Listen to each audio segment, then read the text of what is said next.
Okay, I'm not gonna lie to you guys. I overthought. I was doing so much overthinking about like how to integrate, my work life with new mom life, like how to integrate the two.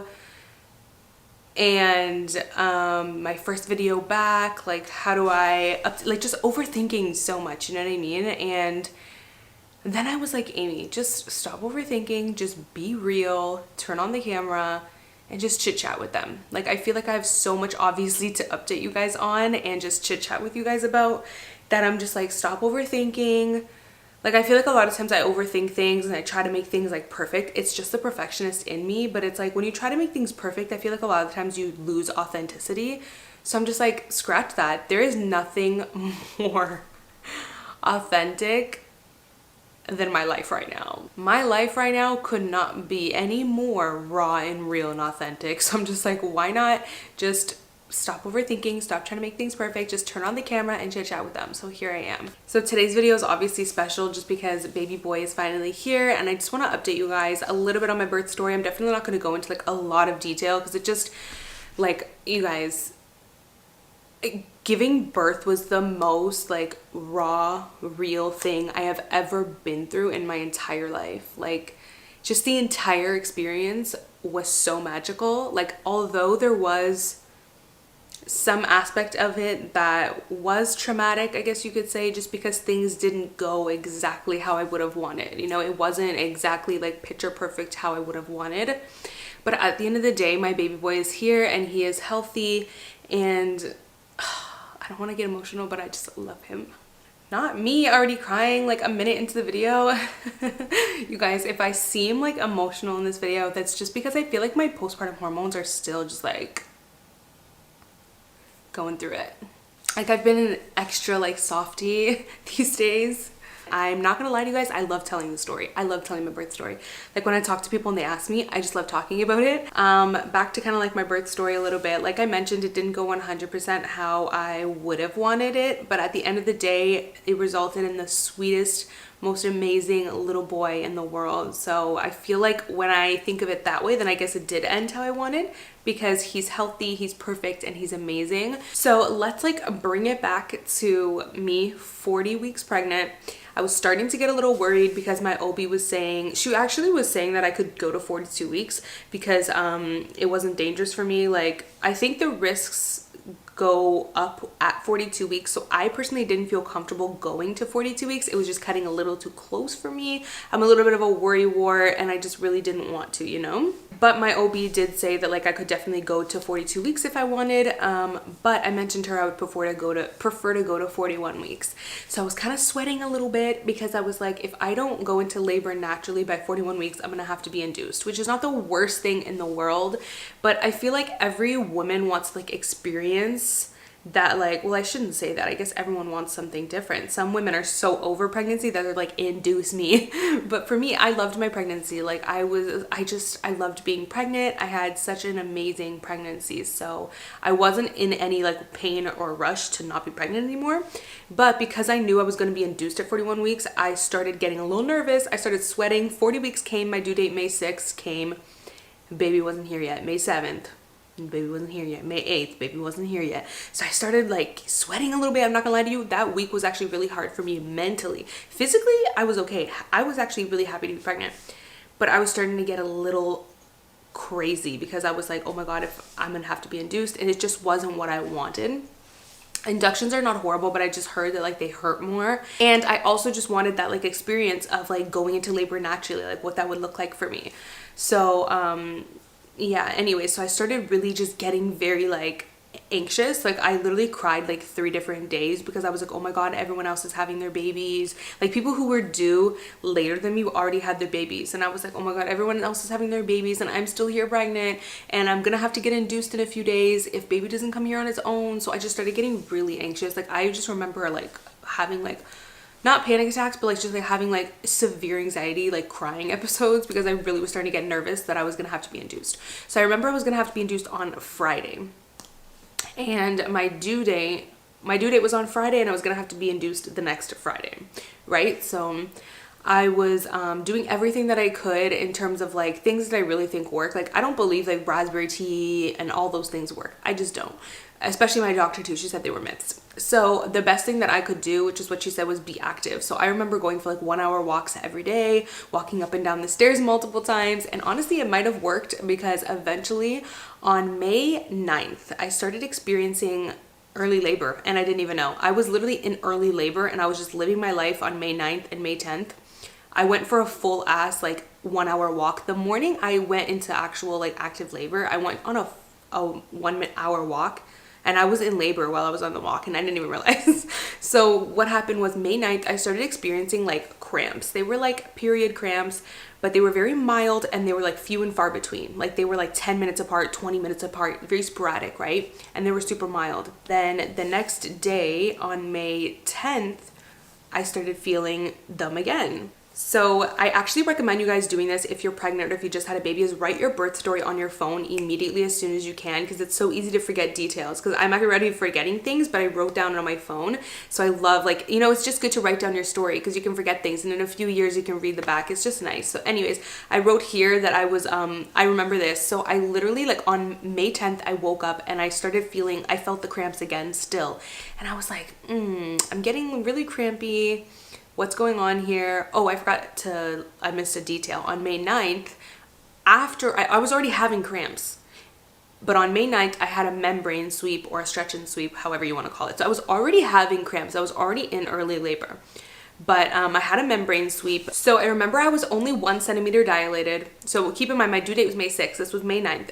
I was only 1 centimeter dilated, but so that was kind of like discouraging, but I also heard that could change really quickly. She did say that my cervix was very soft, but that the baby needed to drop quite a bit still. And I asked her like what was her thoughts, and she said she didn't think that I was going to make it to Friday without going into labor naturally. She thought that because my cervix was very soft, she's like, I think you're going to go on your own, but let's schedule an induction for Friday. At this point, May 9th, I think it was Monday. So it's Monday. She said, I think you're going to go on your own by Friday, but let's schedule an induction just in case. So we scheduled an induction for Friday morning, 8 a.m. And then anyway, she did the membrane sweep and I continued having those cramps. And I remember waking up on Tuesday, the next day, May 10th, I remember waking up and I was still having those cramps. And I remember just like getting this extreme urge, like it's going to happen soon. And I was like, it's going to happen soon. Maybe these cramps mean something, maybe they don't, but I just had this urge to literally clean the entire house. I had this like mental list in my head, like when I'm in labor, what do I want to do to get done quickly before the baby comes, before I go to the hospital? And in my head, it was like do the dishes, do the laundry, tidy up the house. So I woke up that morning, went for a 1 hour walk, and I just felt like, I don't know. I just started feeling this intense urge to do my list of things. And then I took a nap around like 4 o'clock. I took a nap and I remember taking out ground beef to make spaghetti for dinner. Took a nap, woke up from my nap and I was like, you know what? Let me make some dinner now. Get up. But I said, before I go to make dinner, let me just go to the bathroom. I go to the bathroom. I lose my mucus plug. And when I saw that mucus plug, the thing with mucus plug is you can lose it weeks before you go into labor. But I just, I just felt it. I was like, I feel like this is it. Especially, like I said, I was still having those cramps, but they were very like, they would go away for a few hours and then they would come and they'd be like 20 minutes apart. So I was having contractions and I didn't even know it. Like in my mind, they were cramps, but really I was having like just mild contractions. I got up, used the bathroom, finished. I was in the bathroom and then I just got like a strong contraction, which I know now is a contraction, but at the time I was like, oh, that was a stronger cramp. Like before they were so mild and I was like, oh, that was stronger. It was stronger to the point where I had to actually bend over the bathroom sink, and I was like bent over, leaning over, and I was like having the cramp. And then as I'm having it, I just hear and feel this gush of water and my water breaks. Which I can't even believe my water broke, because I always have like this thing, I'd be like, oh, it must be so cool for like your water to break, like, you know what I mean, like how that happens in the movies. But I read online that it only happens to like a small percentage of women. I think it's like 10% or whatever. It just only happens to like a small percentage of women that your water breaks naturally, right? So I was like, oh, it's probably not gonna happen. Well, yeah, my water broke. So it's literally like this huge gush of just like water all over the floor, and then that was it. It stopped. I know for some people it continues and trickles. Mine just all happened at once, which is pretty good because then that I didn't have to deal with the uncomfortableness of it like trickling and continuing. But anyways, I just remember calling my husband and being like, my water just broke. So literally, right as soon as that happened, I just texted Steph, and then I finished doing up like little things that I had to do. Then I just remember like hopping in the shower, and I had contractions throughout, but they were actually, what's crazy is my labor progressed kind of pretty quickly in the beginning, because as soon as my water broke, I started having contractions that were 3 minutes apart, 4 minutes apart, and then some were 6 minutes apart. So that's actually pretty, like the 3 minute and 4 minute, I was having some close ones, the 3 and 4 minute ones, but then I would have like a 5 minute and then a 6 minute, you know. But then eventually they started getting like more of the 3 and 4 minute apart ones, and honestly, I felt like the contractions were manageable. Like some of them started getting really painful towards, like by this time it was like 5 o'clock. By the time 6 o'clock came, so I left for the hospital an hour after my water broke because my contractions started getting really close. Like I really didn't labor at home for long because my labor progressed really quickly. My contractions were progressing really quickly. So yeah, I just took a shower. Like I was honestly okay. I felt okay. Even when the contractions came, yes, they were painful, but I felt like they were manageable. But then I was like, it started to kind of get a little bit more painful, and I was like, okay, Amy, like you got to go to the hospital so that you can get an epidural, because I didn't want to wait until the contractions were like absolutely killing me to go to the hospital, because by the time you get to the hospital, then you have to check in, then it takes time to get the epidural, like, you know what I mean? I wanted to like prepare and like give myself time because I knew they were going to start getting really bad. So anyways, left for the hospital. Got there, they made us wait in the waiting room, and while I was in the waiting room, oh my god, I remember first of all being in the car and the contractions started hurting really bad, because when you're sitting down, like they hurt even more. Like it's just so much more helpful to be like standing. But anyways, so got in, they made us wait in the waiting room, and in the waiting room is when my contractions started getting really strong. Whatever, they checked us in, and then I just remember the doctor checking me, and she's like, you're 4 to 5 centimeters. And I was like, well, that progressed really quickly. Yesterday I was 1 centimeter. So I was 1 centimeter on Monday, and Tuesday is when I went into labor, water broke, and I was 4 to 5 centimeters already. And my contractions were hurting, yes, but they weren't like extreme. I would say they were like a 6 out of a 10. I got the epidural, and I was just on cloud 9, you guys. Like on cloud 9, I didn't feel anything. Everything was amazing. And I just remember saying to myself, if this is what giving birth feels like, I could do this again a million times, because it was easy for me. Like, water broke, contractions were pretty manageable, painful but manageable. Got the epidural, couldn't feel anything. Bam. I was like, this is easy. And then it wasn't. And then it just took a turn. And it kind of just went downhill from there. Other than my baby boy being healthy and perfect and amazing. Just like the birth, like it just went downhill from there. And then all of a sudden, you know what I do remember now looking back? I even texted my sister this, but looking back now, I'm like, that maybe this is why, I don't know. Anyways, they said that my contractions, they needed to like speed them up or whatever. So they gave me Pitocin or oxytocin, whatever, I don't know, something to speed up my contractions. So they did that. And so one piece of information that's important, when they checked me, which I already knew, baby was head down, but face up. So the ideal position is for baby to be facing down, but the baby was facing up.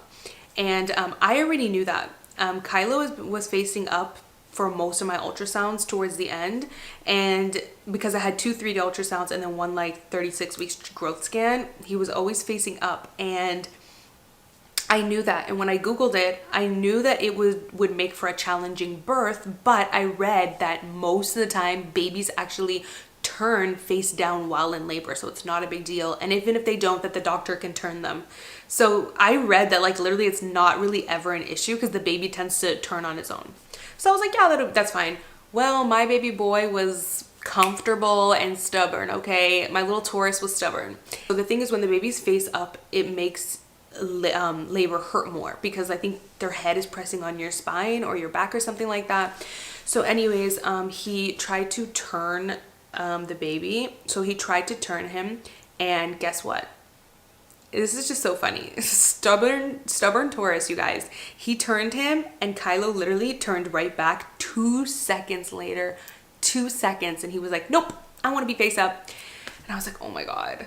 Anyways, so I was feeling amazing. And then all of a sudden, I just started feeling intense contractions. And I said to the girl, like, I think I need to top up on the epidural, right? So I'm like pressing the button to top up. And I'm like, I still feel them. And she's like, oh, you have to give it like 10 minutes to kick in. I'm like, okay. 10 minutes passes by, 15 minutes pass by. I said to her, can I press the button again? Like, is it possible to overdose on this thing? Because I obviously don't want to overdose, but like I need more. How much more can I take? She's like, it's not possible to overdose. We said it. There's like a limit. So she's like, just press the button as much as you need, whatever. I'm pressing the button, you guys. I'm pressing the button. I'm pressing the button. I'm feeling these contractions. And I say to her, like, I call the nurse in and I'm like, what's going on? Like, I can feel everything right now. And I was in so much pain. Like, I remember saying to the nurse, like, this, it sounds dramatic now when I say it, but in that moment, I truly felt this. Like, I remember saying to the nurse, like, I'm going to die. And I said to her, I looked her in the eye and I said, I don't think I'm going to survive this.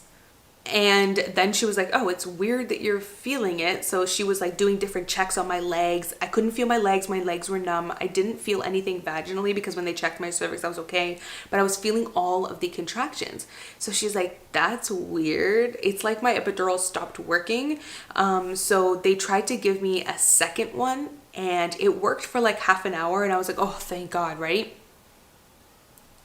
What do you know? I started feeling the contractions again. And of course, at this point, I'm like 8 or 9 centimeters dilated, they said. And I was feeling every contraction, you guys. It was so painful. They were like 2 to 3 minutes apart. I think at that point, I think like 2 minutes. So every 2 minutes, I'm feeling this intense pain. It just took a turn. Like, yes, my lovey-dovey. Look who's here. My lovey-dovey. Okay, I'm back. So I think where I left off, yeah, so they gave me a second one. 30 minutes later, it worked. And then 30 minutes later, I started feeling it again. I just remember calling the nurse in repeatedly, like, is there anything you guys can do? Is there anything you guys can do? At this point, you guys, like, I was in excruciating pain, like excruciating pain. I did not think I was going to make it, okay? Like, I was feeling everything. And they just said there's nothing they could do, that the reason why they think I was feeling everything was because of the baby's position putting so much pressure. They said a lot of the times when the baby is in that position, you know, it is really painful. And I was just shocked that I was feeling it through the epidural. She said that it's possible that the pain was just so strong that I was feeling it through the epidural. I'm just hoping that it wasn't, that the epidural didn't work, because I'm hoping that's not going to be the same for future labors. She said that she thinks it's because of the baby's position. But anyways, at some point I reached 10 centimeters and I was in so much pain. I remember waiting for the doctor to come, waiting, and he was taking so long. She said, as soon as the doctor comes here, you can start pushing. He was taking so long, and I called the nurses in multiple times, and I was like, I cannot wait for this doctor. Like, I'm in so much pain. So she got the okay from the doctor, the nurse. She got the okay from the doctor to help me push without him there. So I was pushing while the nurse was there, and basically the doctor said that I could push for an hour, and if I wasn't able, like, you know, if nothing was happening within an hour, then we're gonna have to look at other options, they said. And when they said that, I already knew what was gonna happen, right? Also, at this point, baby was still quite high. Just like at my membrane sweep, when the doctor checked, he needed to drop more. He still needed to drop more, but they decided that I could start pushing. He said that the baby's head was quite swollen, so he didn't want me to push for more than an hour. So I pushed for an hour. At first, it was kind of like I didn't know exactly how to push, but once I got my pushes down, the nurse said I was pushing perfectly. Like, I was doing such a good job, but there was no progress. Like, I just remember, first of all, pushing to give birth is so exhausting. Also, at this point, we're talking about like hours in labor. Like, my total labor was 18 hours from start to finish. And at this point, I am completely exhausted. Like, I just remember, I remember not even barely able to keep my eyes open. But anyways, I was pushing, and there was absolutely no progress. I just remember constantly asking her, like, every 10 minutes, what now? Like, has there been any progress? Like, what now? And constantly she was like, nothing. Like, no, nothing. It was so defeating. I remember feeling so defeated in that moment. And I just remember asking her, is there something that I'm doing wrong? Are my pushes not good? And she's like, you're pushing good. It's just the baby is not coming. Like, he kind of is, she said his head was wedged. I don't know, like wedged and stuck. Got close to an hour, and I just remember at this point, I remember saying like, it's just not gonna happen. It's just not gonna happen. And the nurse was just trying to encourage me, like, give it all you got to the last second. Because like I said, they gave me an hour, right? And I think I had like 5 minutes left at this point.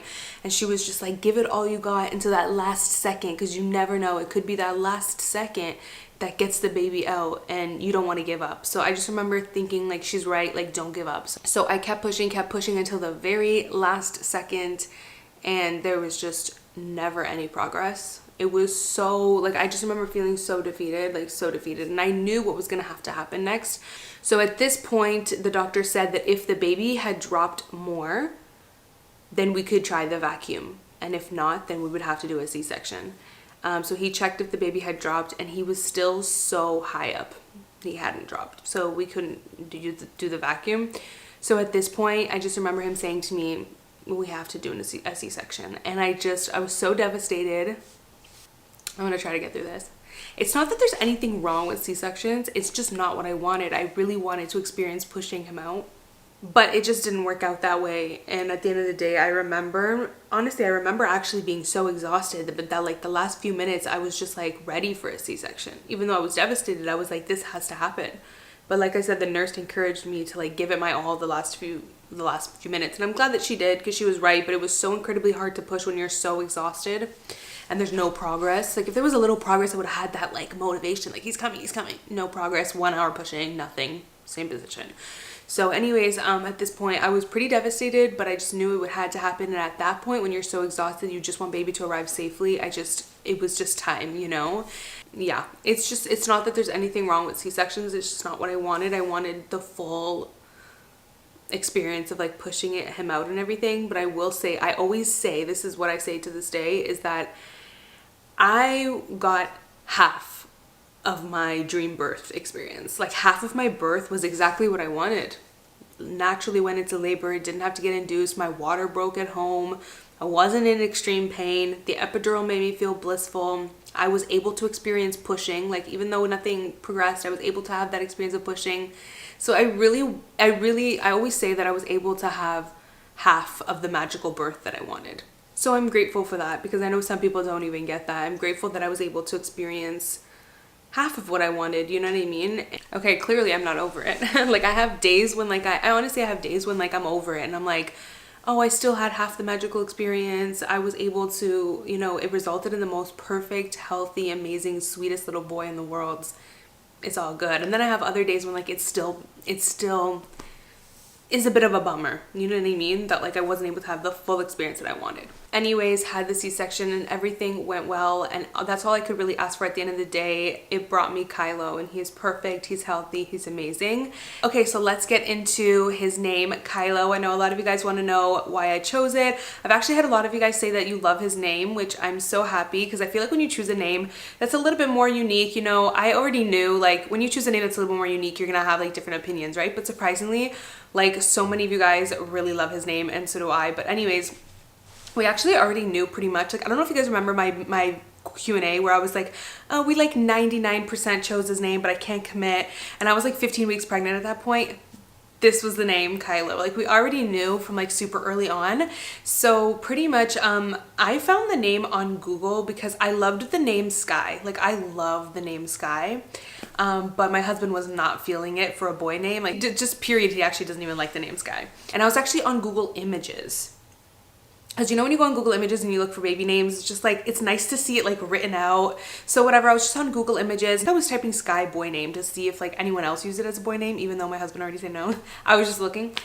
And I'm looking, and I come across the name Kylo, and I was like, oh my god, I love that name, and it means sky. So I almost felt like it was kind of meant to be, because I loved the name Sky, but it was obviously a no. And I've always had this like obsession. If you know me in person, you know almost every day I look up at the sky and I go, oh my god, look at the sky, it looks so pretty today, look at the clouds, look at the sunset. Like I'm obsessed with the sky. I just think it's the most magical thing ever. Like, it's so beautiful. Like, when you look up at the sky, it just brings you so much peace. And his entire like nursery and gender reveal was just revolved around like clouds and like a dream theme. So the fact that his name meant sky, I was like, oh my god, this is kind of meant to be.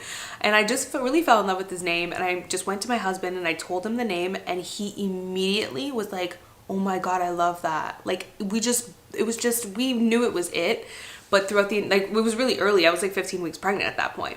So throughout the entire pregnancy, I just didn't want to like commit, you know, because it was like, oh my god, it's so early. But we knew it was it. So also, his name does have like a deeper meaning for me that I'm not quite ready to open up about yet. Maybe at some point that I will.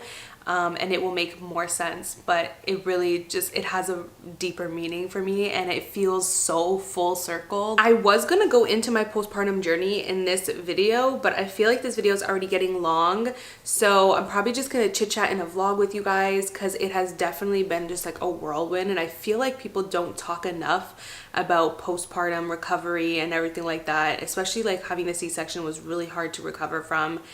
Just like everything, I feel like people don't talk about the emotional aspect, it's just been wild. It's been the craziest, most amazing, but also just like most wild experience ever. And yeah, I'll probably go into it in a vlog, but yeah, that's pretty much it. I think I'm gonna end the video here. Hopefully you guys enjoy just hearing like a good amount of my birth story. It just was the most, like, the only thing I can really say about it is this was the most, I remember thinking afterwards, wow, that was the most raw, real thing I have ever gone through, was giving birth to him. Like, just such an incredible experience. And you know what's crazy is, like, you would think, like, because I did have a little bit of a traumatic birth, you would think that it would put me off from ever wanting to have another baby, but it's the total opposite. Regardless of the fact that it wasn't exactly how I wanted, just the experience, just the whole experience was just, you cannot call it anything other than magic, just because of the end result, which is him. Like, do you know what I mean? Just the whole experience, it was so raw, so real. I'm actually looking forward to giving birth again, and I know every birth is different. It was music to my ears when the doctor said that I could try for a vaginal birth after C-section. Like, it was music to my ears, because I'm like, I can try next time, and I can have, you know, that next time, and maybe it might not work out next time, and that's okay too. But like, you would think it would put me off, but it doesn't. It's just, I'm actually looking forward to giving birth again, even though I was in so much pain. Sometimes I'm like, Amy, I'm not gonna lie, actually I was in so much pain that day that I was like, oh my god, I don't think I could ever do this again. But now looking back at it, like, it's crazy. You almost forget how much pain you were in. Like, sometimes I try to force myself to remember, like, Amy, remember how much pain you were in, okay? But it's like so hard to remember, because just the entire experience is beautiful. Like, beautiful in every way. The good parts of it and the bad parts of it, the hard parts of it, just beautiful, you know? So anyways, yeah, hopefully you guys enjoyed, and I'll see you in my next video. Bye guys. Mwah. Okay, so I forgot to bring my vlog camera, so here we are. I'm just filming on my phone right now, but today is the first day that I'm leaving the house alone, like without the baby, without my husband, and it's so weird. Like, let me just say, mom guilt is real. Like, yesterday I actually tried to leave the house. I said to myself, I'm gonna go to the drugstore, and I had like a return to do. I'm like, I'm gonna do that. It's gonna get me out of the house, right? I got dressed and everything. I literally had my shoes on. I was right by the front door. And as I'm like about to open the door to leave, I just couldn't do it. Like, I literally just couldn't do it. So I legit walked back in the house and got undressed and put back on like my house clothes. Like, I just couldn't do it. I don't even know why. Like, I can't even explain it. Maybe some of you guys can relate. I literally can't explain it. But today I was like, I need to get my nails done so bad. So, I mean, I have no choice but to leave the house. I have an appointment in 15 minutes, so I can't force myself. But, you know, I need to get out there. This mama needs to get out there and spread her wings and fly. My nails look so bad, you guys. Like, oh my god, look how bad they are. They are so bad, but I'm excited to get them done and just feel a little bit more like myself. Kylo is 5 weeks old now, so it's been a long time since I've done my nails or really just like done anything for myself other than take like a quick 2-minute shower. I mean, I think in the last 5 weeks I've taken a shower longer than 2 minutes once or twice, I think. Literally, like, it's time for this mama to start, you know, getting back to herself, spreading my wings and flying and doing my thing, you know? So yeah, I'm excited to just get my nails done. Like, it's gonna feel good. And I'm kind of just like in between debating, do I cut them short because I really don't want to scratch him with my nails, or do I leave them long so I can feel more like myself? Mom life, like mom guilt is real. Do I choose feeling like myself and keeping them long, or do I choose not scratching him? I'm probably gonna choose not scratching him, because then I'm gonna feel guilty if I don't. I mean, what I'm gonna do is just not get them sharp, and then I'm just gonna trim them down. I'm not gonna get them super short. I'm gonna meet in the middle. I'm not gonna get them super short, but I'm not gonna keep them this long, because he's just so small, and just so many diaper changes, just with breastfeeding too and everything. Like, I just don't want to scratch him. So yeah, I'm probably gonna trim them down and just not get them super sharp. You guys, Kylo did not make it easy leaving the house, because right as I was about to leave the house, he was getting his bottle, and he's at that stage right now where he's actually starting to smile when he hears my voice, or when he hears like a high-pitched tone. Like, if you talk to him like this, then he hears the tone and he starts to smile.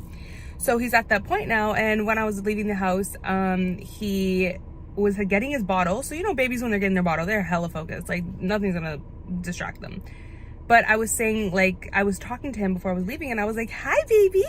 Hi. And he literally stopped drinking his bottle, and then with the bottle in his mouth, he's like, and he starts smiling at me. Like, I'm just like, great, you do that right as I'm about to leave the house, like making it harder on me. But anyways, I'm gonna, since I have 15 minutes, I'm gonna stop by the bank, deposit some checks, which is like so annoying that like my bank won't let you deposit checks if they're in US dollars. Like, it's 2022, like we should be able to like electronically deposit checks if they're in US dollars.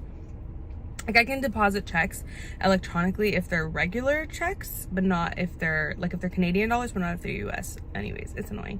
So I gotta go to the bank, do that, get some cash as well, because I'm gonna do my nails. Anyways, I'm gonna stop rambling because I only have 14 minutes now, and I'm gonna go to the bank, do my nails, and yeah. Then after that, I actually have a return to do. One of the gifts we got for Kylo was diapers, and I need to actually return them because he's already out of newborn size. Crazy. He outgrew newborn size diapers literally within the first week.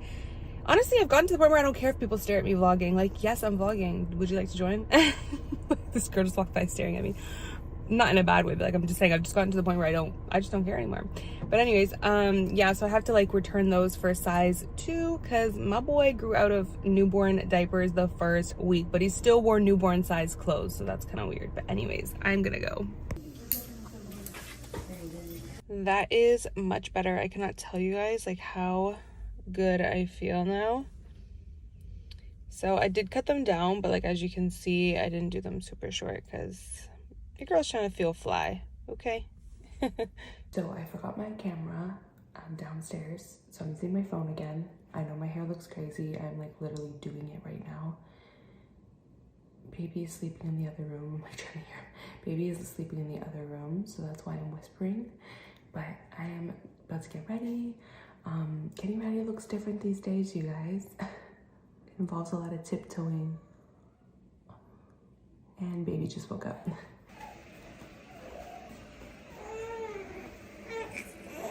Hi, my love. Stretches. Good morning. Good morning. Getting ready definitely looks a little different these days. You're smiling. Good morning. You're smiling for mommy. You're smiling for mommy. Okay, so I just finished filming my birth story. And like going over baby's name.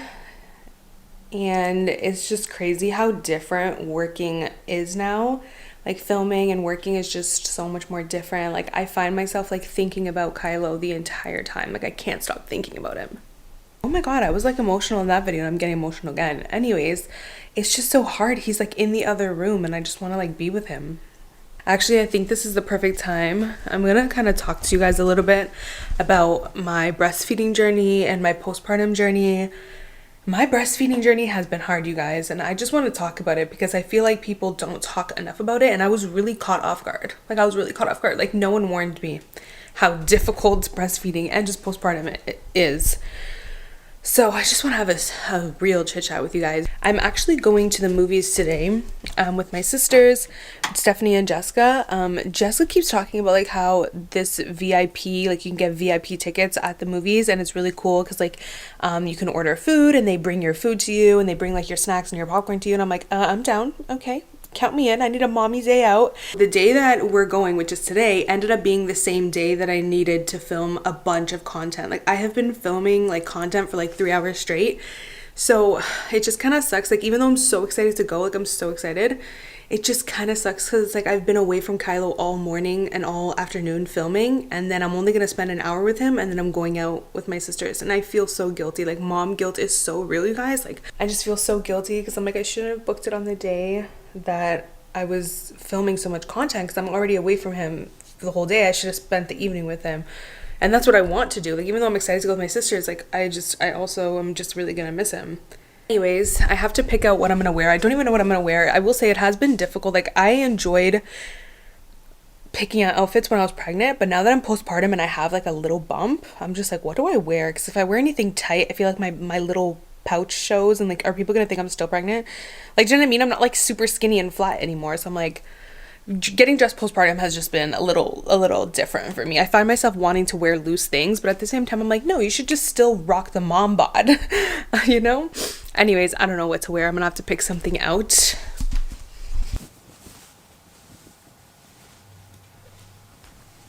Steph actually got me this sweater, and how obsessed are you? Like I'm obsessed.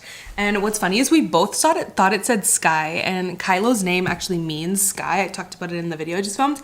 Kylo's name actually means sky, so when I saw it I was like, oh my god, I love that. It says ski. Like what? Bitch, are we dumb? Like me and my sister are literally so slow. Okay, I'm honestly just gonna set up the camera right now because I want to chit chat with you guys a bit. Okay. Yeah, like I was saying before, I really just wanted to chit chat with you guys a little bit because I feel like people don't talk enough about this, and if there's one thing I can just do is talk about this, just to make other women who have also struggled like feel better. But like I have not had the easiest time breastfeeding, and it's been so emotional, you guys. I spent so many nights and so many days crying, I'm not gonna lie to you, over the last few weeks because of it. Because in my head I just like, this is so ignorant too, like, and this is so naive of me. In my head I literally just thought like the only breastfeeding issues that I knew that could come up were like, I've heard about like cracked nipples, dried nipples, like how it could be sore, like those type of things, or low supply, oversupply. Like I knew those type of problems, but I thought regardless of that, like no matter what, like I didn't realize that breastfeeding could actually be hard. Like the actual process of like getting baby to latch and breastfeeding, I didn't realize that that could be hard. I feel so like stupid and naive, but I also feel like nobody warned me. How come I never saw anybody talk about this? I feel duped. No, but like anyways, so from day one when we were in the hospital and tried to get baby to latch, we had latching issues, and it had nothing to do with like Kylo never had any tongue ties or lip ties, nothing like that. Everything was like fine, which is what was so frustrating, but he was just having a hard time latching. And I remember I was seeing the lactation consultant, and she was like, don't worry, like every baby and every mom just goes at their own pace, just keep trying. And it's been 6 weeks, you guys, and he's now 6 weeks old, and I can definitely say that now he latches like a lot easier and a lot better, but there's just been a whole experience. So for the first like few weeks he really had a hard time latching, and actually when we were at the hospital, funny story, not so funny, but honestly I get it, mistakes happen, like I'm honestly not mad about it, but the nurse actually, it was an overnight shift, she weighed Kylo, and she said that he had lost more than 10% of his birth weight. So we were all like, oh my god, like that's not good, you know, like they can lose up to 10, but if it's more than 10 then you need to supplement with formula. So she comes in the room and she said that Kylo had lost more than 10% of his birth weight and that I needed to supplement with formula. And I was like, oh my god, okay, let's do it, you know, maybe my supply is just not enough. The next morning they come in and she said, I'm so sorry, but the overnight nurse just made a mistake, and she made like twisted the numbers, like reversed the numbers or something. Like she just got the numbers wrong, the grams, and how he didn't lose more than 10% of his birth weight. He lost the perfect amount. He was like, his weight was perfect, and that I did not need to supplement with formula. And I wasn't pissed because like honestly the nurses were so sweet and so amazing, and it's just an honest mistake, right?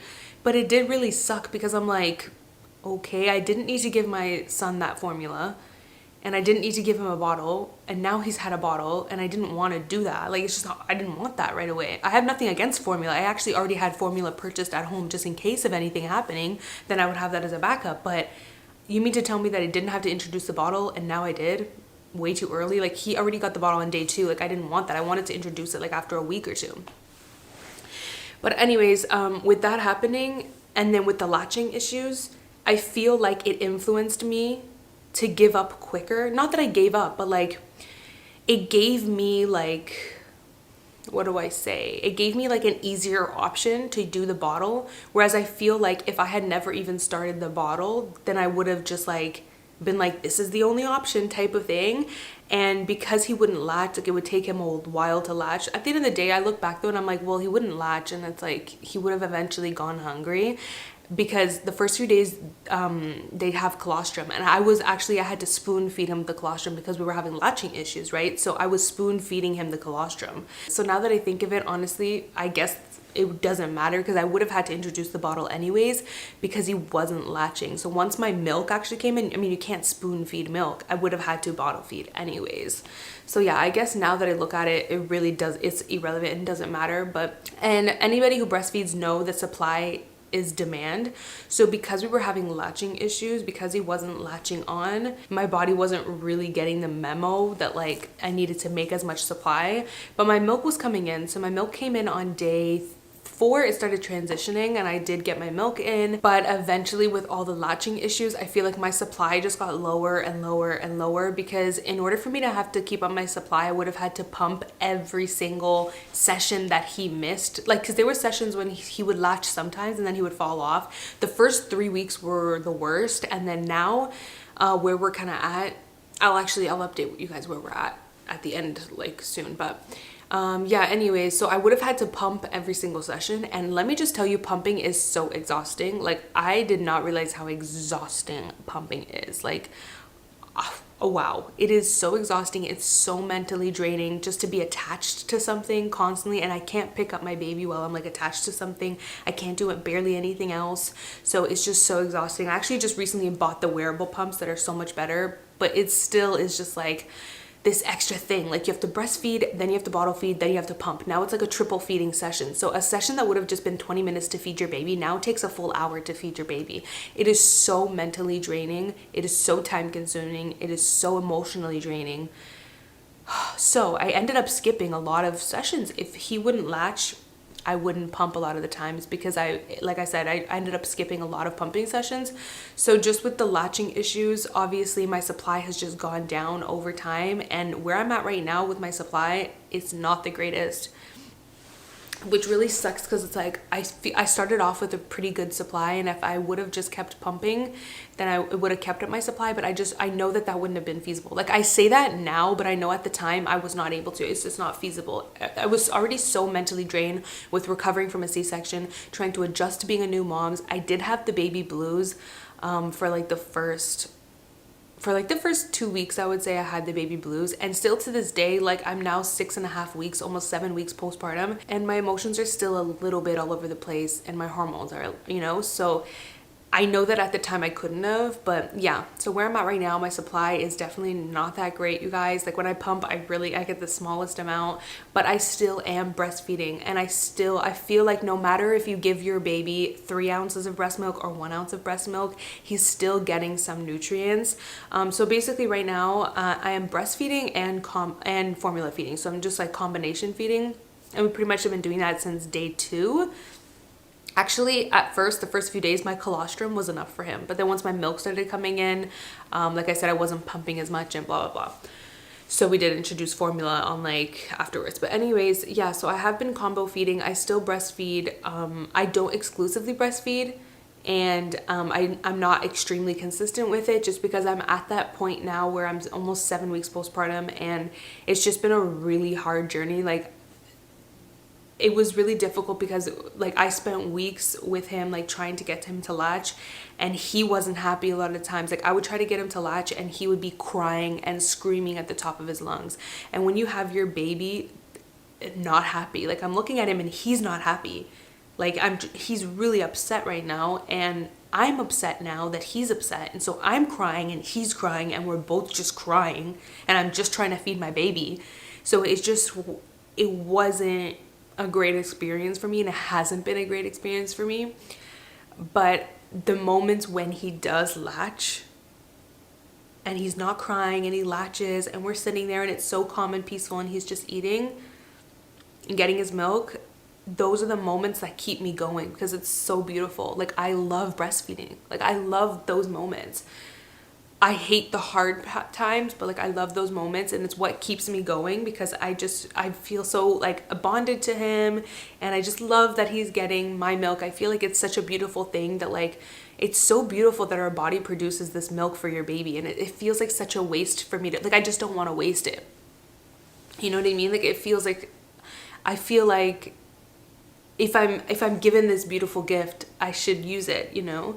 But anyways, I'm 6.5 weeks postpartum now, and where I'm at exactly today with the latching, he's actually latching a lot better now, and a lot of the sessions go a lot better, but there's still some sessions where he won't latch on, and I feel like it's at this point, like if I'm being honest with you, at this point now, it's not because he's having issues with it. It's because if he is at the point of hunger where he's like starving, he's already so used to getting a bottle that he's like, I don't want the boob.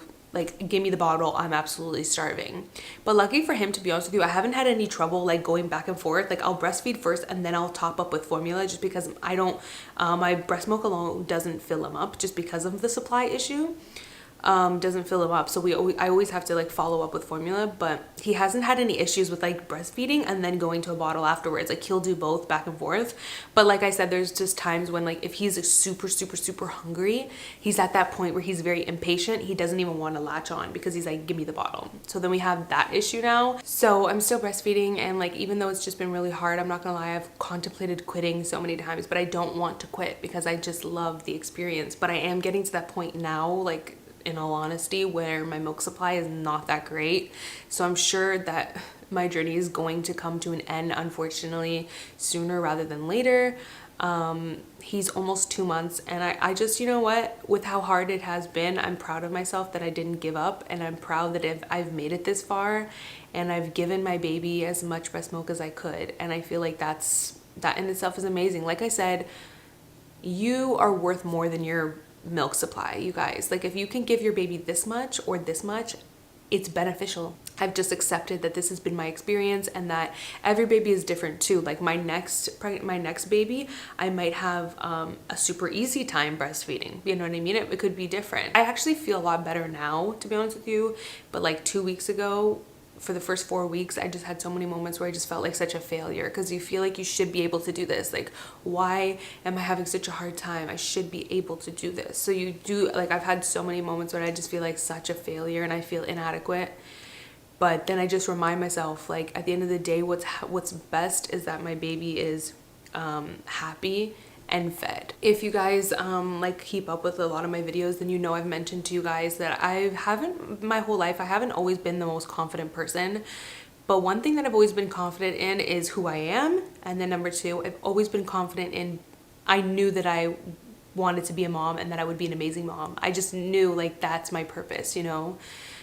And it's crazy because this whole breastfeeding experience has made me like have these like dark thoughts of like questioning that, like, wait, am I really meant to be a mom? Because if I was meant to be a mom, then I would be able to breastfeed my baby easier. Like, it's made me question my confidence in being a mom. And that was really hard for me because, like I said, that was the one thing in life, like, I knew for a fact, and I know for a fact that I was meant to be a mom, right? And I never in my life questioned that. But with my breastfeeding journey being so hard, it made me question that. And so I was like, I don't like this feeling of like questioning the one thing in my life the one thing that my entire life I've been confident in, and now it's making me feel insecure about. I had to put a stop to it and like really try to like get into a more positive mindset. So now I just remind myself that I am more than my breastfeeding journey. I am more than my milk supply. It does not define me, and my baby is happy and my baby is fed. And I'm just happy that I'm still able to have that experience with him, even if it's not flawless and even if it's not perfect and even if it isn't consistent or exclusive. And it also taught me that I don't think I would ever want to exclusively breastfeed because it's so high in demand. Like you can't even be away from your baby for more than 3 hours because if they're hungry, they need you. So I would never want to exclusively breastfeed, but I feel like in the future I would love to attempt just breastfeeding and bottle feeding breast milk. So a lot of you guys wanted to know as well about like my postpartum experience and how everything has been. I've mentioned that I did have like the baby blues for like the first 2 weeks. Especially like day 4 and 5 when my milk came in. I just remember feeling so hormonal. I also was getting like flu-like symptoms when my milk came in. I remember feeling like I almost had the flu, and I feel like it's not talked about too much. Just like I feel like one thing that's talked about a lot is postpartum depression, but nobody talks about just like postpartum adjusting, just like in general adjusting to being a mom, adjusting to the whole life change. Like my entire life is so different now, and I wouldn't change it for the world because I love my baby so much, but it's so different. My life used to be very relaxing, very leisure. Me and my husband could go anywhere whenever we wanted, do anything whenever we wanted. We had like almost no responsibilities in a way, like, you know what I mean? Compared to now, being responsible for a whole human is like the biggest responsibility ever. And it's like, no one talks about just like adjusting to the new life. You know, it's been such an adjustment. Like, I am a very introverted person and I'm very sensitive to like, I can easily get like sensory overload, and I'm not gonna lie to you guys, just having to 24/7 take care of a baby has given me a lot of sensory overload, and a part of me feels guilty for admitting that, but I'm like, no, it's okay to admit that. I love my baby so much. I love being a mom and I would never change it in the world. Like I don't want to go back to my old life, but it's okay to also admit that it's been hard to adjust. Like the first 2 weeks were really hard, and I feel like after 2 weeks I really was able to like get a bit more adjusted, but the first 2 weeks were incredibly hard and the sensory overload was intense. Like it's just like a lot, you know. I'm the type of person that needs like some time to recharge and like step back, and it's hard to step back and recharge when you have a baby, you know. It's important to take time to myself still. Just because I'm a mom doesn't mean I have to be always in mom mode. Like I still am me, and I can still take an hour to myself to go for a walk, or 30 minutes to myself to take a nice shower or take a bath. Do you know what I mean? It's important to still take time for myself, and doing those things have really helped me so much with like just being able to recharge a little bit, because like I said, I'm such an introverted person. I need that time to like recharge, and when you're a mom you don't really get that time unless you like, you know, really say, hey, I need your help for a little bit. Let me go take a bath for 30 minutes. And I'm not gonna lie to you guys, getting back to work this week, like this is my first week filming again, and I was like really worried about it because I'm just like, I don't know how this looks now. I don't know how filming looks now. But yeah, I guess I just wanted to chit chat with you guys and talk about just like how difficult breastfeeding has been for me, because it just has not been easy. And I wish somebody warned me, like, hello, how come y'all didn't warn me? Like, hey baby, by the way, breastfeeding is hard. My baby boy, I'm like, this is what I do when I miss him. Like the other day when I was out with my sisters, I was stalking him on the monitor, which I'm not gonna do. Today I said to myself, when I go to the movies, I am not gonna look at the monitor. Anyways, I am gonna try to figure out what I am wearing today because he's sleeping right now, so I can't be with him anyways. I have to wait till he wakes up, but he'll wake up soon because we don't let him nap for longer than 2 hours. So yeah, let me share something. This has been such a good trick. Oh my god, I need to clean this. Please do not judge me. We got really tired of having to go downstairs all the time to make a bottle or get breast milk from the fridge. So this has been so helpful. I got this little mini fridge from Amazon and then this bottle warmer to warm it up. So it's been so much easier than having to go downstairs all the time.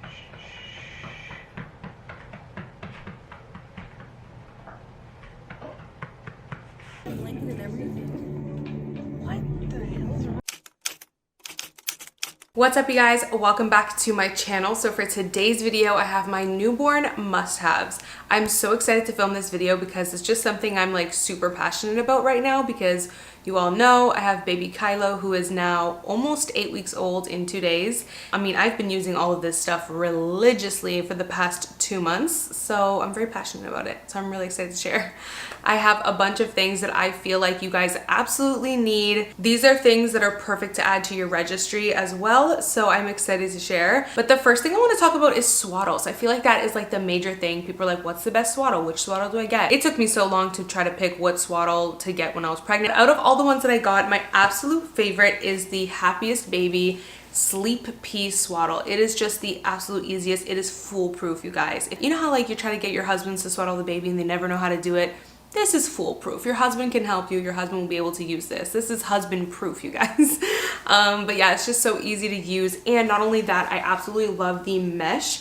Kyla was born in May, so it's obviously a little warm. Of course, we keep our house temperature appropriate, but this is nice to use in the stroller as well. So anytime we would go on walks, obviously we would go during a time of day where it wasn't super hot, but it sometimes would be a little bit warm outside. Like we try to go in the evening, it'd still be a little warm.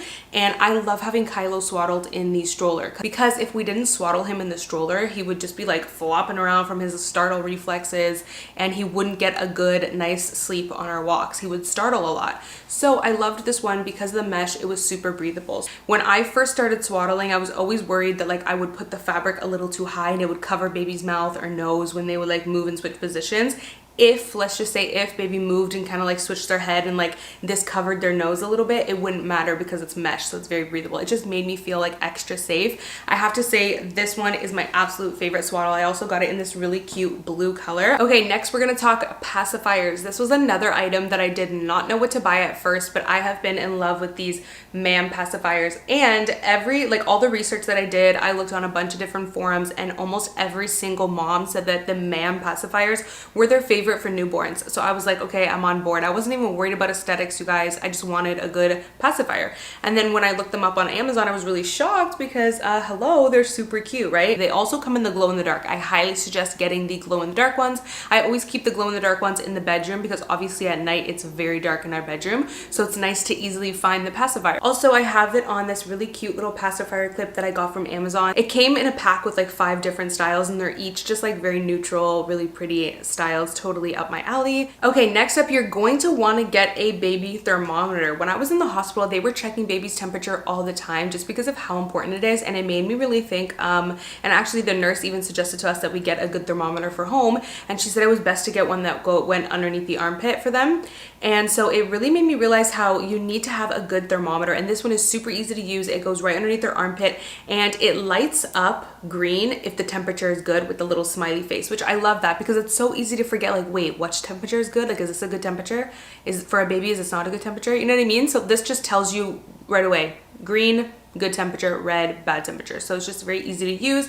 I absolutely love it. It also comes with an app, which is really cool, and you can have like different profiles if you have multiple kids. Next thing is super basic, but this is major key, you guys, burp cloths. I cannot tell you how much we go through burp cloths a day. I feel like I'm running a load of laundry just for burp cloths like twice a week. So these are really great from Amazon. They are muslin burp cloths. They're very, very large, as you can see. A lot of birth cloths are literally half the size, which is just not practical with the baby. They tend to just like spit up so much. You really need something that covers a lot of surface. You can drape this over your shoulder. It covers your entire front and your entire back, so it's just nice and big. I believe these have like thousands and thousands of reviews on Amazon. Like, these are really good. So they come in a pack of 10, and at first I only bought 10, and then I literally needed to buy another pack of 10. So I highly suggest buying 2 packs of 10 if you don't want to run a lot of loads of laundry. If you don't mind, just buy 1 pack of 10. But we have basically 20 of these, and we have them all over. We have some in the nursery, some in the kitchen, some in the living room, some in the bedroom. Like, you gotta have some in the diaper bag. Like, you gotta have these all over. And also we use this as bibs. So I ended up, when I was pregnant, of course, buying bibs for babies. Like, everyone says you need a bib for a baby. And for me, I personally don't really like using bibs, especially for newborns, because their neck and head is so sensitive and you have to like hold their neck so much. So I found it hard to hold baby's neck and put a bib on at the same time and like close it with the button thingy. Like, I just found it very difficult to use, and the bib doesn't really cover a lot of surface. Plus, when you use a bib, you need a burp cloth too.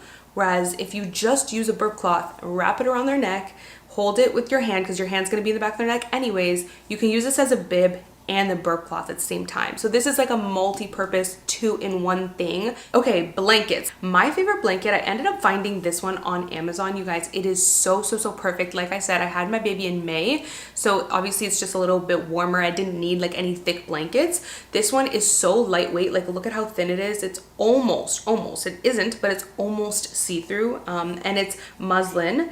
And it's so soft. Like a lot of muslin blankets are not that soft. They almost have a little bit of a canvasy feel. Not this one, you guys. It is so soft. Just go read the reviews on Amazon. Like it's incredible. It's nice and big too. So for the first few weeks, I used this so much for skin to skin because I didn't, you know, we didn't need anything too thick. I also love the kite blanket. That one is really great when it is a little chillier outside. Also, I mean, it's so big that you could like layer it up and double it up if you want it to be thicker. This is just really great. Okay, next we have the Snuggle Me feeding pillow. I'm obsessed with this guy.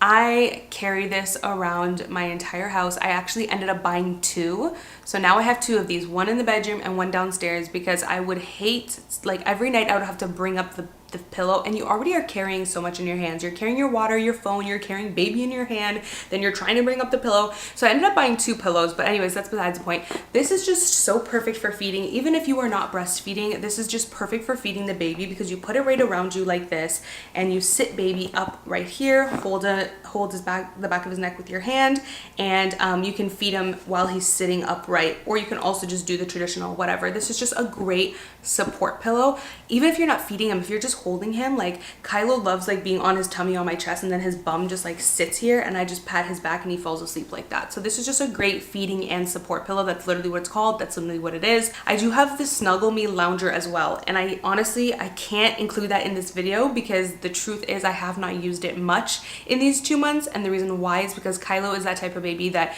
does not like to be put down on his own. He loves to be held. So he's just now starting, like the last 2 weeks, he's just now starting to be okay when we're not holding him. Like he will stay in his bouncer and all that stuff now. But before, we had to be holding him 24/7.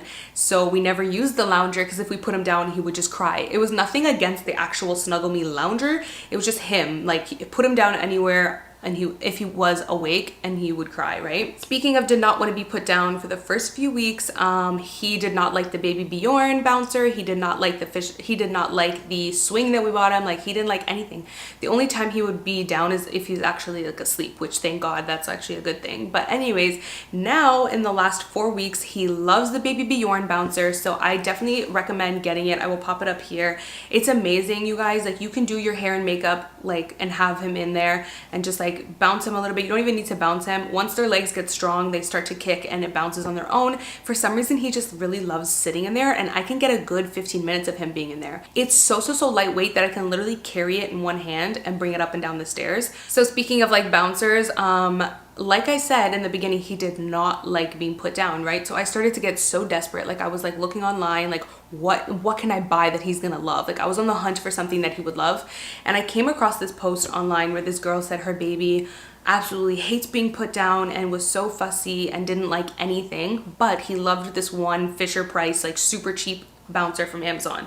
So I was like, hey, I will try anything at this point. And it was literally like, it's literally $30 US on Amazon. So super cheap bouncer. I was like, I will try anything. So I bought this Fisher Price bouncer and he loved it. Like he loves this bouncer. It was one of the first things that he actually went into and was able to stay in without crying. He loves this bouncer, you guys. I don't know what it is. It's also very lightweight as well. He likes the little toys. They spin.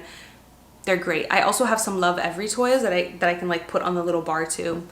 It's amazing. It has a little vibration. He likes the vibrations too. Sometimes he doesn't really care if it's on or off, but he just loves the toys. I think he's mesmerized by them, and the seat is super comfy. And then also for swings, he does now really like the Graco. I don't know if it's Graco or Graco. I don't know. Graco Soothe and Sway, I think it's called, swing. At first he absolutely hated it, but now he really likes it. I will say the straps are so annoying. I don't know why they didn't make it easier. It's literally like a 6-strap system. It's so annoying. He hates being strapped into things, so that part really annoys him. But once he's in there, he does really like it, and he swings back and forth, and yeah, he likes it. So this item I do not have on me because he's using it right now, but the portable white noise is major key, you guys. Bring it on stroller. walks with you, bring it with you when you're going out to the grocery store, and just put it in the little car seat when you're, you know, around the grocery store with baby to keep him calm. We use it in his nursery because right now the hatch is in our room. So when we're rocking him to sleep in here, we need white noise. So it's just good to have something portable. I cannot tell you how much we have used that thing, and I really, really love it. It lets you select different timers of when it auto shuts off. So there's like 30 minutes, 60 minutes, and 90 minutes. We almost always have it on 90 minutes just in case he sleeps that long, it can stay on that long. And then it does like slowly fade out when it shuts off, which is really important. You don't want something that just like abruptly shuts off. So I really love it. It also has like a little night light. We actually brought this one to the hospital with us because I didn't want to bring like the whole hatch. Speaking of the hatch, also a huge must have. We have that in our room. Not only is it a must have for the white noise, but also for the night light. It's great for night feedings. When baby wakes up at night, you don't want to turn on a bright light. Like even turning on our night lamp is just too bright of a light. You can turn on the hatch and like you can set it on the app for how low and how high you want it to be.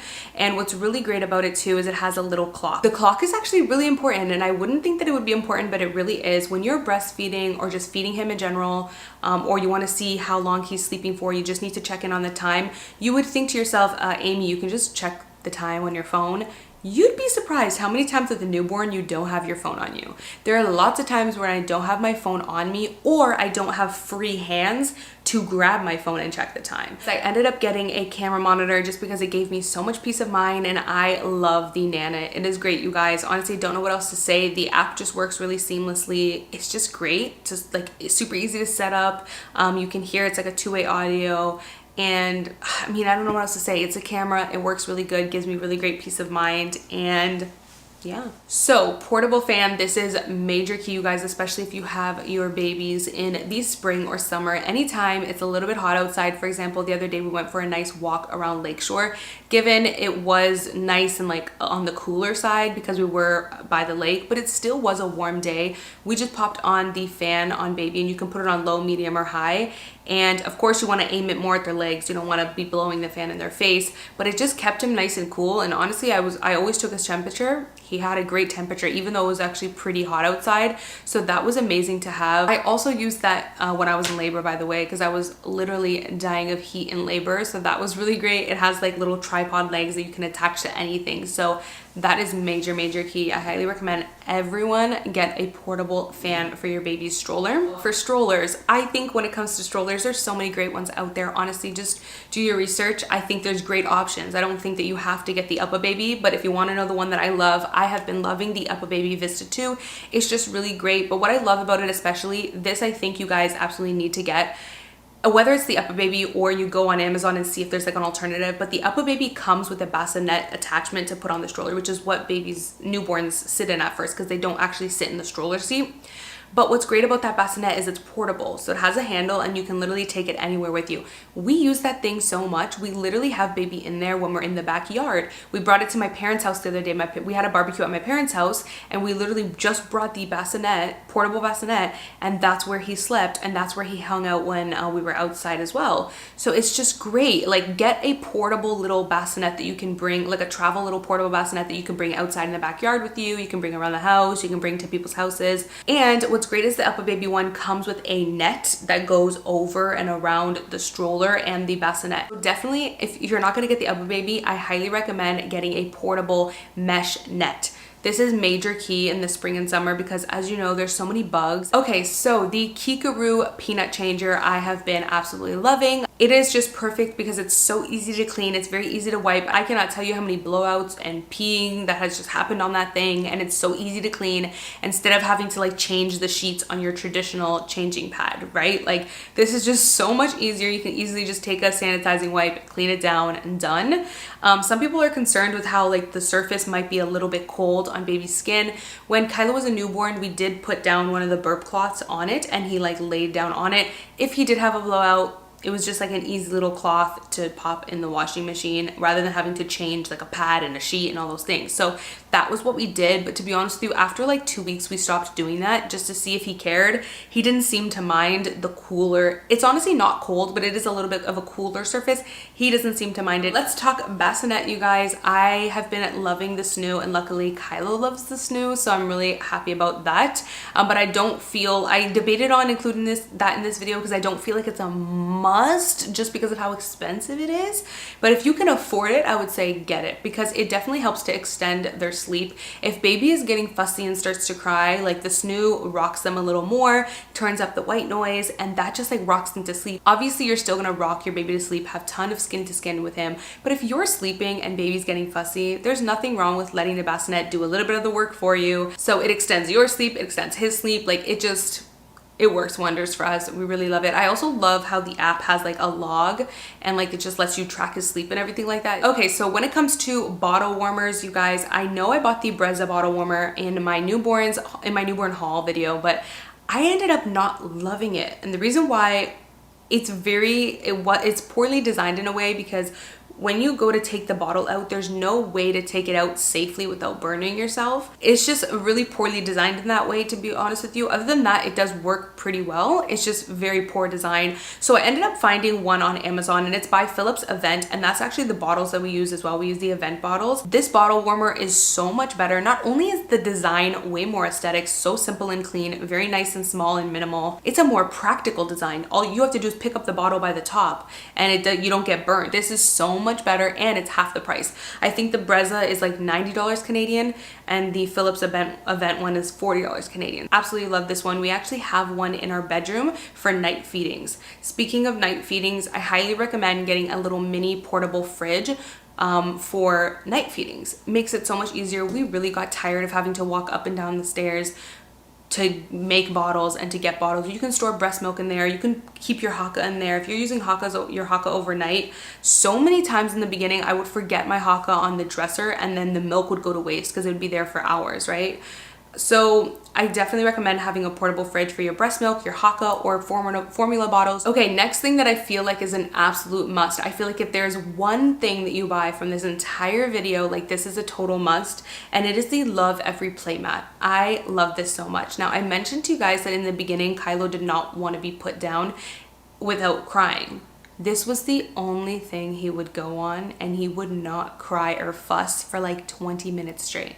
I'm telling you, he loved and still loves this thing so much. Babies love this thing. Not only does he love it, but it's super educational. When he was around 2 weeks old, he went through like the 2-week growth spurt where he was really fussy for like a good week. And I really feel like that helped him become less fussy and really helped teach him how to like be on his own without crying in a way. Because after we started using the Love Every Playmat, like every day for like a week or two, that's when he actually started being able to go on the bouncer, go in his swing without crying. I really feel like it's helped him so much. You can do amazing tummy time on it. It comes with great like high contrast cards, and he is obsessed with the mobile in the center because underneath it just has like black patterns. Okay, so I definitely feel like you guys can see it back here. A rocking chair is a major must have. When you are rocking baby to sleep, it really gets tiring on your legs and your arms and your back. Let me just tell you, my back is not in good shape, okay? It can get really tiring.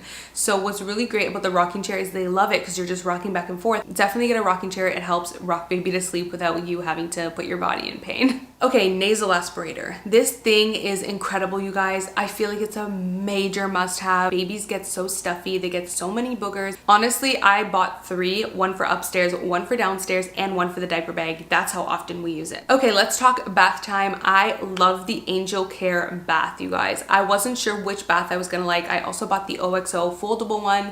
I think I'll use the foldable one sometimes, but lately, to be honest with you, we've just been using the Angel Care one. It's perfect. You just pop it in your bathtub, fill up your bathtub. Okay, so I just went in his drawer to pick these up. So these are the kite onesies, you guys. These are so important, like must have, absolute must have. I bought onesies from so many different brands, and because of how addicted I am to the kite onesies, nothing compares. That like I found myself skipping the other ones. Like when I would look for like a sleeper for him, I would like skip the other brands just because the material were not as good. They felt thicker and like rougher, whereas these feel so lightweight and soft on baby. Like I never worried about him being overheated, even though it's long sleeve and a footy. I never worried about him being overheated because of how lightweight it is. It also comes with the mitts if you want to cover their hands. We ended up letting Kylo like really explore with his hands and stretch. I feel like it's maybe a little better for their development for their hands, and just really kept his nails trimmed, which brings up my next point, nail trimmer. I'll leave my favorite one here. I actually forgot to put that on my list. You definitely need an electric nail trimmer. We got the electric ones because it's so much easier and less intimidating. Like you don't want to be like trimming baby's nails and cut them. So the electric one is a lot safer and just more comfortable. I've felt way more comfortable using it. Okay, so that is it for my newborn must-haves, you guys. I feel like I have been here talking for forever, but all of these items I truly love and I use like on a daily basis multiple times for him. So I really feel like these are absolutely must-haves to add to your registry. As always, I will link everything down below. I will also leave my link for Sarah V's baby line down below in the description box if you guys want to check them out. And yeah, thank you guys so much for watching, and I will see you in my next video. Bye guys. Mwah. Good morning, you guys. Welcome back to another vlog. You guys, getting time to myself even to just do like my morning skincare, it's few and far between these days. But I have a couple extra minutes to myself this morning and it feels really good just to like pamper myself a little bit extra. So I'm just doing my morning skincare. The first product I'm going to be using is actually this good old green tangerine vitamin C serum. You guys, I have been using this for a few months now. This is like my third bottle, I think. This is super random, but in my last vlog, if you guys saw that I went to the movies with my sister, so we ended up seeing, I never told you guys, but we ended up seeing the new Elvis movie and it was really good. I was expecting it to be more of like a traditional movie, but it was actually more of like a movie with like a narrated style. Like it had a narrator the entire time, a lot of like animation and text. So it was a little bit different in that sense, but it still was good. And honestly, like I actually learned a lot about Elvis that I didn't know, which was like really cool. Overall, it was a good movie. And fun fact, we're actually going back on Wednesday this week to the movies again because I really loved that like VIP ticket thing that I told you guys, like you could order food and everything.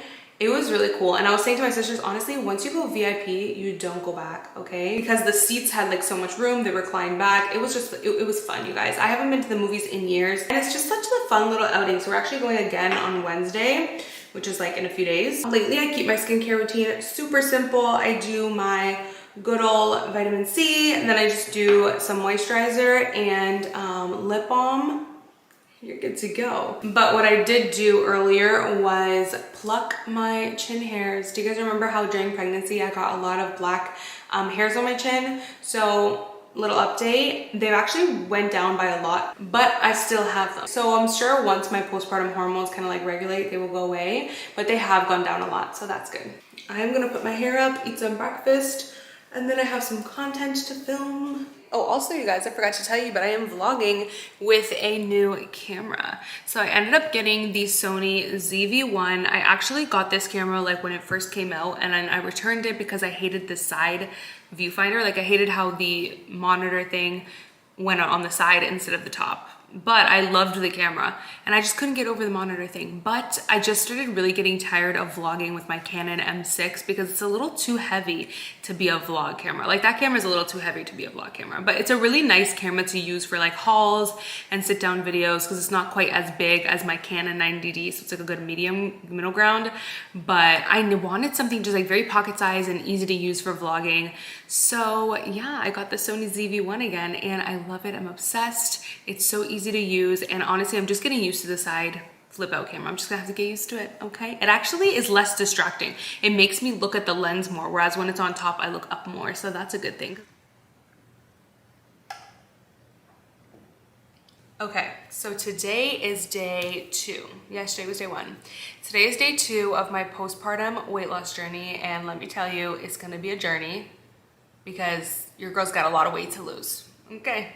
Like I already had weight to lose before I found out I was pregnant, and now I have like double the amount to lose, so it's gonna be a journey, okay? But I figured to take you guys along with me and just share everything, the real, the raw, the good, the bad. So I've never actually shown you guys my real body, like without sucking it in, without finding the perfect angle, just showing you guys all the angles, the good, the bad, all the angles. Before I found out I was pregnant, I was 150 pounds on the dot. And then during my pregnancy, I gained 38 pounds. It kind of like bounced back and forth. So I went all the way up to 188 to 189 pounds. I think like 2 days before I gave birth, it was 188. So I guess you could say I gained 38 pounds.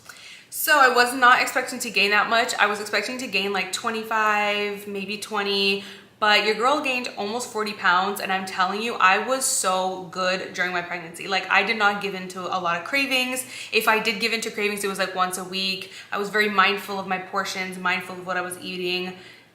I worked out a lot. Like I kept up my same workout routine for most of my pregnancy. I walked a lot. So I'm telling you, like I did good in my pregnancy and I still gained 38 pounds. So if you're pregnant right now, when you're gaining a lot of weight and you're trying your hardest, just don't overthink it. My OB told me, like, honestly, weight when it comes to with pregnancy is just, it's very fickle. Like you can just try your hardest and you still gain weight just from water weight or swelling or the baby, just so many things, so many components. So I just made sure I kind of like focused on what was in my control, tried to eat the best I could, didn't overeat, and I still gained 38 pounds, so it is what it is. So let's talk goal weight. The thing with goal weight is like you never know how you're actually going to look, you know what I mean, at a certain weight. The lowest I've ever been is 128 pounds, which I really liked how I looked at that point, but I still feel like I had a little bit to lose, so I feel like my goal is like around 120-ish. I really am just gonna focus on how I feel and how I look in the mirror and how clothes fit and stuff like that. So yeah, I guess that technically means I have like, if I'm 100, oh yeah, let's say where I am right now. So postpartum, the weight that I lost.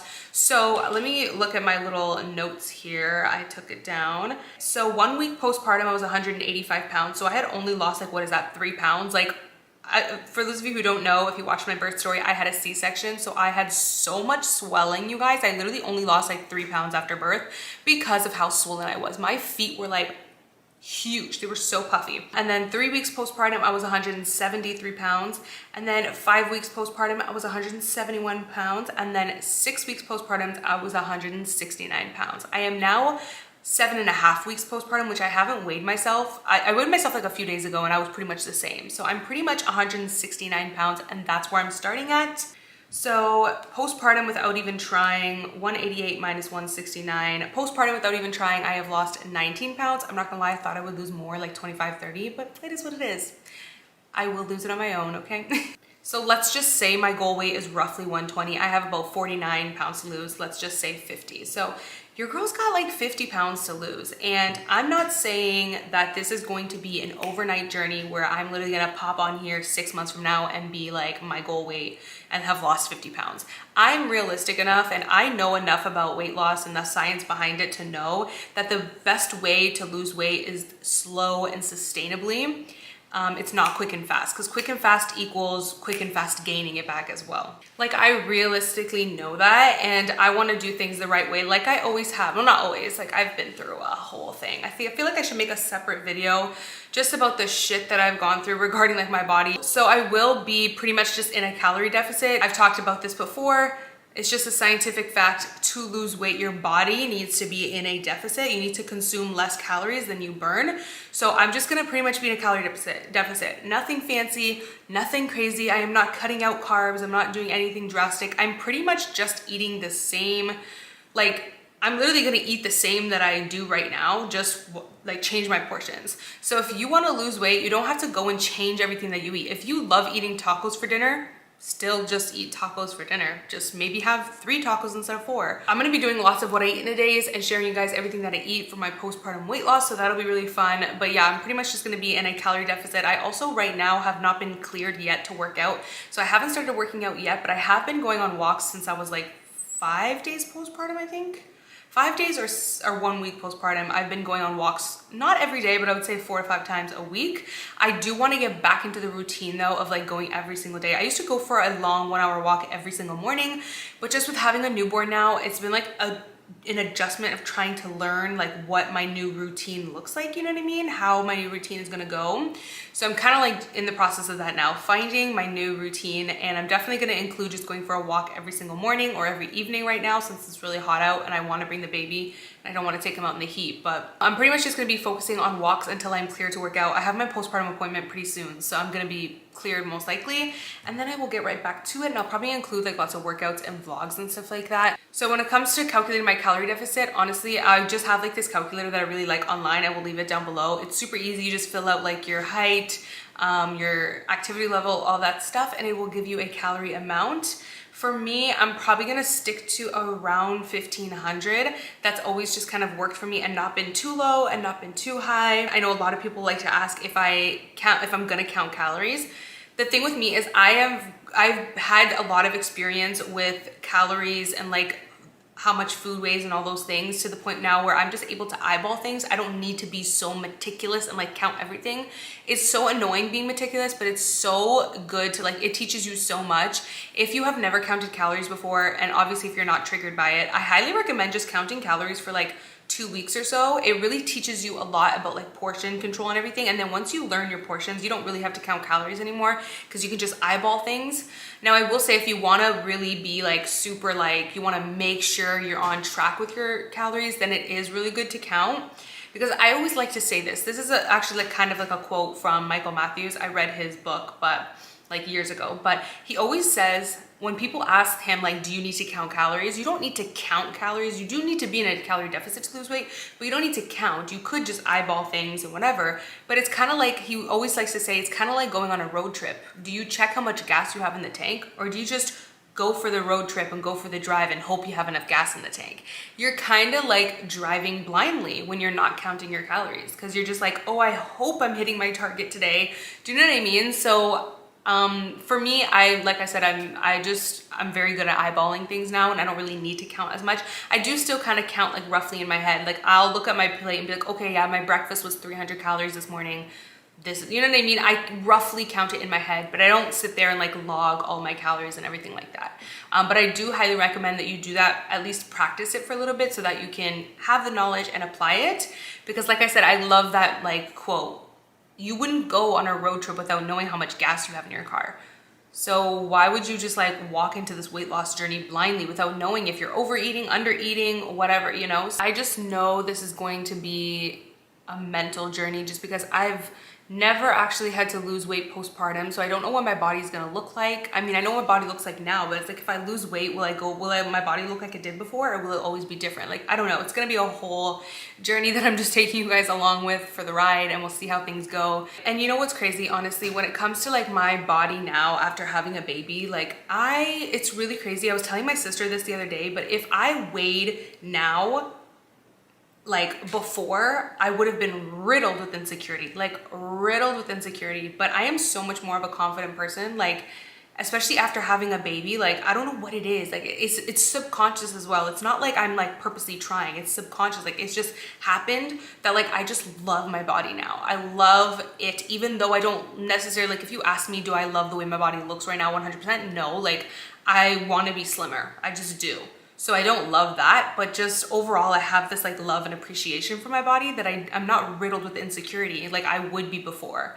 Okay, so this is my body, pretty much 8 weeks, so 2 months postpartum, you guys. I still have a belly. Like it's crazy, but I feel like I look 3-4 months pregnant still. I'm not gonna lie, I thought my belly would go back to like being how it was, which is like this, but it's not. It's like this. And that's just the reality. I am one of those girls who just still look pregnant a little bit. You know how some girls like go back to, you know, completely flat stomach? Not me. Your girl still got that little baby bump, postpartum baby bump. This is my body, just all natural, no sucking it in, no good angles, just me. The real, the raw Amy.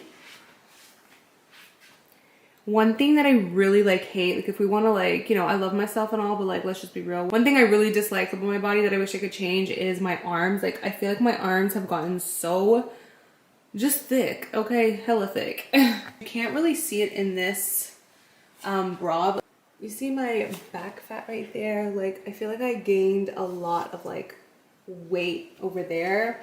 Now if you want to take off the high-waisted pants, this is my belly. I did get a little bit of stretch marks. And there's my line down my belly, which I actually don't mind that it's still there. I think it's cute and it just reminds me of my pregnancy. I had a really good pregnancy. So it's like my little memory of my baby and my pregnancy. So I actually don't mind it. But this is my belly. I also really hate like my underarm fat right here. Does anyone else have that? I've always been like so insecure about it, but honestly, like I said, I just have a new appreciation for my body. And even though this is not the me that I want to stay, I'm loving myself through the entire way. I did not mean for that to rhyme. Yeah, you guys, I just thought, you know what? Let's just keep it real with them, share my postpartum body because it's not easy. I've obviously changed, you know, my body is not the same as it used to be. Even before pregnancy, I kind of like I said, my smallest that I've been was 128, and even before pregnancy I gained a little bit of weight. So I have so many girls that like I follow on YouTube and that I love, and when they are vulnerable and they share certain things that I can relate to, and I'm like, oh my god, like they have that too, or they struggle with that too. Sugar baby, they struggle with that too. Like, oh wow, it makes me feel better because it's like I look up to them and I love watching their stuff. So when they struggle with the same thing I do, I'm like, oh wow, see, I'm not alone. Even someone that I, you know, really love following also struggles with that. So I just hope that seeing my real raw postpartum body just makes you guys feel a lot better if you can relate, and makes you feel like you're not alone. But yeah, I think I'm gonna end the vlog here because I'm pretty sure this video is getting a little long. But yeah, hopefully you guys enjoyed this vlog. Definitely more to come. Like if you guys want to keep up with my postpartum weight loss journey, stay tuned on the vlogs because I'm going to be sharing workouts, my food, different recipes, my mindset. I'm going to be sharing with you guys the scale and like the progress. I'm probably just going to do that in vlogs. Like I was thinking of making it like an actual series, but I'm probably just going to keep you guys updated in the vlogs.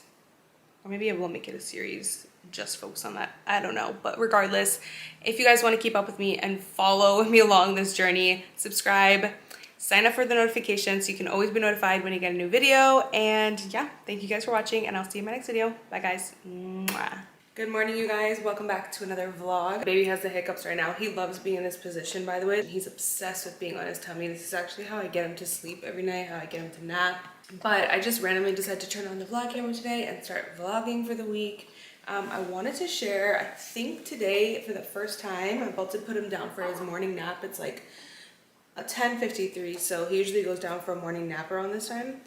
I'm gonna try the Love to Dream swaddle for the first time. We have the snoo bassinet, so he always naps in there too, but lately we've been practicing some naps in his crib, which is really nice, and he's doing really well. Like you'd think for a snoo baby, they tend to like need to transition into the crib, right? Because for a second I thought the camera wasn't recording, but it is. They usually need to transition into the crib because it's not moving and like rocking back and forth like the snoo is, but he has had 2 naps in the crib so far and they both went really well. Yeah, so I think I'm kind of nervous about trying this. I don't know why, because he's been swaddled since like day 1.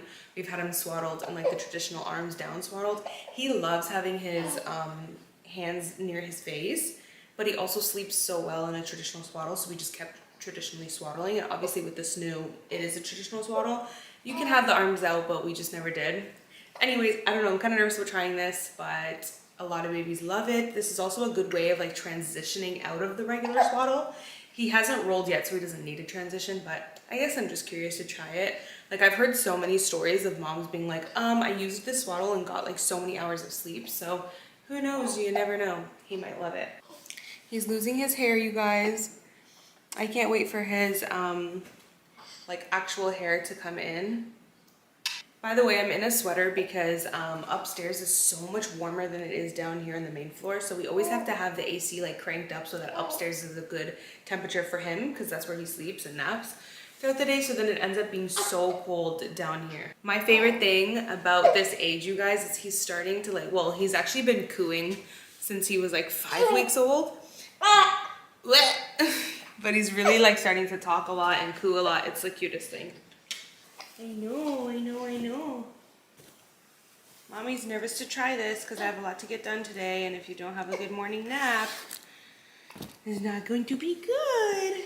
It's not going to be good. Mommy's nervous.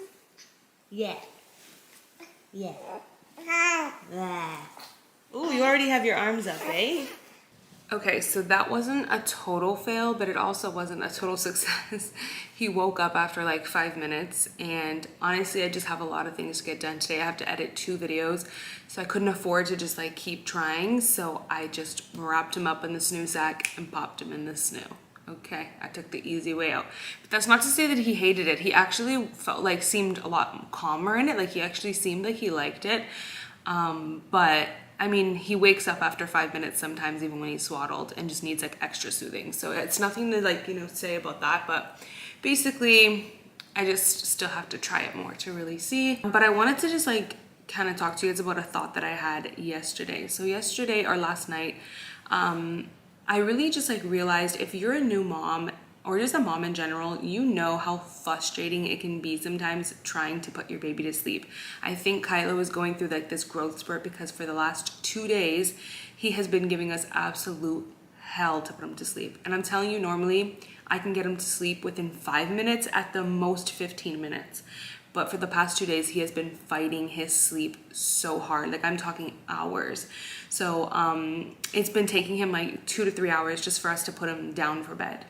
And so it can be so frustrating. Like just truthfully, like after about an hour, you're only human. You're going to lose your patience and just feel so defeated. Like I was feeling so defeated and just like, oh my God, like just please go to sleep. You know what I mean? But then I realized to myself yesterday, I realized that a lot of these things come from expectations. So you have these high expectations like, oh yeah, it's only going to take him 10 minutes to go down. And then when it takes longer, you feel so disappointed, you feel so defeated. You get, the letdown is worse. So last night I just tried a theory. I feel like mindset is everything. Last night I just tried a theory. I said, Amy, mentally prepare yourself for the worst so that you're prepared, and when things don't go well and he takes 2 to 3 hours to go down, you're not going to get as frustrated. Last night took me 3 hours to get him down for bed because he kept waking up every 5 minutes. Literally took me 3 hours. Started at 9:30. He only went down at like 12:15ish, I think. And honestly, I never felt that frustrated throughout the entire 3 hours. And it's because I changed my mindset. I said to myself, Amy, just when 9:30 came and it was time to start putting him down and giving him a bath and everything, I said to myself, Amy, just be prepared. You know what? He might take some extra time today to go down. He might keep waking up. And so every time I would put him down in the bassinet, like he would be literally in such a deep sleep, like such a deep, deep sleep. I'd put him down in the bassinet. And normally I would say to myself, oh, he's in such a deep sleep. Yes, he's knocked out. He's going to sleep so good. You're getting yourself like so attached to those expectations, and then when they don't and they wake up, you feel so defeated and so frustrated. So instead of going that route, I went the realistic / prepare for the worst route. And when he was in the deepest sleep, I put him down in the bassinet. I just said to myself in my head, you know what, Amy, he's probably gonna wake up. It's okay. If he wakes up, he just needs some more soothing. Maybe he needs to burp. That's okay. Like I kind of said that to myself. And guess what? When he woke up, I wasn't like, oh my God, like I didn't feel defeated. He woke up and I was like, oh, let me just soothe him some more. Let me maybe burp him some more. Like I just didn't feel as defeated. Do you know what I mean? So I don't know. Hopefully you guys like know what I'm talking about, and hopefully this like helps anyone. But all I'm saying is if you are a mom, try to keep your expectations realistic and kind of prepare for the worst, because I feel like you're just going to be able to keep your cool longer and be more patient that way. You know what I mean? So yeah, like last night it took 3 hours, but I did not feel frustrated at all just because of my mindset switch. You know what I mean? Oh, and by the way, last night he slept for a 5 hour straight. Okay, he had a 5 hour stretch of sleep last night, which was amazing because the night before he kept waking up every 1 hour. So the longest stretch of sleep we've ever gotten from him is 4.5 hours. But before that, the longest we ever got was 2.5 hours. But we've been using the Taking Care of Babies from Instagram. She sells like sleeping courses. We've been taking the newborn class, and honestly her sit back method works so well. We've been able to get him to like make him learn how to have longer stretches of sleep at night. Like 3 weeks ago, the longest stretch we ever had was 2.5 hours. Now last night we got 5 hour stretch of sleep. 4 of those 5 hours were like uninterrupted, like straight, just like sleep, like didn't need any extra soothing. And then that last hour, he needed a little bit of soothing, and then he went down for the rest of the hour. But yeah, So taking care of babies, highly recommend their course. The sit back method works. Anyways, when he woke up from that 5-hour stretch, I said to myself, oh my God, like I know for a fact he is going to drink his entire bottle because he's obviously going to be hungry after that 5-hour stretch. And normally when babies drink their whole bottle, they get like milk drunk, and then it's so easy for them to fall back asleep. But instead of saying that to myself, instead of getting myself all like attached to that expectation and being like, oh yeah, he's gonna drink his whole bottle, he's gonna get milk drunk, and he's gonna go right back down to sleep. Because he woke up, it was like 5:30 a.m. So obviously we're putting him back to sleep right away. Instead of getting attached to that expectation, I said to myself, you know what? It's possible he might not even want to eat the rest of his bottle. It's possible he might fight his sleep. He might not go right back down to sleep. Normally throughout the night, he's honestly really good. Like he wakes up to feed, and as soon as he's, hello, my battery literally died. I didn't know you could record while plugged in, but anyways, I'm just gonna wrap up quickly here. What I was saying is normally throughout the night, he's really good. He wakes up to feed, and then after a feed, he literally falls asleep in my arms, put him back in the bassinet, done. Like it's very easy. But last night I said to myself, just to keep my expectations realistic, because he has been kind of different the last few days, I said to myself, Amy, you know what? He just had a 5-hour stretch of sleep, great. Maybe he's not gonna go right back to sleep after though. You never know, he might fight it. Keep your expectations realistic. And guess what? He did. Like I'm telling you, normally he doesn't fight it during the night, but he fought it. After that 5-hour stretch of sleep, I fed him. He didn't even drink his whole bottle, which is weird. You would think after a 5-hour stretch, he would drink his whole bottle. Didn't drink his whole bottle. Was literally in my arms with his eyes wide open, kicking with his little legs, fighting his sleep.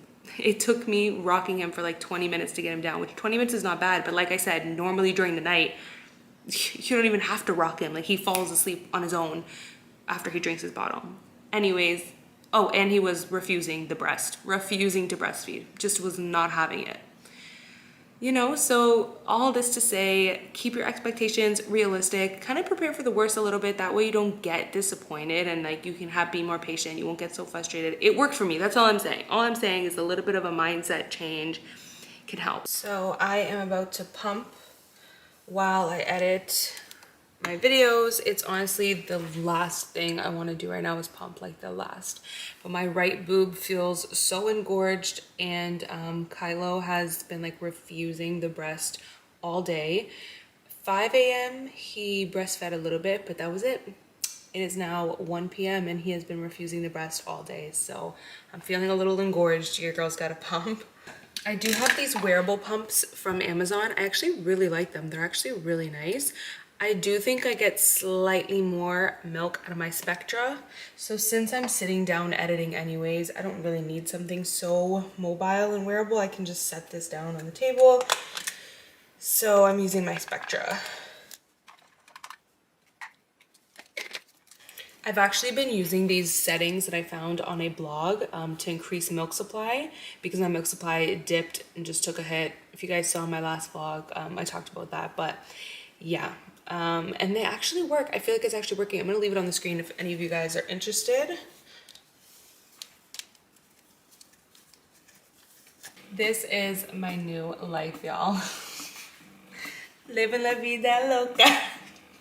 Getting him when he wakes up in the morning is my favorite thing in the entire world, because I open the curtains and like let in the sunlight just to let him know that it's morning, and I unswaddle him and he stretches. And then I go, good morning. And he looks up at me and he has like the biggest smile ever. It's the cutest thing. You know the What to Expect pregnancy app? I actually, I use that app so much, you guys, because I just feel like I don't know anyone with, like I don't have any friends or anyone with, I don't have any friends or anyone really who, like, really my only friends that are moms are like some of you guys, like legit. That's why like I'm really enjoying just like uploading more vlogs, because I feel like we can all relate in the comment section and stuff. And a lot of you guys have reached out to me in DMs from like my last video, and it just feels really good. But other than that, like in person in real life, I literally have no mom friends, so I have no one to relate to, no one to talk to. So I really love the What to Expect pregnancy app. I still use the pregnancy app, and I still am a part of like the May group, and I love reading the forum and stuff.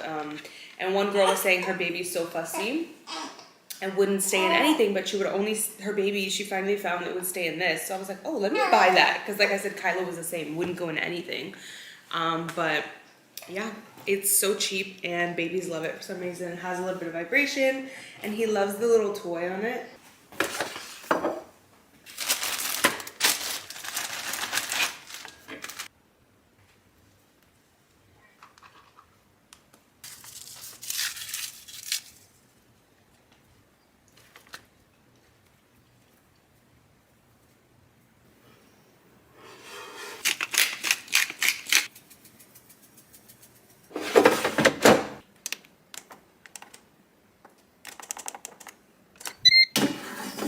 Yum yum.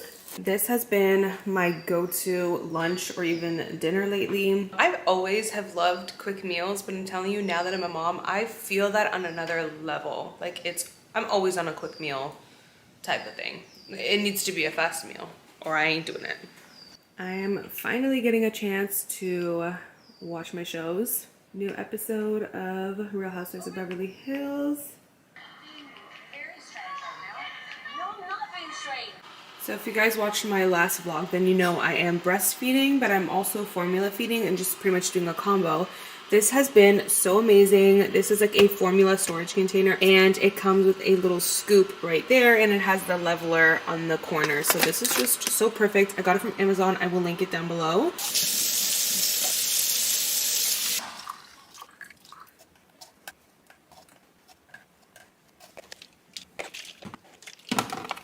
Okay, so I am actually on my way right now to head to dinner with my sisters. I'm super excited because we're gonna try this Mexican restaurant that I've never been to before, but it's in downtown Oakville and I'm super excited. Apparently it's like a super aesthetic place, but it's also just like bomb with the food, so I'm excited. Okay, your girl's gonna eat some tacos. Don't mind my room is like super messy right now, you guys, but this is what I'm wearing. I just threw on this kind of like linen beige blouse. Sugar's going crazy downstairs.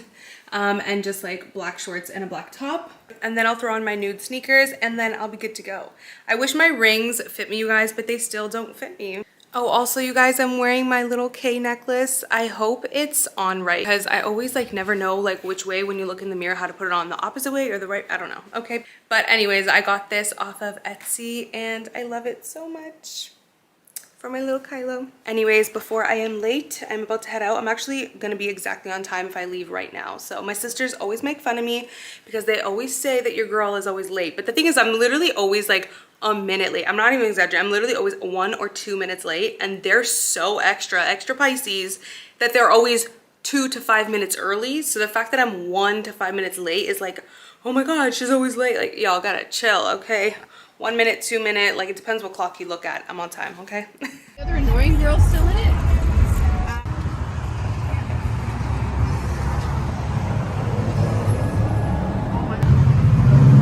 Go ahead. She's definitely not loaded. No, I like Taco Bell. Stop. Baby, where's the ground beef? What? So where's the ground beef? This girl was watching everyone bring out the food. She's like, is that my food? Yo, I am hungry. I got sunset.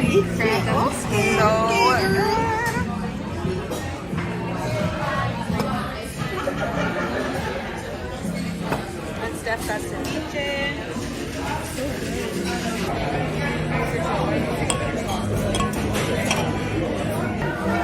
First time trying birria tacos and I'm so excited. All of us got it. Thank you so much. So this is for the flour. Okay. Perfect. Thank you. I didn't tell you guys how to do it. Bitch, you better pour that whole thing. Steph, where's it like that? You're supposed to do zigzag. Just like it is. Yep, the lip liner is gone. You guys remember them? It's a she's a goner. Wowzers. Oh, we are far windows. They say with the Tesla, I'm gonna pretend this is my car. As much as possible. Damn, the sun burned my eyes. That Heartland, like I don't mind saying that. Oh, the water. Yeah. On dinner date. Yeah, I hate when people do that. Not us strolling through downtown Oakville. Oh, there's Lululemon. Where? Oh yeah, I'm definitely going there. We would have to really walk fast to get the second cup. Why they close? At 8 p.m. What time is it? It's 7:51. Oh hell no! I'm joking. No. I keep just staring at myself in the camera. Are you okay? Because I'm perfect. Perfect. Yeah, I am. Perfect. No, I'm just dying because we came here to walk around and go shopping, but everything closes in 3 minutes. So we're just walking, going nowhere. A cruise? I'm gonna get a picture. I am trying to take a video. Can you guys Excuse do me, people. that? I'm dead.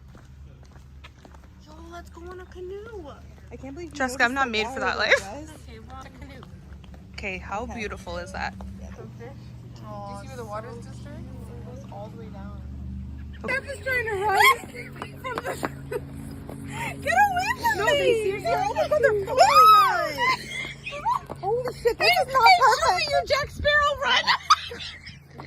Holy shit, balls, I just wanted a photo. Amy, they keep following me! Steph, show us your Jack Sparrow run! Oh my god. No, they legit keep following me. So I'm editing and I just realized I forgot to end off the vlog. So I'm popping in just to say thank you guys so much for watching. You guys, that restaurant was incredible. Like, I cannot stop thinking about those. I hope I'm pronouncing it right. I think my sister said it's called flautas. They were incredible. Basically like crispy chicken tacos. They were so good and I wasn't expecting them to be that good. The birria tacos was my first time trying them and they were good, but it wasn't what I was expecting. They have a little bit more of like a sweeter, smokier flavor. I was expecting more of like a savory, saltier flavor. But the carne asada tacos, oh my god, those just did it for me. Everything was just incredible. The churros were like perfectly done. Also, huge win for me this week, you guys. I didn't film it, but I did take some pics. I'll post it here. But huge win for me. I took Kylo by myself for a walk and Sugar. And that's just like a huge win because I just remember when he was like first born, I didn't feel like fully confident as a mom to like take him out on my own, let alone just like go for a walk with him and Sugar. Like, I just thought, oh my god, it's so much to also bring the dog, and like I don't know if I can do it by myself. You know, you just think of so many things, like what if he cries, what if this. And I just feel so much more confident as a mom now. He is 10 weeks old on Wednesday and I just feel like I really have like my groove going.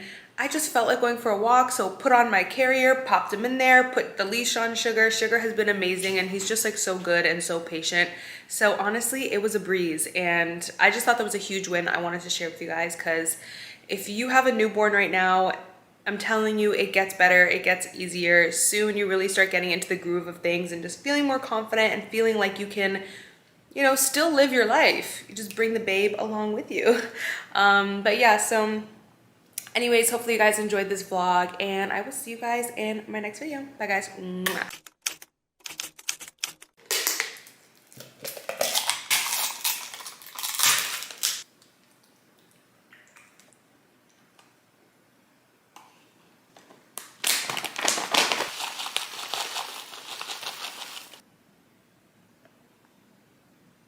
What's up, you guys? Welcome back to another vlog. Yes, I bit my lip. We're just gonna all pretend that doesn't exist and ignore that. I'm about to eat some breakfast. This has been like my go-to just because it's so easy to put together and easy to eat. Like, it's something I can eat in 2 minutes while I'm holding Kylo in one hand. Like, it's been my go-to. It's also so yummy. This is like the best granola ever. Anyways, I'm getting ready to do my workout. I'm pretty excited. Honestly, one thing I realized, like, it really hit me this morning, because yesterday I was just feeling a little bit down and I was like, why do I feel down? And it's because anytime I'm not doing something for myself, I feel a little bit down. I haven't like vlogged or filmed in I think 2 weeks or a week and a half, 2 weeks. And I don't know, I realized how much I love my job. I realized how much I love filming and just vlogging and stuff. And when I'm not doing that, it's like the one thing I do for myself as Amy and not just like as a mom, you know? So I realized when I'm not doing something for myself, I feel a little lost. So I'm vlogging today and I'm also about to work out. Yesterday I skipped my workout and that also I feel like had me feeling kind of down. Like, again, working out is like my thing to do for myself just as Amy.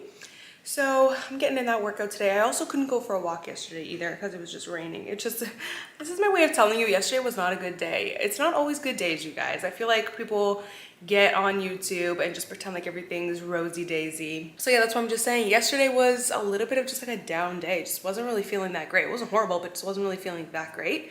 It's rainy, couldn't go for my walk, didn't do my workout. So today's a better day. It's sunny outside. I'm gonna go for a walk later. I'm also gonna tan later, which also always makes me feel good because I'm going out tomorrow, so I wanna have a nice little tan. Once again, I'm here with the bad angles, but it's just easy, you guys. But basically, I just wanna say, if you're a mom and you don't do anything for yourself, this is my public service announcement that you must even just find 10, 15 minutes in a day just to do something for yourself, whether that's take a bubble bath, pamper yourself, do a quick 10-minute workout. Just do something you love, like, for yourself, because it'll make you feel good. Little weight loss update, you guys. I have lost 2 pounds so far, so things are going good, which honestly, I don't mean to sound like, I don't mean to toot my own horn, but which was to be expected. Like, I've done this before. I know how to lose weight, stick to my deficit, have a cheat once a week, work out, be active, walk. The weight will come off. It just, you know, it's not rocket science. So, you know, it was to be expected. But the part that can be rocket science is the dedication, okay? Because there's the formula. I just gave you guys the formula, but you have to actually apply it. You have to actually do it. You have to stick to your deficit. You have to stick to only one cheat meal a week. You can't just be, you know, going over your calories every day. So that's the real rocket science, is actually applying it and staying dedicated. But for me, this is another thought I randomly had the other day too, was like, I was working out and I said to myself, like, it's hard to be a mom and work out. Kyla woke up like 3 times during my last workout and I couldn't get my full workout in. But I said to myself, it's moments like this that would be so easy to just give up, let myself go and just say, oh, I'm too busy to lose the weight and work out. Like, it would be so easy to take that route. But then I said to myself, the way I look at it is, every day I ask myself, who do I want to be? And are the actions that I'm doing every day aligning with that person? If I want to be a fit, healthy, happy, good mom, am I living my life that way to align with that? Am I working, like, is the actions that I do every day aligning with that? So that's what keeps me going, because I'm like, that's who I want to be. And I can be whoever I want to be. Like, you know, you can truly be whoever you want to be. Just your actions need to align with it. So Kylo's sleeping right now. He's going to wake up pretty soon. He usually wakes up 10:30, 11. So I'm about to get my workout in and finish this yogurt. It's actually so good. I love this so much. But I really should stop chit-chatting so I can take advantage of his nap right now. Making a quick burger for lunch. I used the Beyond Meat burger, and then I added 1 slice of bacon. Lately I've been liking pickles in my burger, which is so random because I used to hate pickles. I still don't like to like eat them on its own, but I don't know, it just adds something to a burger. And then I love coleslaw on my burger too.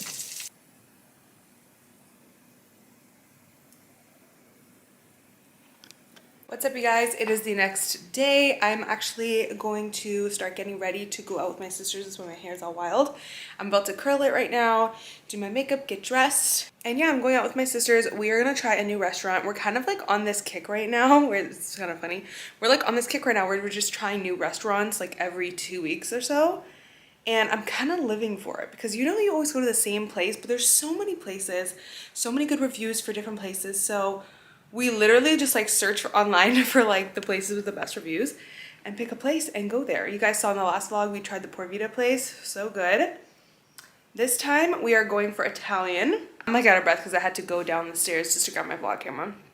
But this time we're going for Italian. We're gonna try olive press, and I'm so excited, you guys. I'm gonna literally order like half the menu, and we're just gonna like share it. You know when you want to like try everything, but you can't eat everything, obviously you can't fit it in. So we're just gonna like all order a bunch of things and just share.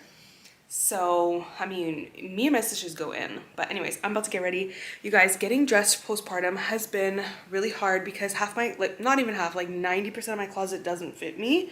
So it's been really hard, but I do have these really cute cargo pants that Steph recommended to me while I was pregnant. And I remember thinking to myself, you know what, I better size up because after pregnancy I can wear them and they'll fit. So I ended up getting them in a large and an extra large. So I am currently gonna wear the extra large today. I just tried them on earlier. They fit so nice, you guys. They look so good. But I'm super limited on what I can wear them with because like I said, literally my clothes don't fit me right now. So all of like the cute tops I can pair these pants with are all a size medium and a size 6. and that just doesn't fit me right now. I'm more of a size 10 right now and a large. So this is the only thing I could find in my closet that would look cute with it, but still this is actually a size 8 and it's probably gonna be snug, but it's stretchy, you know? So I'm like, oh, I can probably make it work. Like literally my clothes don't fit me, y'all, so this is the best I could come up with to go with this, and I think it'll look cute.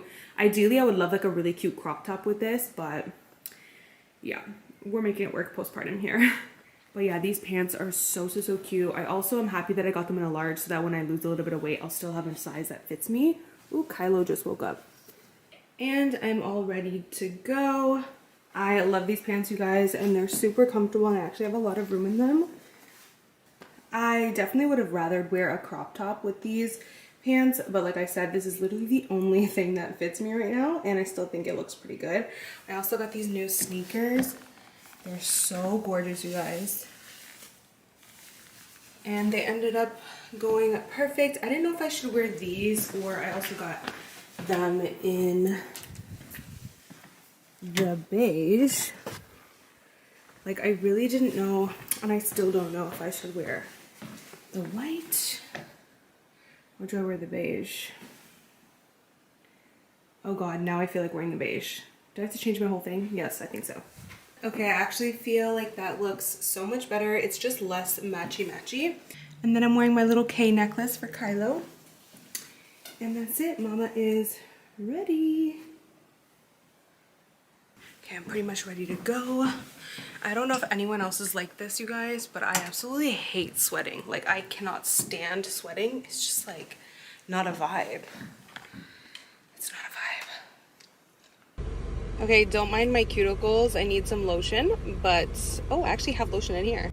Okay, that's much better, but I forgot to show you guys that I got my nails done, and I was asking Steph for like ideas, and she told me to do ombre French, and I'm so glad she did. Like, it looks fire. I'm really happy with it. Oh my god, I need to cut that.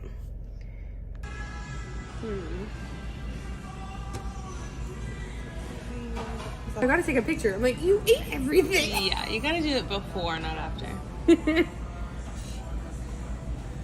Jessica just casually waits for us every time to finish. I know, and then noodles, yeah. man. We're gonna share the lasagna, and Jessica got the carbonara.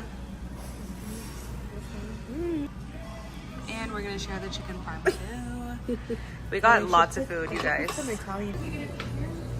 However long, it doesn't. It's really tempting not to get. You can get a kid scoop. Yum yum. Flavor I would have is strawberry shortcake. Yeah, that does seem pretty good. This is the one I get, Steph. Mom's making cookies. It's literally milk and cookies. How cute is this little outfit that Steph got Kylo, you guys? So cute. When he sits down, it's like too short on him. But so cute. It's from Zara. I absolutely love it. So it's actually been a few days since I last vlogged. I think the last time I vlogged was when I went out with my sisters to the Italian restaurant.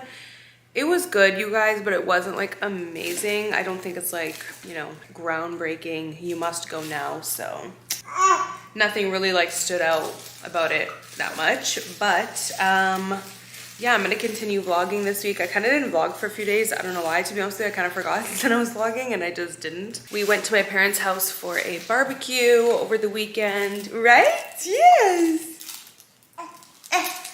Went to my parents' house for a barbecue over the weekend, and then just chilled yesterday, did laundry.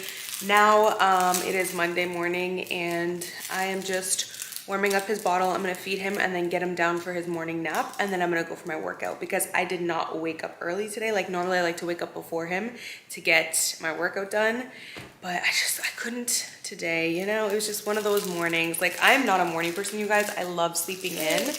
So I'm sure once he has a more consistent sleeping, like once he's really sleeping through the night, I'll definitely be able to get up before him. But as of right now, I'm still having to wake up a few times and like soothe him in the bassinet, feeding, you know what I mean? So it's like, once you're getting up a few times, like there's nothing you want to do but like just crawl back into bed, you know?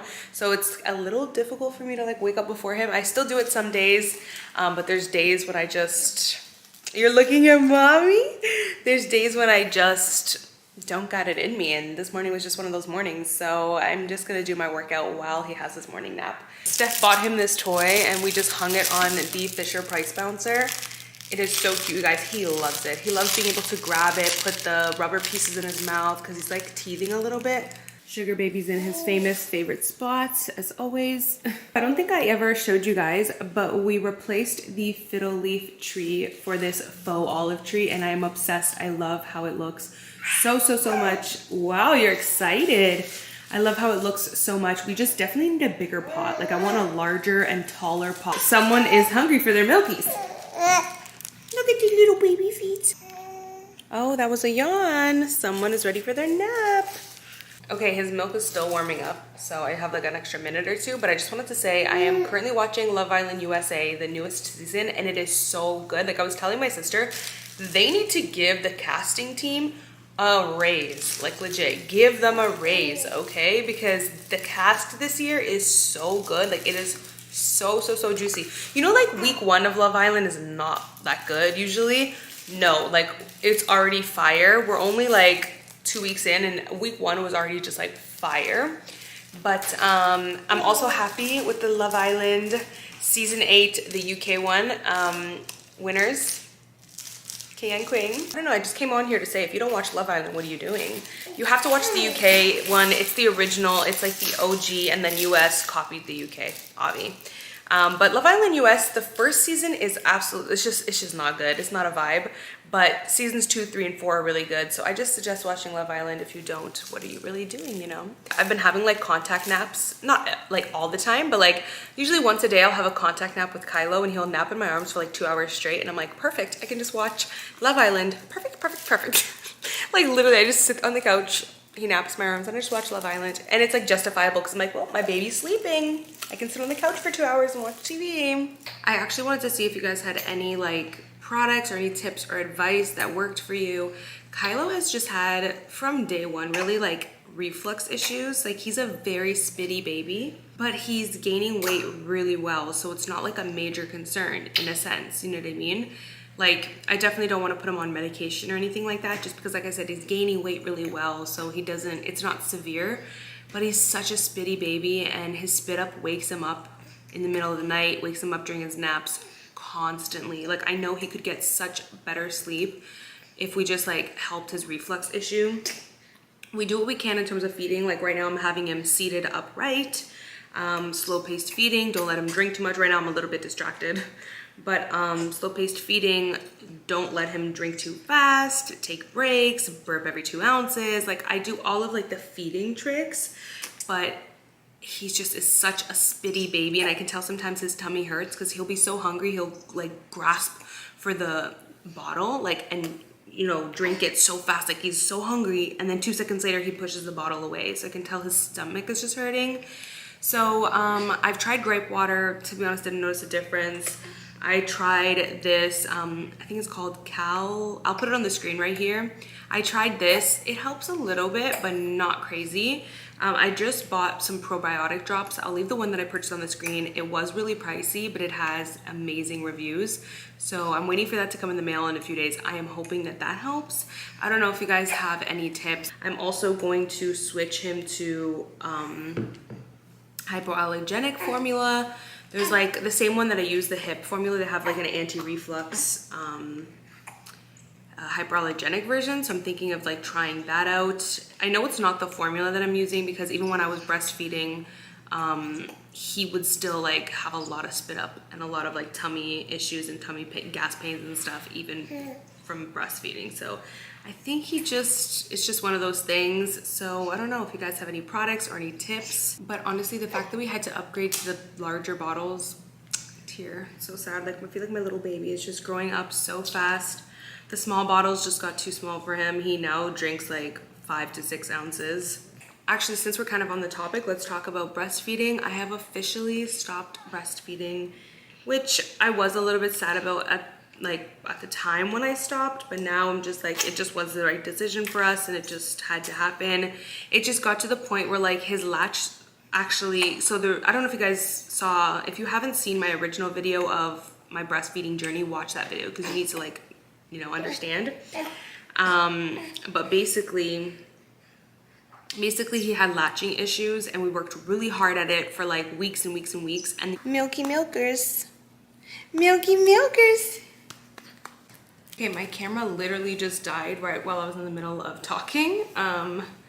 So I just let it charge for a little bit, had my protein iced coffee, just did my workout while Kylo was napping, and now he's awake. But I'm gonna finish what I was saying. So pretty much, we got to the point where he was latching really well, but by that point, he was so like used to his bottle that he just preferred the bottle over the breast. And honestly, it just got to the point where it was just becoming more exhausting. And then my supply got extremely low because of that. And of course I could have still kept up like with pumping, but pumping made me so depressed. Like I hated pumping. I don't know what it is. Like there's just something about it that I find, I mean, I'm not the only one. I've read so much online, you guys even saying pumping is very mentally exhausting, but it just took over my mental health so much. Like it made me, oh, I just hated pumping. So it was just time to end my breastfeeding journey, and it's just how the cookie crumbled. But I do feel like I have a much better understanding of breastfeeding for my next baby. And you know, if that doesn't work out as well, because every baby is different, right? Like, but I just feel like I have a much better understanding going into it. And like, I know how to latch better. I know like what to do from the beginning so that I'm not in a bad situation where it's like not too late, but it's just harder to get out of. Like I just feel like I'm in a, you know, I know more. And I'm hoping that next time, you know, you never know, like some babies are so easy that breastfeeding them is literally so easy. So I might have that in with my next baby, and I might not. So yeah, right? Exactly. He loves watching me do things, like watching me do chores, watching me talk, just like staring at me and observing me. He loves it. So in my last video, I showed you guys my weight loss calendar, and obviously we're in August now, so this is July. I only started on the 14th, so that's why the rest is empty. But I finished July, and I feel like it went pretty good. And I'm moving on to August now. I actually leave it out on the counter, even though obviously I hate mess and clutter. But it just, when it's out, it reminds me to fill it out. If I have it in a drawer, I always forget to fill it out. And I just love this thing. It keeps me on track, keeps me accountable. Like I'll look at it and be like, okay, Amy, you already had 2 cheat days, enough for a while. Or I only had 2 walks this week, which is kind of rare. Like normally, as you can see, I walk all the time. But like this made me be like, okay, Amy, you need to go for a walk. So I did yesterday, you know what I mean? Like it just really helps you visualize what you're doing, how you're doing. I talked about this more in my last video, by the way, if you guys are interested.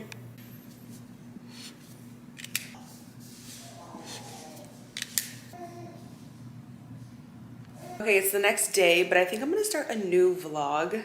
I'm hanging out with my sisters today, and I'm just like, maybe I should just like start a whole new vlog and like vlog the next few days. Oh, little update, you guys. I was asking you about Kylo's acid reflux, and I tried out these drops. They're from the brand, I'll put it up on the screen. Orange Naturals, colic for kids. It's actually in the fridge. Let me just go grab it. Even though it's not colic that he has, these drops are just good for like tummy pains.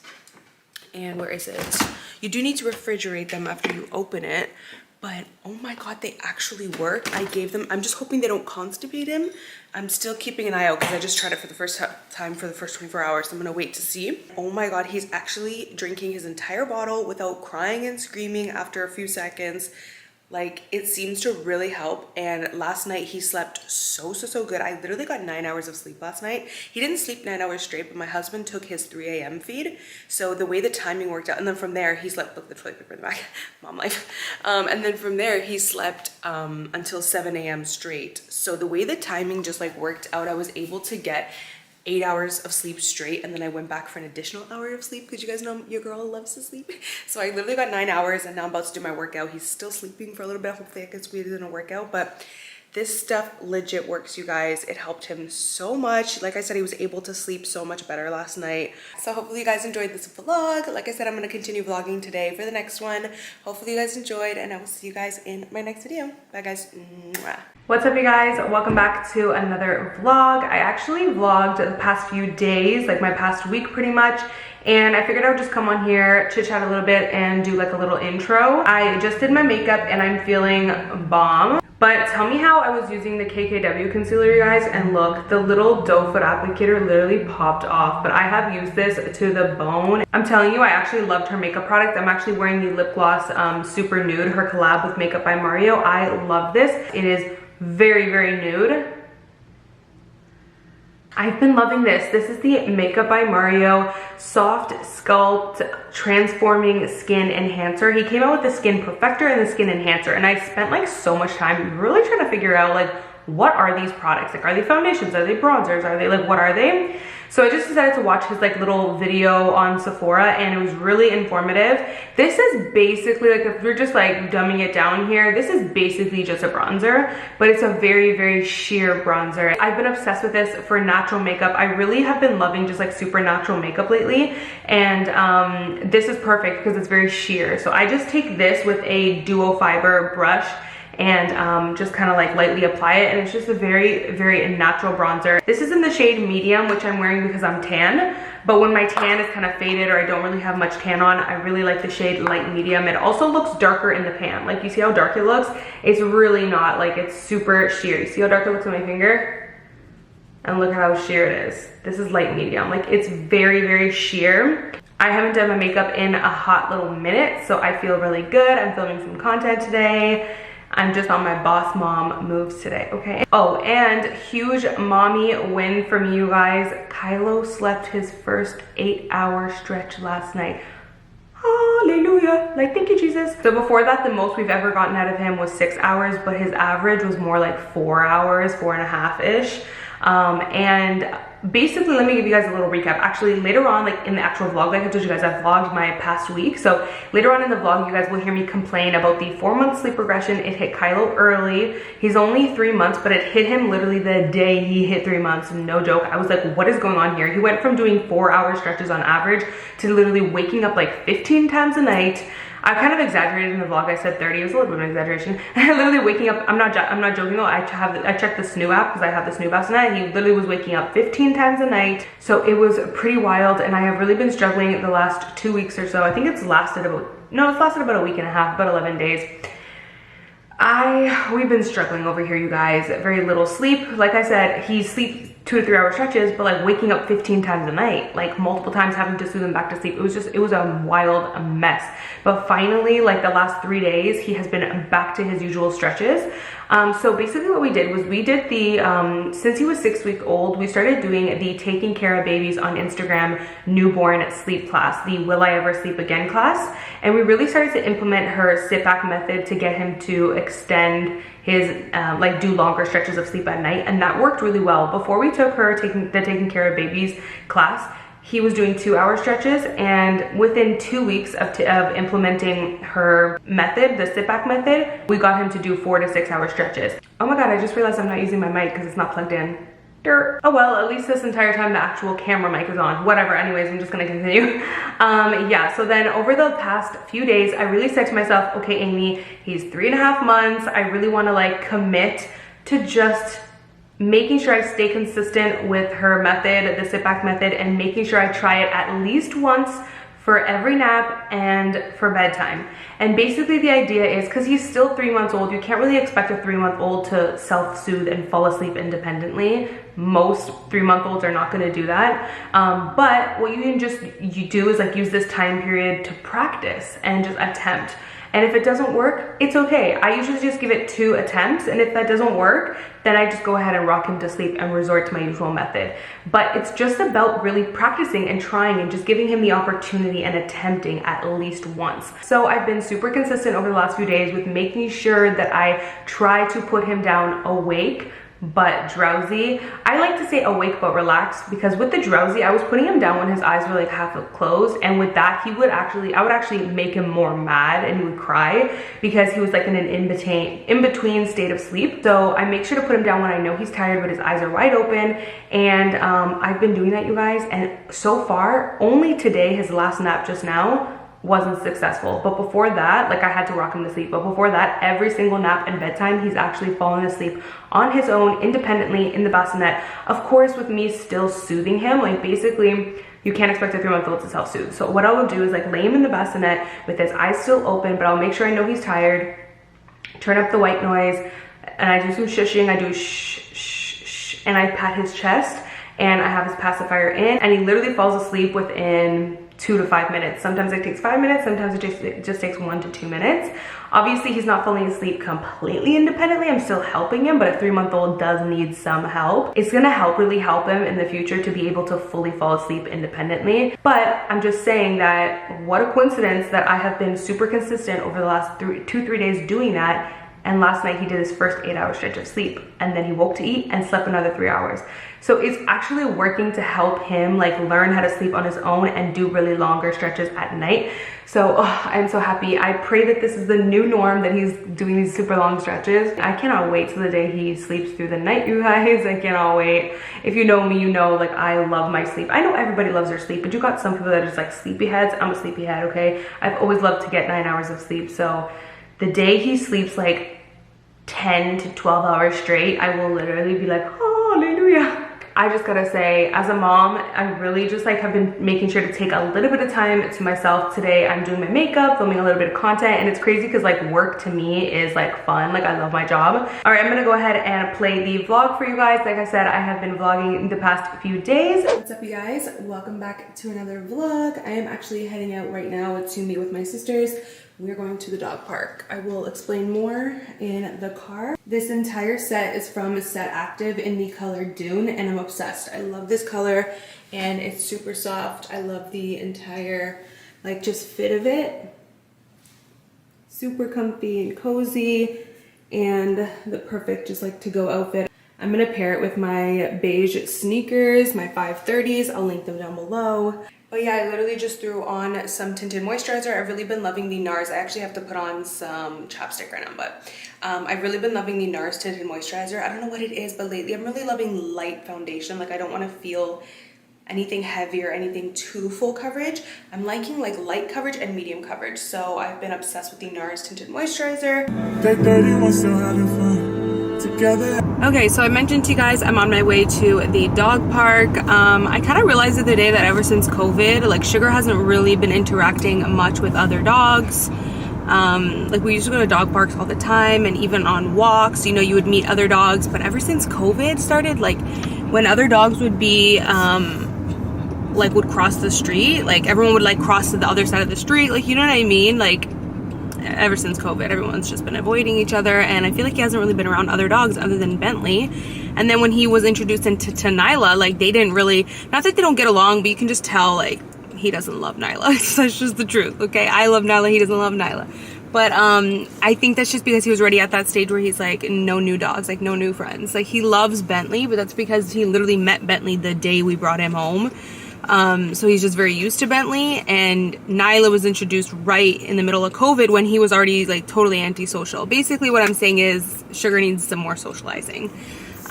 So I realized there's a dog park that Steph knows, where there's like a small dog section. I have nothing against big dogs, you guys, and nothing. I actually love them so much, and they're actually more gentle than small dogs. But I am just such a paranoid person that like I've heard there was a story actually at a dog park near my old place where a larger dog bit a smaller dog, and the owner literally just dipped, like literally just dipped, left, didn't even like own up to it and like pay for the vet bill, nothing.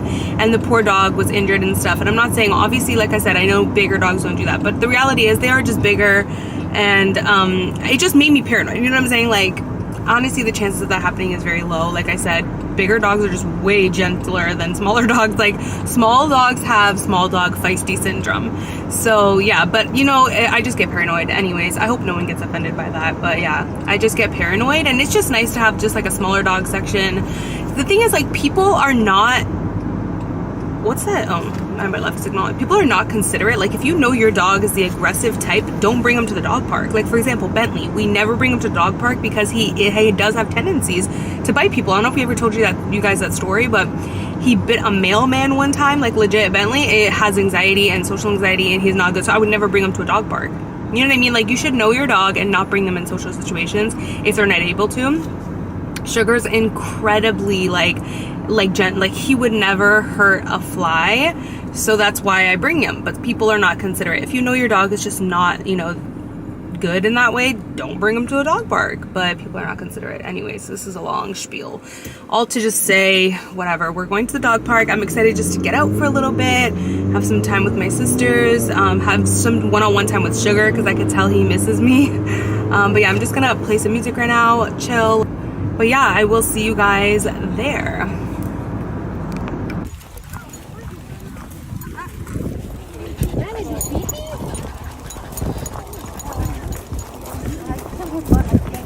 Okay, so we get to the dog park and there's no dogs here. We're literally the only ones here. It is completely empty. So my plan of socializing Sugar really is not gonna work out, but that's fine. I'm assuming it's because, here, let me take your leash off, Sugar. I'm assuming it's because it's like 1 o'clock and people come in the evenings since it's hot, but it's really not even that hot today. Okay, kind of a fail. At least Sugar still gets to run around and have fun. Come on, Shuggy. They have a kiddie pool. Jessica's excited about the kiddie pool. I'm gonna fill it. I'm dead. It is broken, Jess.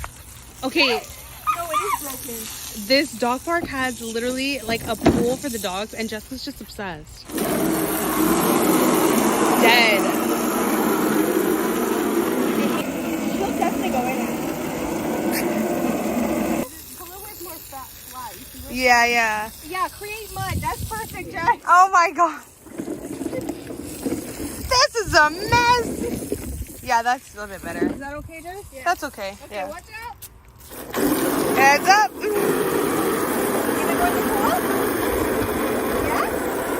Okay. Sugar's still by your bag. Is that what you're concerned about, sir? There's stuffed toy in Oh there. yeah, there's a toy in there. Yeah, there's a toy. Sugar, leave it. Come on, Sugar. Shuggy, look. I know she's gonna go in there. You know what would have been really fun? The dog sprinklers and hook the hose up to it. Sugar, come here. Come in the pool. Shuggy. I knew it. I freaking knew it.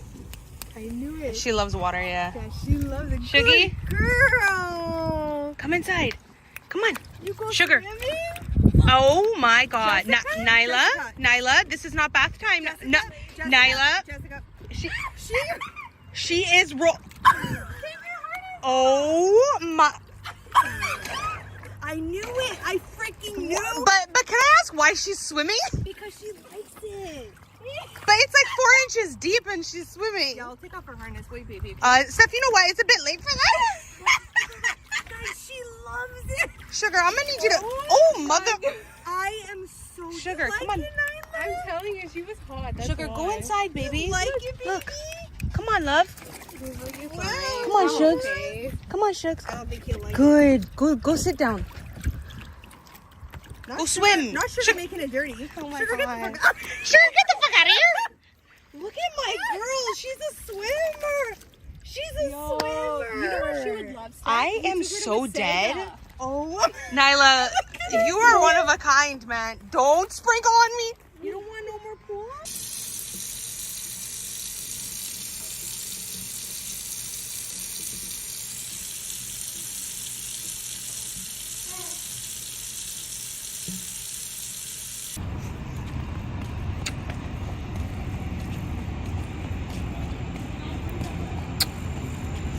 Okay, so I'm about to do Kylo's bedtime routine, and I'm just at a place right now where if I forget my camera downstairs, Mama is not walking downstairs to get it. So I'm vlogging with my iPhone. But Kylo is, watch this. He is loving his mobile, you guys. He loves it. So he's still in the snoo, but soon we're gonna have to transfer him out of it or wean him off of it because his head is already touching or almost touching the top of it. So we're gonna need to start weaning him off of it. So if any of you guys have tips on how to wean off of the snoo, if you guys have used the snoo bassinet, I don't think he's too reliant on it to stay asleep, but it does help put him back to sleep sometimes. But I don't think he's too reliant on it to stay asleep. I don't know, who knows? I'm just hoping it'll go smoothly. It's the legs kicking for me. Like, it makes him so excited. I got this off of Etsy, by the way. It's gorgeous. He's so talkative right before bed during every diaper change.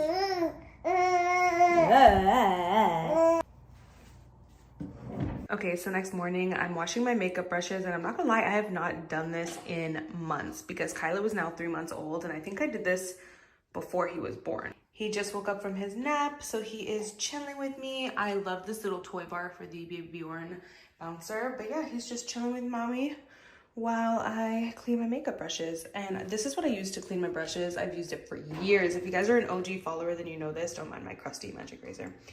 The xoxo soap, amazing. Like if you're an OG follower, you know this.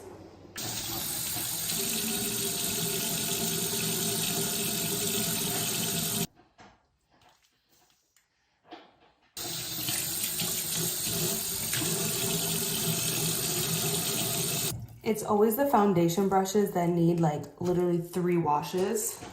Like they need to be washed 3 times because the foundation just gets all up in there. Like this looks clean. Let's see if it actually is.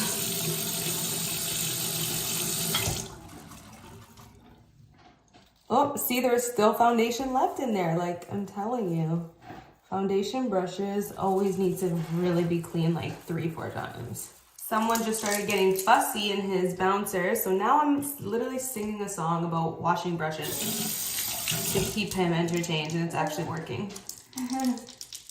Right? Yeah, it's working. Mommy's singing you a song. Yes. Swirl, swirl, swirl, and a rinse, rinse, rinse. Swirl, swirl, swirl.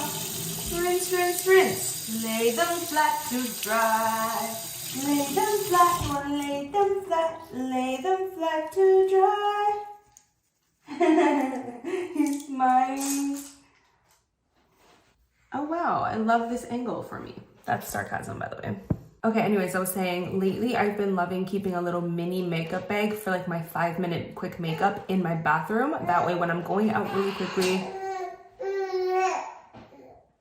I can do my makeup really fast and not have to come to my studio and stuff. So I already have a little bag there, but I feel like it needs a little refresh.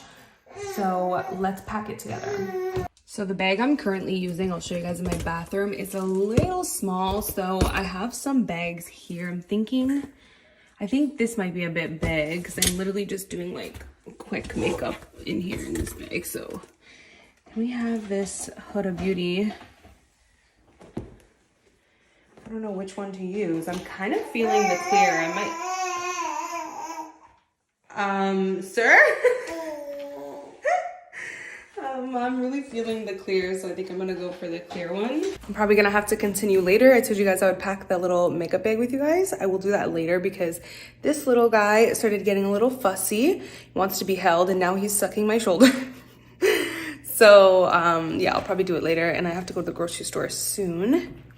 Mwah. Okay, so this is the makeup bag that I have been using. It's really come in handy. It's actually super cute. It's from Summer Fridays, but it's a little bit too small. And I'm gonna update my bag now. So honestly, I would actually keep using this bag if it wasn't for the fact that like my larger brushes don't fit in it. And I'm kind of debating just getting some travel size brushes from Sigma, because this is literally like a 5-minute quick makeup look. So I don't even look at the xoxo soap stuck in my cuticles. Oh my God, that's so bad. But that's what happens with the xoxo soap. It even got stuck there. You need like a lot of lotion after. Anyways, this is literally like my 5-minute makeup, so I don't even use that many brushes. So maybe I shouldn't switch an entire bag just for the sole purpose of like, I should just get some travel brushes, and I need to wash this. But anyways, this is what I have in my bag so far. I have been loving this, the NARS Tinted Moisturizer, some of the Charlotte Tilbury Airbrush Powder when I need to powder. I have been loving this Nourishing Lip Oil with a little bit of lip liner. It's perfect. And then I need to get a new one of this, but Fave Mascara, I've been using it for years.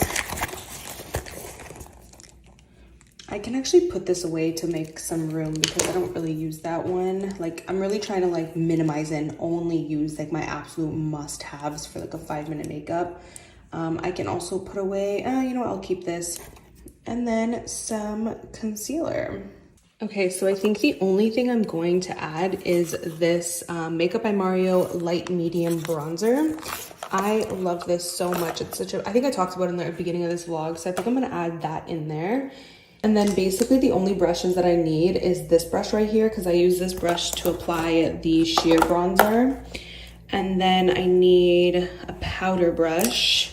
Okay, honestly, I feel like this fits pretty well. The only thing that's really not fitting is this. Like, it's just the bigger brushes that's making it not fit. So I think I'm actually gonna go on Sigma right now and see if I can get travel size versions of these. But yeah, that is my makeup bag, you guys. I don't need the tweezer in here. I can put that in here. And I'm swapping out the Urban Decay brow pencil for the Anastasia Brow Wiz. So for now, I'll keep these like that. And I'm gonna put this back. Okay, I just got to the grocery store. This is funny, but I literally came here just to get sriracha sauce. Like, my sister was over the other day and she's like, Amy, you're running out of sriracha sauce. And if I was you, I would stock up on that, because I cannot live without sriracha sauce, you guys, especially when I order Osmos. If you're from the GTA, then you know what Osmos is, and I need my sriracha sauce on my Osmos. But I obviously, like, it made me think, what else do I need? And I do need a few things. So yeah, let's go grocery shopping.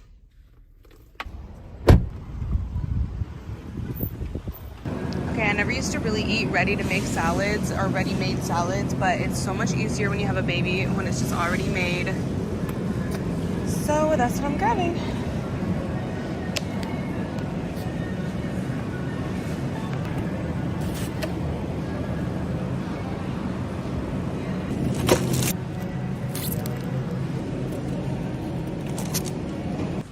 Guys, I think I might have a panic attack. They don't have my sriracha sauce. And I cannot use any other sriracha sauce. Like, it has to be this brand. Oh my god, what is going on? What's up, you guys? Welcome back to another vlog. So I literally was editing the other day. I was editing a whole new vlog, like a recent one. And then I'm looking through my Final Cut Pro, or sorry, I'm looking through my SD card, and I'm like, Amy, there's a whole other vlog that you forgot to edit and upload. Total mom brain. So this vlog, I did some vlogging, I think it was like 3 weeks ago, but it's a really good vlog. There's lots of cooking. I also chit chat with you guys about some mom struggles that I'm having with Kylo right now.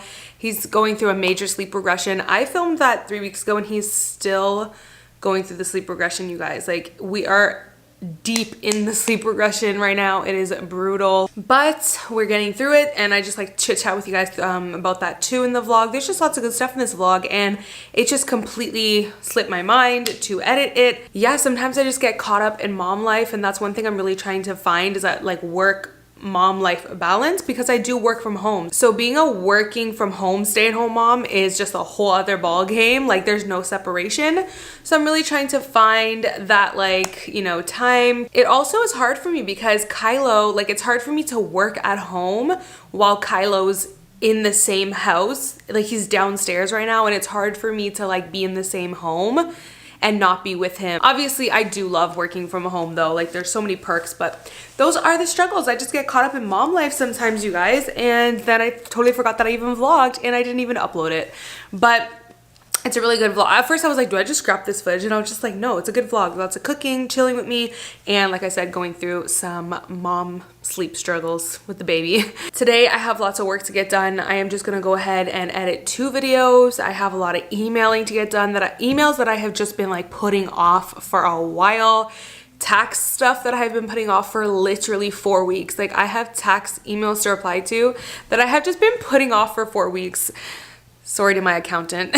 You know, when you just be avoiding your responsibilities. So I have a lot of things to get done today. Speaking of being anonymous on the internet, I am obsessed with using like the pregnancy app, but I just love going on there on like the little forum and reading what other moms have to say. So I'm always on there, and I'm on there right now, and there are so many moms from the May 2022 group that are going through the sleep regression right now. Like, we are knee deep in the brutal sleep regression. I actually think that Kylo is hitting that point right now where he really needs to transition out of the swaddle because he is busting out of the swaddle like multiple times a night. We're having to constantly re-swaddle him. He is still in the snoo, so soon, which is like in the next 2 weeks, we are going to actually be transitioning him to his crib, so that's really exciting. But enough chit chat, you guys. I'm gonna let you guys watch the vlog. Kylo is currently at this stage, you guys, where he is really loving like face-to-face contact. Oops. Face-to-face contact. Like he still loves his toys, but he just wants like to talk face-to-face all the time. So I'm trying to cook some dinner. I just popped him in the bouncer. It can be really hard to cook as a mom. Yeah, sometimes it just doesn't work out, but I'm putting him in the bouncer. I just made some rice, and as I'm doing everything, I'm like talking through it and talking to him, and he loves it. Just like he loves watching and observing me. He's at that stage where he's just obsessed with observing me. Like he's going wild right now. I'm gonna make chipotle sauce with mama. I love this stuff, you guys. I mean, I've showed it on my channel before. I'm obsessed with it. I use it as a marinade, basically. Blender. In the blender.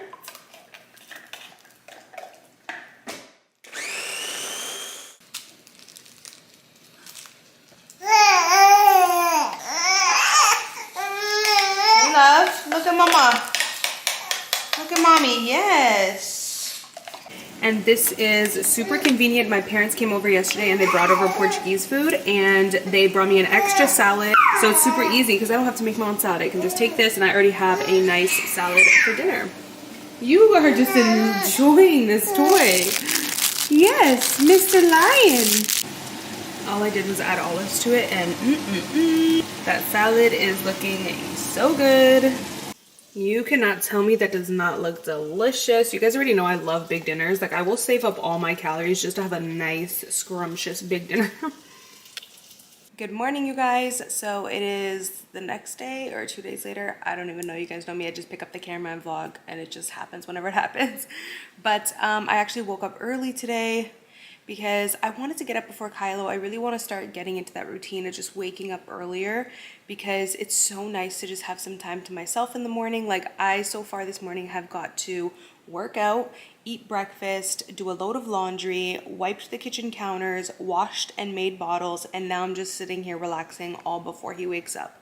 And obviously now having some time to vlog too. So yeah, it's just nice to have a little bit of time to myself in the morning. But let me tell you, it has not been easy regarding sleep for the past week. Literally the day Kylo turned 13 months. 3 months, what? Literally the day Kylo turned 3 months, the 4-month sleep regression has started. I am 99.9% sure we are in the 4-month sleep regression right now. And I looked it up, I was like, there's no way, he's only 3 months. Like that's how bad his sleep has been the last week. I'm like, is this the 4-month sleep regression? How's that even possible? But I Googled it, and apparently it happens as early as 3 months for some babies. That's why most people call it the 3 to 4 month sleep regression. And it is absolutely brutal. You guys, I have heard about it before, but it's brutal. Experiencing it is a whole other thing. Like in the past, sugar. Kylo would sleep a 4 to 6 hours. So he would feed, he would have his bottle, sleep 4 to 6 hours straight, and then feed again, and then sleep 2.5 hours straight. Sometimes like in between those stretches, he would need our soothing like 2 or 3 times. Like we'd have to get up, put the pacifier in his mouth, touch his chest, pat him, like just need a little bit of soothing. And then after that, he would sleep again for like another hour and a half. And that's pretty much it. So he would still wake up a decent amount of times and need some soothing, but it wasn't bad. Now he is back to sleeping 2 to 3 hour stretches. We're lucky if we get 3 hours, honestly. He's back to sleeping like on average 2.5 hour stretches, waking up constantly. And when I say constantly, I am talking, I have counted because I have the snoo bassinet, and so like it logs, the snoo app logs and tracks his sleep. I have literally counted. He wakes up literally like 15 to 30 times a night. I am not exaggerating. Like I'm literally not exaggerating. We have to get up and soothe him constantly, pick him up, rock him back to sleep. We keep trying. So we've been doing the drowsy but awake, taking care of babies, sit back method since he was like 4 weeks old. So he has a good healthy foundation, but he still really struggles to sleep on his own, to fall asleep on his own. But we've gotten him to fall asleep on his own multiple times using sit back. So he's had good practice, but he still struggles. But now that there's a sleep regression, 99% of the time, like, he's needing us to rock him to sleep, which I know is such a bad habit, but like, we're trying so hard. But yeah, it has just not been fun, you guys. Like, yesterday, not last night, the night before that, I literally was awake from 5 a.m. to like 10, just trying to get him to sleep constantly. The second I would put him down in the bassinet, wake up. Like, it's just, oh my God, it's literally brutal. Last night, it was like, he was up for 2 hours straight, which is rare. Like I said, like, normally he sleeps long hour stretches, wakes up to eat, goes right back to sleep. Last night he was up for like 2 hours between, I think, 3 a.m. to 5 a.m. And I was just up with him and then finally I got him to sleep, and he did sleep for like 2.5 hours straight, which is really good, but he's still sleeping right now. I'm actually gonna wake him up because it's a little past 10:30, and that's, yeah, we gotta start his day.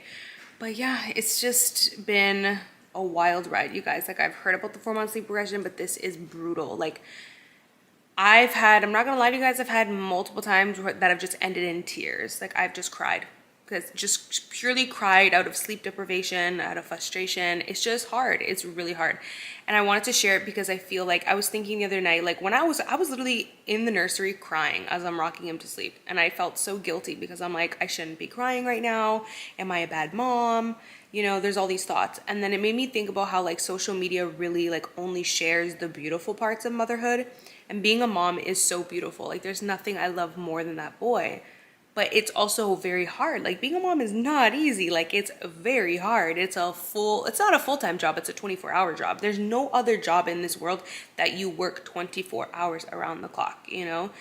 And it's very hard being a mom. It comes with so much emotions. It comes with so much guilt, so much fear, so much paranoia. But it also comes with so much love and so much care and so much, like, it's just a wild ride, motherhood. And I just wanted to share it because, like, I was thinking, like, wow, people don't share this side of motherhood. Like, no one shares the nights when you're crying, the nights when you're so frustrated because you can't sleep because the baby's not sleeping. You know, it's hard. But I'm trying my best to just get through this 4-month sleep regression, and I hope his sleep goes back to normal or even gets better than it was before. I'm like waiting for the day for him to sleep through the night, honey. But yeah. Anyways, I'm gonna go wake him up, actually, because I'm actually surprised he hasn't woken up yet. Actually, he did wake up, but the snoo put him back to sleep, which is one of the reasons why I love the snoo. But he's now 3 months, so I'm thinking I'm gonna start weaning him off of the snoo in a little bit because he's outgrowing his swaddle. I can tell he's like constantly taking his arm out of the swaddle, and also to transfer him to his crib, I can't swaddle him anymore because he's starting to roll. In the snoo, I can still swaddle him because it's like clipped in, so it's still safe. But once I transfer him to his crib, no more swaddle. So yeah, I think soon I'm gonna have to start weaning him off of the snoo. If you guys have had the snoo bassinet, let me know what your experience has been with weaning. Is 3 months too early? Should I wait until 4 months? I don't know. I'm definitely gonna get through this regression first, you know, because look, it actually he woke up around 10 and it put him back to sleep, and it is now 10:40, so it does work. I do love the snoo bassinet, but we do have to wean. We have practiced, like, I'm whispering now. Why am I whispering?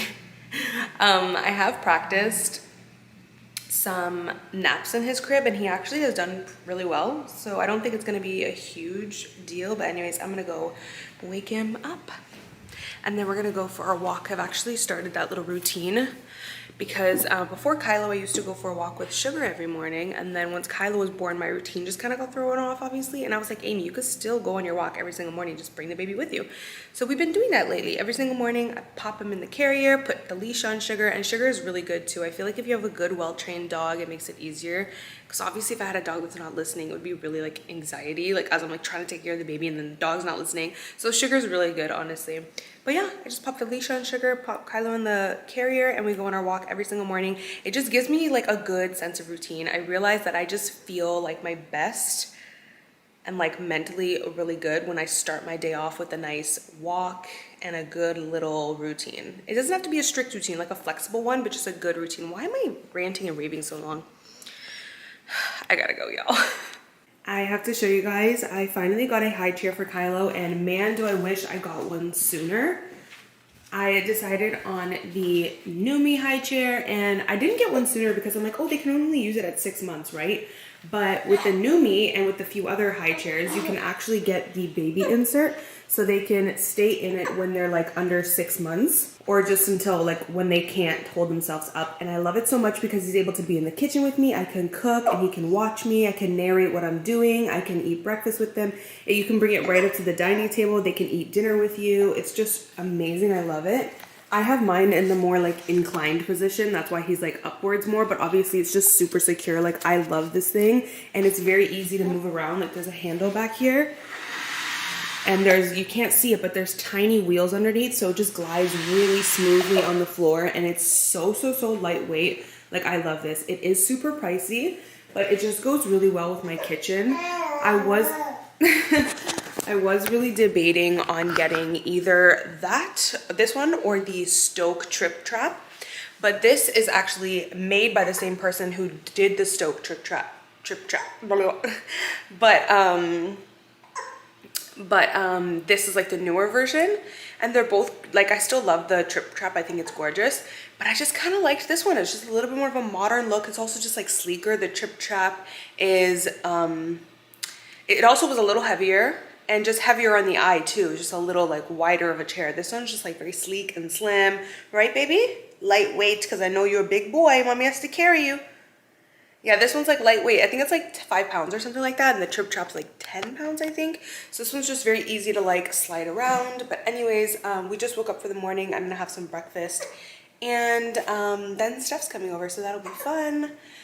But what else was I gonna say? Oh yeah. Obviously, this is like the actual like chair portion. Once he can sit up on his own, closer to 5 to 6 months, he'll actually sit on like the chair. Like the actual chair thing. But yeah, I can't wait to start feeding him solids. I'm so excited for that. But I also got this from Amazon for him. And you guys, I have given up on being like the aesthetic. Well, listen, I'm still the aesthetic mom, but like getting only aesthetic toys, because Fisher Price has the best toys.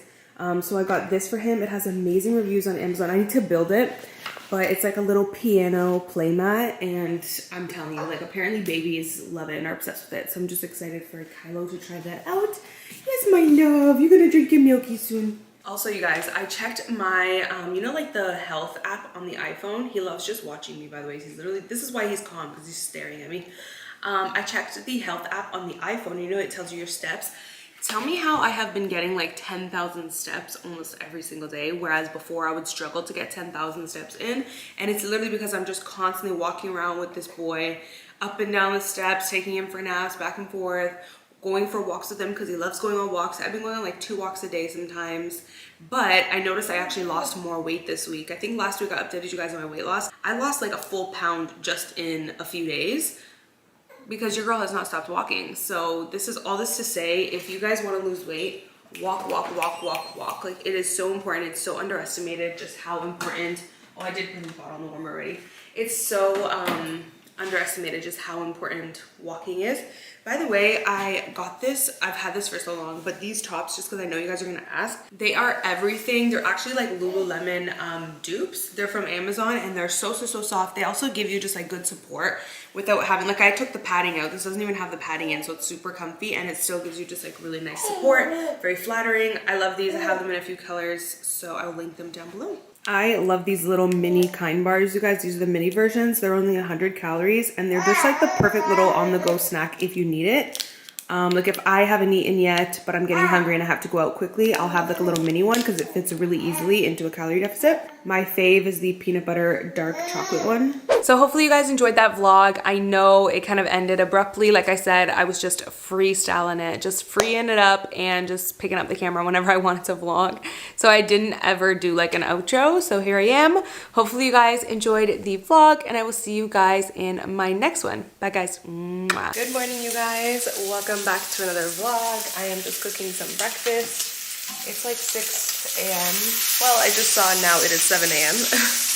I woke up around like 6 a.m. Actually, it was like 5:50 a.m. this morning, and just did my workout while I Went up to see Kylo. He was crying, wanted his milk, then put him back to sleep. Just did my workout, and now I'm making some breakfast. It always feels good, you guys. I've been consistently waking up early so that I can have at least an hour, but usually most of the time 2 to 2.5 hours to myself in the morning before Kylo wakes up. And it has been a game changer for like my mental health. It's just really helped me have that like alone time. I'm an introvert. Let me just do this real quick. It's really hard to cook and vlog at the same time, y'all. Okay, I have been doing like this one pan situation lately because it's just so much easier, faster, less cleanup. Tilt it if you don't want it to touch the bacon until it kind of cooks for the most part. I actually took a paper towel and I wiped off like 95% of the bacon grease so that I'm not just like eating bacon grease in my egg. So yeah, that's a good little trick. But anyways, what I was saying is when you're an introvert and you're a mom, it's very interesting because you love your baby, but it's like you're an introvert. So you need that time to like recharge. And that's just been the most difficult part for me is like trying to find that time so that I can recharge. Because if you're an introvert, you know, if you do not recharge, it's bad. Like your anxiety is gonna be sky high. Like I need that time to like just recenter myself because I'm very sensitive to energy and just like I get overstimulated quite easily. So it has been a major game changer, like major game changer for myself, my family, my mental health, to just like wake up earlier, have this little pocket of time to myself. Like it's been a huge game changer. And what's crazy is you guys know how much I love my sleep. I hate waking up early. Like I could easily be sleeping right now and getting more sleep, but I'm like, you know what, Amy? As long as I've already had at least 6 hours of sleep, I'm just like, it means more to me to get that little pocket of peace in the morning to myself, you know? So yeah, that's been helping a lot. I just did my workout and I feel really good. I'm about to eat some breakfast. I had like a small little like mini kind bar before my workout just to have a little bit of energy, but I really wanted to like make a little bit of breakfast.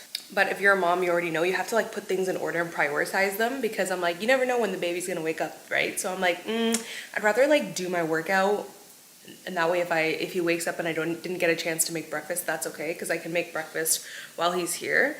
So I was like, workout is more important. So I just had like a little mini kind bar and did my workout. But anyways, I'm actually going out with my sisters today. It's gonna be really fun. We're going to Toronto, but thankfully it's York and not like downtown Toronto. I cannot stand going downtown Toronto. It's just so busy. It is an introvert's nightmare going downtown Toronto. But York, I think it's Yorkville area, is like so nice. We're going to STK, which is like an amazing steakhouse. You guys, STK is so good. Like their food is bomb. It's the best steak I've ever had. And what's funny is I actually went there while I was pregnant. So I had a well done steak when I went there. I haven't gone there to have like my regular medium rare steak. So you know when you eat a well-done steak, it's like, how good could it really be? It was amazing. So I'm just like, I already know it's gonna be bomb now that I'm able to have it like medium rare. Their food is so good, you guys. Like so delicious. Their sauce, like I could drink it. Like I could literally bathe in their sauce. So good. I'm really excited because we're gonna try a few more things. Last time when I went, I literally just got like dinner, like steak, mashed potatoes. I think we got some sweet corn pudding and that was like it. But this time, your girl's gonna go a little bit in. Not too in because that place is hella expensive. It is very expensive. But luckily, me and my sisters can like pick something and like split it and share and just like try different things. But yeah, I'm excited. Let me turn off my music really quick. You guys, I'm gonna be like a few minutes late. When am I not a few minutes late? But this is the dress that I'm wearing.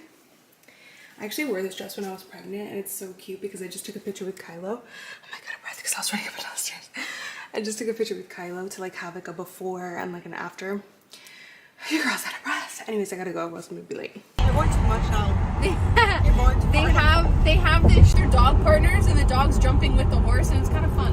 Jessica just pronounced agricultural as archicultural. No, she said agricultural. Agricultural. I didn't say egg, I said archicultural. Oh, archicultural? Yeah.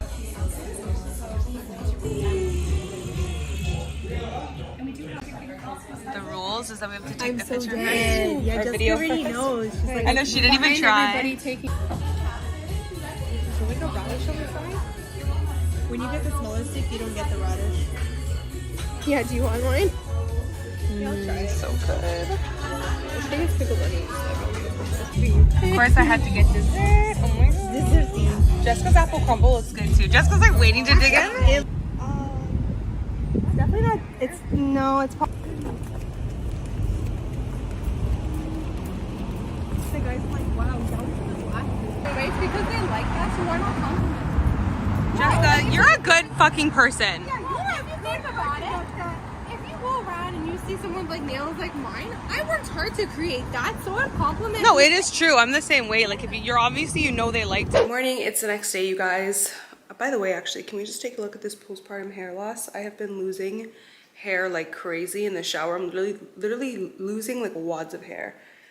It's insane. But anyways, I just popped on the camera because I wanted to show this to you guys. Yesterday, me and my sisters went to HomeSense. What was that? HomeSense. I did not get much sleep last night. We went to HomeSense and I wanted to show you guys what I found. I found the cutest baskets. It was like, it came in a set of 3, so I'm not gonna need this one right now, but I'm definitely gonna keep it for Kylo's toys right now. I know in the future he's gonna need like bigger baskets and just like a little bit of a larger storage system, but just for now he has like all these little toys. So this is temporary, but I needed something for now because sugar. I needed something for now because all of his like little toys were just floating everywhere. Look how cute these are. Most of these are from Love Every, but and then I have this separate one for his teething toys, and then I guess I'll just keep this one in case I need it. But yeah, just a cute little idea if you guys have a baby and they're not quite at that stage where like you need like a bigger like storage system. You guys, I just had to show you this salad. Look at how good this looks. It came with like this like dried corn pack, and I also put a little bit of dressing on it. And I just put the cheese. It's this one right here, this chopped Mexican style street corn salad. Like, what? How good does that look? So delish. I'm about to go out with my sisters in a few hours and I just need something to eat, but I don't want to eat too much because we're gonna go to a restaurant. So I just warmed up some leftovers. Some chicken from last night. And I literally have like the smallest portion of rice because I really don't want to eat too many calories since I'm going to go out later. Oh my god, look at the steam. But how good does that chicken from last night look? But I'm really excited to try the salad. Are you excited, my love? By the way, Kylo loves this penguin toy. Well, it's actually a penguin teether. He's obsessed with it. So today's lunch is going to be eaten standing up, trying to entertain Kylo and keep him distracted because he's getting a little fussy. Because he's getting hungry, but I don't want to feed him like right this second because he is such a little snacker, you guys. Like he'll get fussy for food. He won't full blown cry. If he full blown cries, obviously I feed him. But I'm just saying he gets like fussy for food. This salad looks so good. He gets fussy. I feed him. He'll drink 2 ounces. So that's why now I just schedule his feedings to 3.5 hours. And I'll only feed him at the 3.5 hour mark. Unless he obviously is visibly like really fussy, then I'll feed him. But if I can like distract him with a walk or whatever, then I just feed him every 3.5 hours and it's so much better. He actually finishes his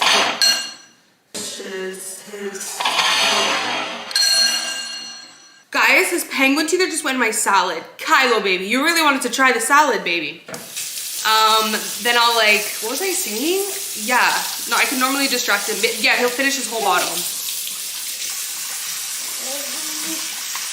Mommy's washing it with hot water and non-toxic soap. Non-toxic dish soap. Yeah, so.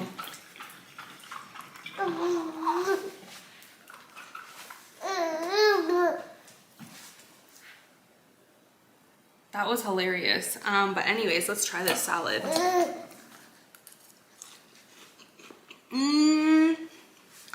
Hells to the yeah.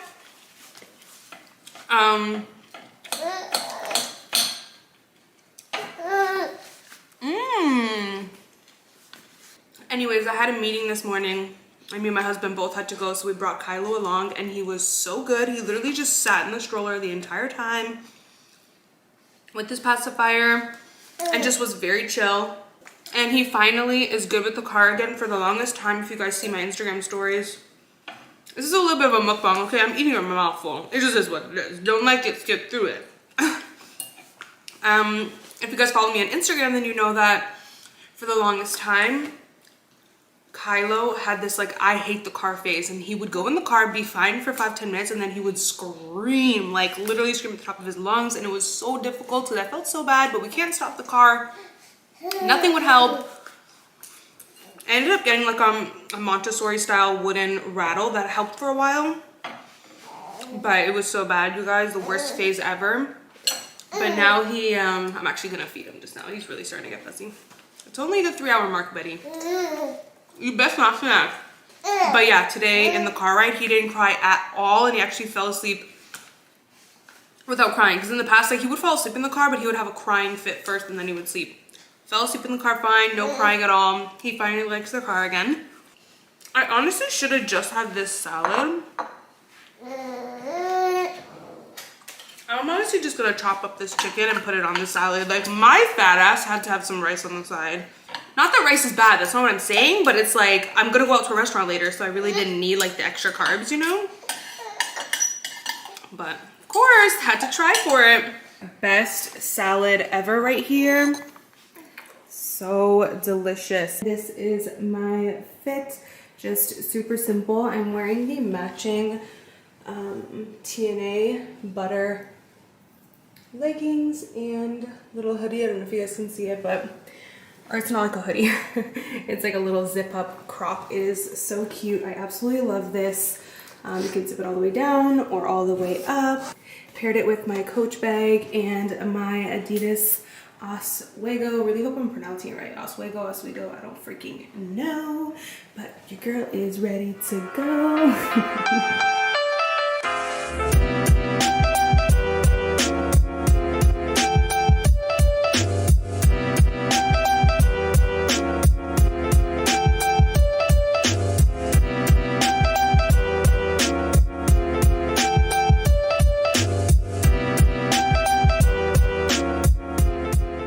I just had to show you guys. My sister came through, and yes, this is just a part of the vibes right now, you know, mom life.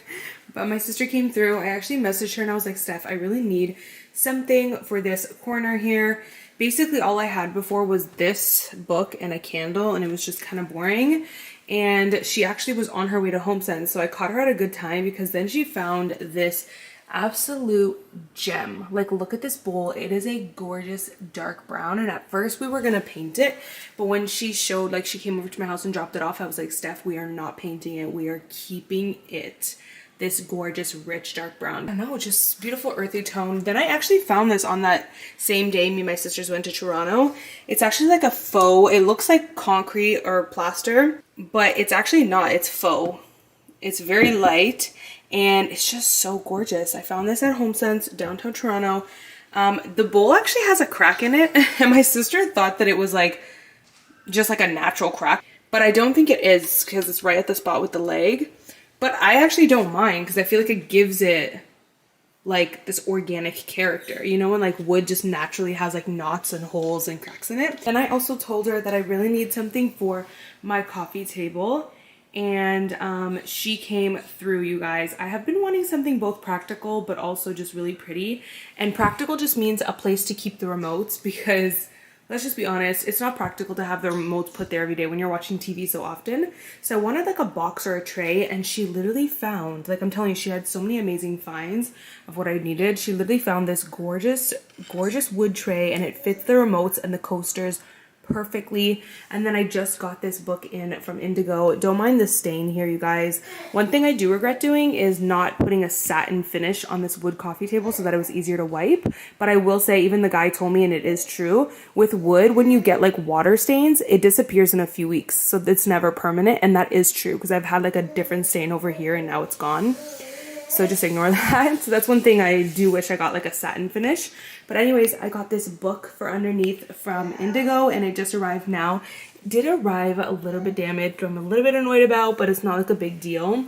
And I just feel like that looks very pretty and simple, but also just really practical again, because the coasters fit perfectly remote.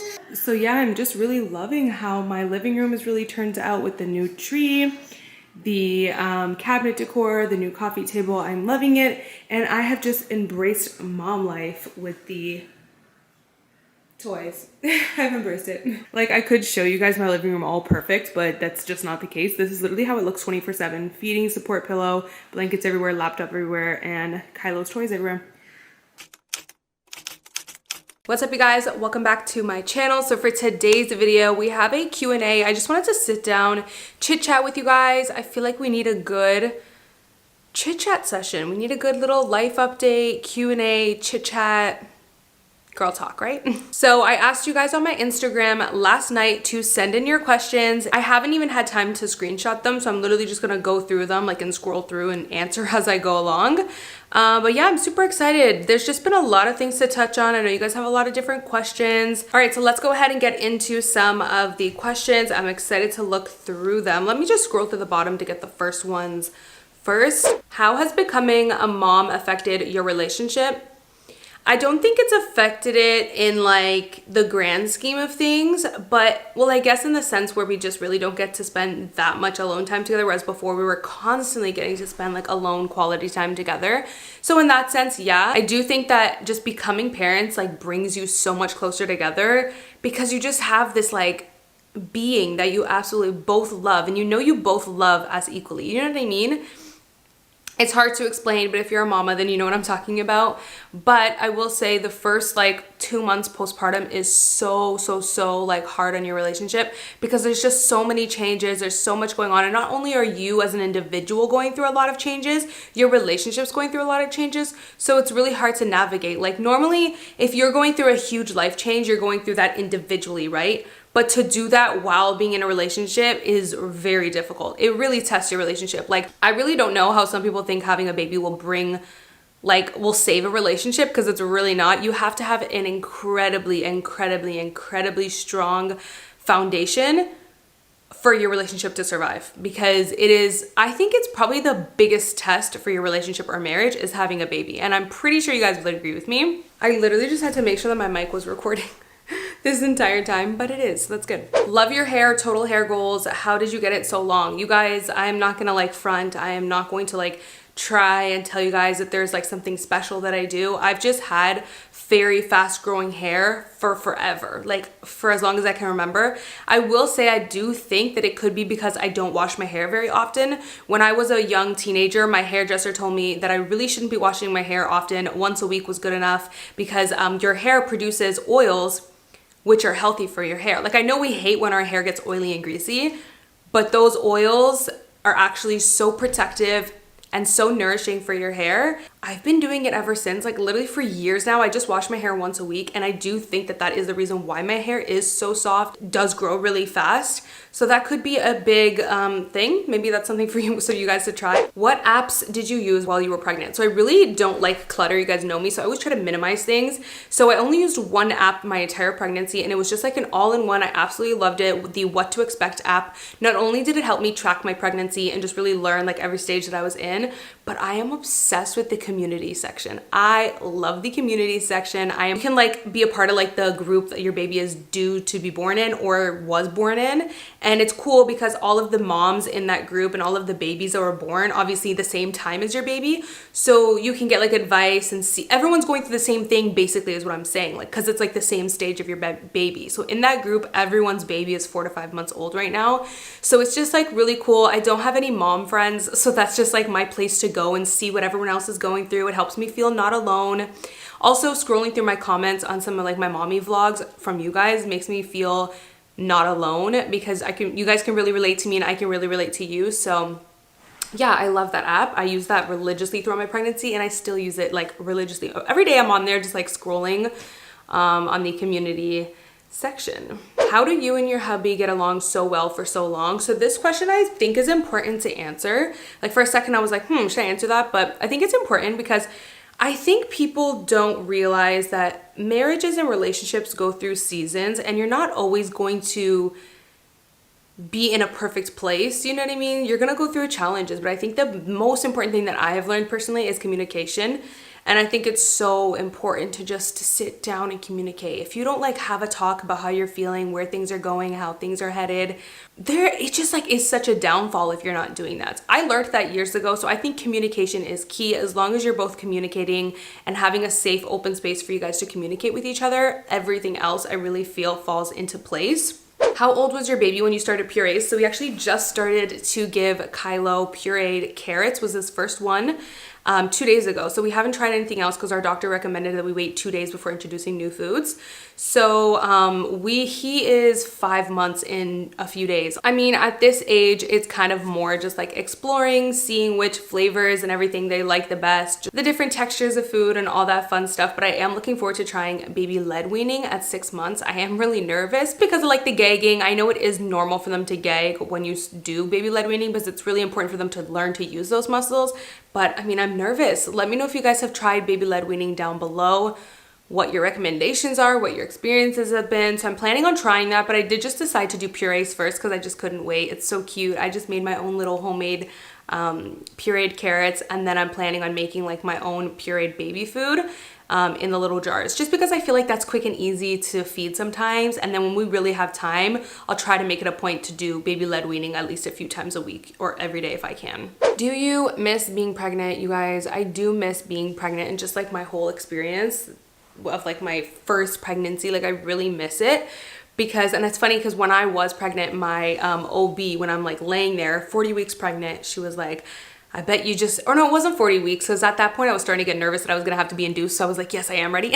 But I was like 38 weeks pregnant and she was like, I bet you're just ready to get things going. And I was like, nope, I am pretty content. Like I'm happy. I'm just enjoying this experience. And I told her I would love to make it to 40 weeks. I would love to make it to my due date. She was like, I think you're one. She's like, I've been in this practice for, I think it's like, she said 30 years or something like that. And she's like, I think you're the first person that said that to me. But I just told her because you know what? Like, I know I'm never going to get this first pregnancy experience again. My next pregnancy, I'll have a toddler running around. So it's just going to be a whole different experience. Not to say that it won't also be beautiful, but it'll just be a different experience, you know? And she's like, you know what? You're right. And that's a really good way to look at it.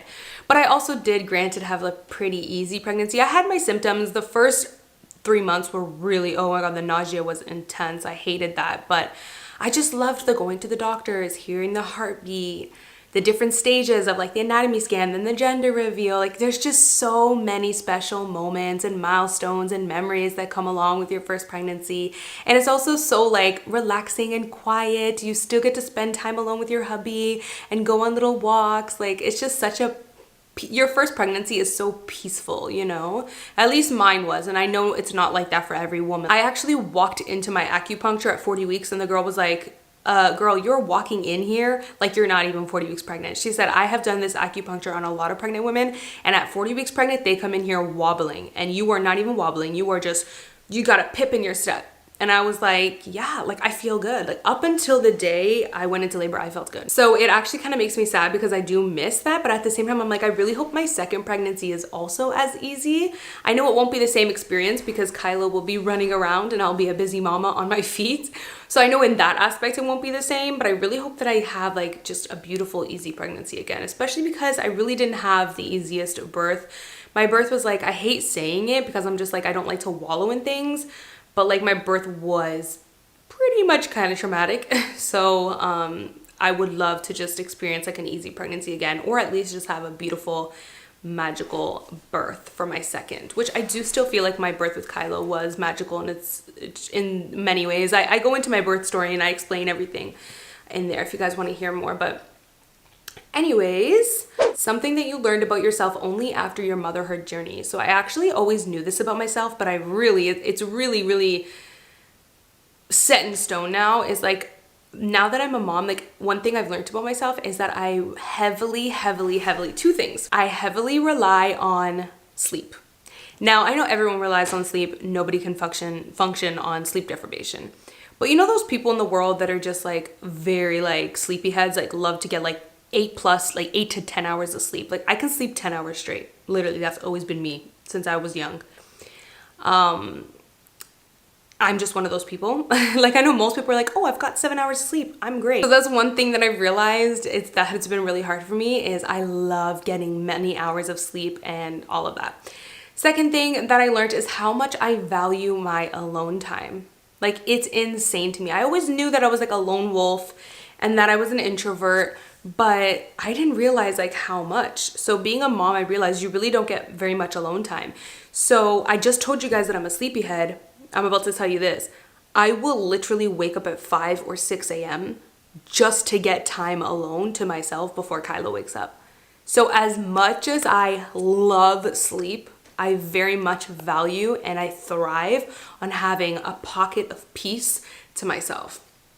And it has been so detrimental. It has been life-changing, to be honest with you, to my routine. Waking up early, getting time to myself at the beginning of the day has literally changed the game for me. Like if I don't do that, I can do that some days where I don't do that, but if I don't do that at least a few days a week, Sugar's like stretching in front of me. If I don't do that at least a few days a week, my mental health just starts to like deteriorate, and I start to just become very moody. I can't function well. I lose patience easier. Like I feel I'm such a better person when I get some time to myself. So it's funny because I used to watch people's stories who were moms and they would wake up early before the baby, and I would say to myself, oh my God, I don't know how they do that. If that was me, I'd be sleeping when the baby sleeps, like sleeping in. Well, here I am as a mom now, getting up at 6 a.m. just to work out, just to sit on the couch and have time to myself. Sugar's literally like sneezing and like rubbing his body in front of me. So I totally understand now, having time to yourself is a whole different ball game. When is baby number 2? You guys, I don't really know, to be honest with you. I know for sure I want to wait until I'm cleared for a VBAC, which is vaginal birth after C-section. I know that my doctor personally said 9 months, which is different for everybody. I am in no way, shape, or form planning to have baby number 2 at 9 months postpartum at all. But I would love to have baby number 2. But I do think I would like to spend a little bit of time with Kylo, just give him all of my attention before we start introducing more babies.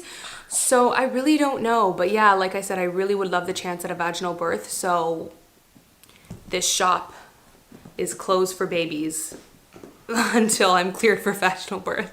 I do really miss being pregnant, I will tell you that. So there's that, but I don't miss the nausea.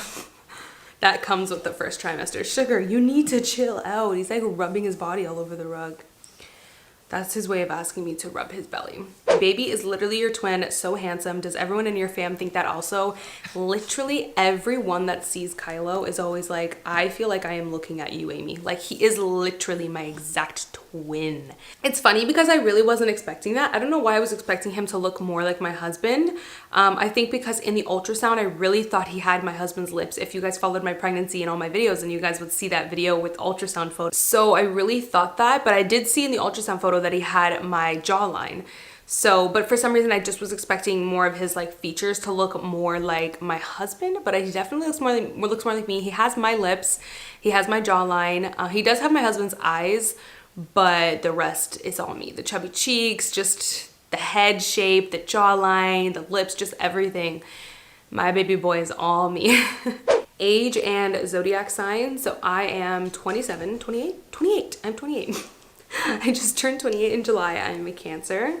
How difficult has it been being a mom? You guys, it has been the hardest thing that I've ever gone through in my entire life. Like just the biggest life transition. I actually really hope, and I have this question for you guys, for those of you who have like 3+ kids, because I would love to have 3 to 4 kids. Does it get easier or does it get harder? Because I'm just like, this is super hard and I only have 1 baby. But I have heard a lot of people say that like the transition from no kids to 1 kid is extremely hard just because of the big life shift. But by the time you add more children, it's like you're already, you already have that life type of thing. So I don't know. Let me know down below. Does it get easier? Does it get harder? What's the hardest part you had to go through with Kylo? I would say the breastfeeding and then the sleep. With breastfeeding, I mean, I went through a whole video about this. We just did not have an easy breastfeeding journey, and it was more mentally really hard for me. Like looking back now, I could have just let things be, because the second I stopped breastfeeding, my mental health was so much better. I felt like it was so much better. But yeah, it was more mentally just me putting too much pressure on myself. And then his sleep, which I mean I feel like is probably a pattern for most babies, but he's never been a good sleeper. Since the day we brought him home, he was waking up 5 to 10 times a night. And then once the sleep regression hit, it actually hit early for him and lasted 5-6 weeks for him, which he was waking up at that point 15 to 20 times a night. And I'm not exaggerating. I've literally counted. We have the Snoo bassinet and it logs his sleep. So I've literally counted. And for the last 6 weeks, he'd been waking up literally 15 to 20 times a night. But there's been a really big turnaround. I decided the other day, cold turkey, to just get rid of the Snoo and get rid of the swaddle. He needed to be transitioned into the crib, out of the swaddle. So we just decided to do that cold turkey and do like a little bit of an easy, loose version of Ferber. I do plan on doing Ferber just because I believe some babies are just not good sleepers and they do just need extra help to learn how to sleep on their own. And you know, we've tried everything and it's kind of like our last resort. I know a lot of you guys messaged me that you've had a ton of success with Ferber, so I'm excited to try it. But what was I gonna say? Yeah, but just right now, just because Kylo cannot, I actually talked about this on my Instagram story, but he cannot roll both ways. So right now he's currently rolling on his belly and then he gets stuck there and then he cannot breathe. Like he literally face plants into the mattress and he hasn't clicked to him to turn his head to the side. And he also doesn't know how to roll back. So that just gives me anxiety. I really don't want to sleep train until he can roll both ways. We actually just bought a breathable mattress too. So that'll really, you know, ease my anxiety, give me peace of mind. So right now, to keep him on his back, we do have him in the Merlin magic sleep suit and he really likes it. It's good. It hasn't been like magic for him or anything, but he doesn't hate it and it hasn't been amazing. It's just been like, he's kind of like indifferent to it. It just keeps him on his back, which keeps me happy so that I don't have to worry about him, you know, getting stuck on his belly. But once he can roll both ways, I'm going to get him into a regular sleep sack and I will start full-blown Ferber. But even just like doing a loose modified version of Ferber for the last week since we put him in the crib has been tremendous help. Like he is now sleeping so much better and I kind of wish I started sooner. Like we literally went 6 weeks of hell when it came to night sleep. Like it was so bad. Just the amount of times I had to get up, constantly rocking back to sleep. So it just got to the point where he was literally waking up every 30 minutes, which at that point I was like, okay, this is insanity. Like this is not, he's not even getting sleep at that point, and that's just not developmentally healthy for him either. So he is sleeping so much better now that I got him out of the swaddle, got him out of the Snoo and into the crib. So I would say those two have been the most difficult thing, the breastfeeding and the sleep. This boy, you know what, I thought, because I was having a Taurus baby, I know Taurus does love to sleep, so I was like, you know what, he's gonna sleep good. And it just showed me the zodiac signs are not always accurate because this boy does not sleep good. You know, yeah, you get lucky. You get some babies that literally just sleep through the night from like 2 weeks old. Let's just hope my next baby is like that when it comes to sleep. It's funny because all of these questions are literally mom questions, and I didn't even ask you guys to ask me mom questions. I just asked you guys to ask me anything. But we are all loving the Kylo and mommy content. C-section recovery tips. Honestly, girl, actually I have my biggest tip ever, which is taking vitamin C. My naturopath doctor actually put me on vitamin C at 38 weeks, told me to take 1000 mg every single day because she was saying, God forbid, even just labor in general, it's great for healing.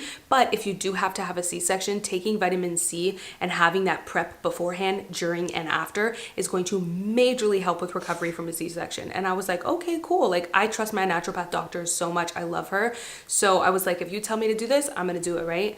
And I'm so happy that I did because I did end up needing a C-section and I recovered from my C-section very fast. By day 3, I was walking pretty well. And then by day 4 and day 5, I felt great. And I was already walking around the block for 30 minutes, like going on regular walks every day. So I definitely owe it to that tip. Take vitamin C. If you're pregnant right now, just take it, because even if you don't have a C-section and you have a vaginal birth, it'll really help with healing so much to prep and take that vitamin C. So that is my biggest tip. Did you get the baby blues at all? I did get the baby blues, and for me it lasted about a month and a half to 2 months, like, which is weird because when I look online, maybe that's not the baby blues, because when I look online they say it only lasts for 2 weeks.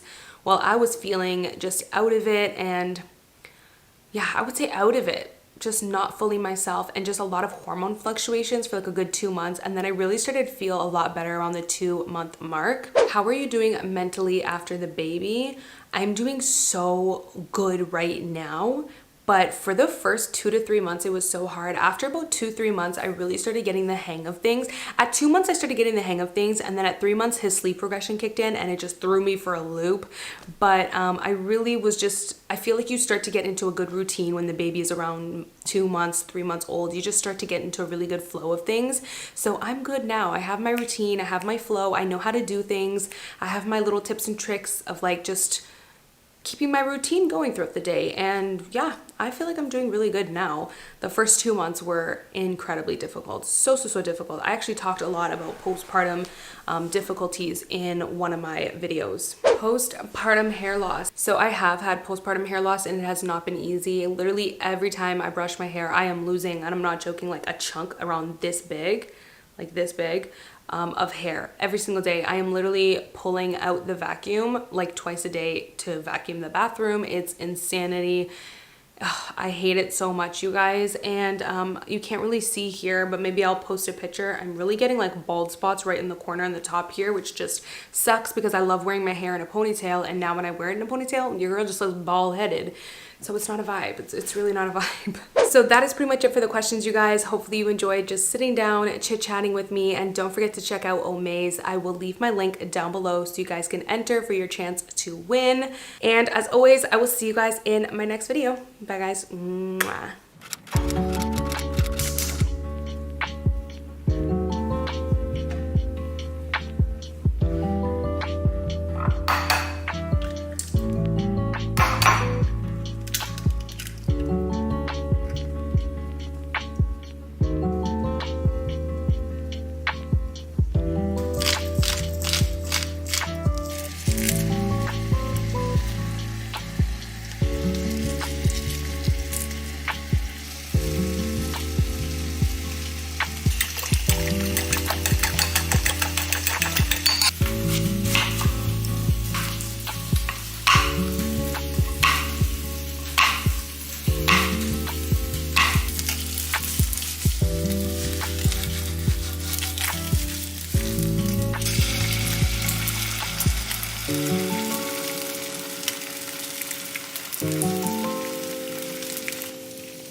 What's up, you guys? I'm finally popping in here. You guys just saw my morning kind of start off. It was so dark this morning. I was like, I am not filming an intro in the dark.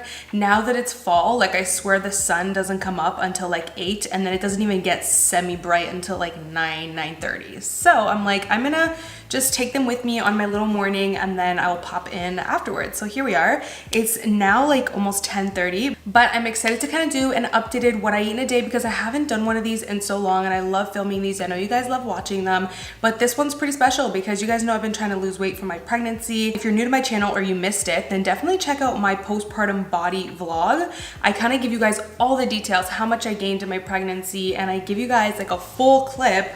Like I should literally take my camera, show you guys what my tummy looks like, what my body looked like postpartum. That was all the way back in July. So we're now in October. I have been taking like my weight loss journey a little bit easy, to be honest with you. It's been obviously just such an adjustment being a mom. So I really wanted to be easy on myself, not put too much pressure to like lose weight super fast and be super strict, because I've been trying to balance being a mom, but also like going out sometimes and having fun. And sometimes it includes going to the movies, eating popcorn and chocolate, or going out to dinner with my sisters. So it's like that balance between losing weight, sticking to my calorie deficit, but also having fun, going out, trying to balance being a mom and still having, you know, time to myself. So I haven't been too strict and putting too much pressure on myself, but I'm pretty proud so far. Actually, I will update you guys on how much weight I've lost so far in just a minute. So stay tuned for that. Literally just a minute. I will update you guys on that. But yeah, I'm excited. Also, I love these cups. I found them from Molly May's Instagram story. I love them. Like, how cute are they? They're everything to drink iced coffee out of, like everything. They look really cute, just with water or iced coffee or just anything. I will link those cups down below. They're from Amazon. All right, so I will pop back in with you guys once I'm making some lunch and take you guys through with the rest of my day. Okay, I am literally editing the video and I can see that I completely forgot to update you guys on how much weight I have lost. So I'm popping in here post-filming in the middle of editing to update you guys, but I have lost 6 pounds and I'm really happy with that. Could I have lost more if I was more strict? Yes, but was I also in the beginning of postpartum and being a first-time mom, learning how to, you know, be a mom and everything, just so many changes in my life? Yes. So there was a lot going on and I'm really happy with that. So for lunch, I decided to make some chipotle chicken and kind of just like make a little wrap slash taco with it, I guess you can say. But I am using this chipotle peppers in adobo sauce, and what I like to do is blend it all up and then I will use some of that.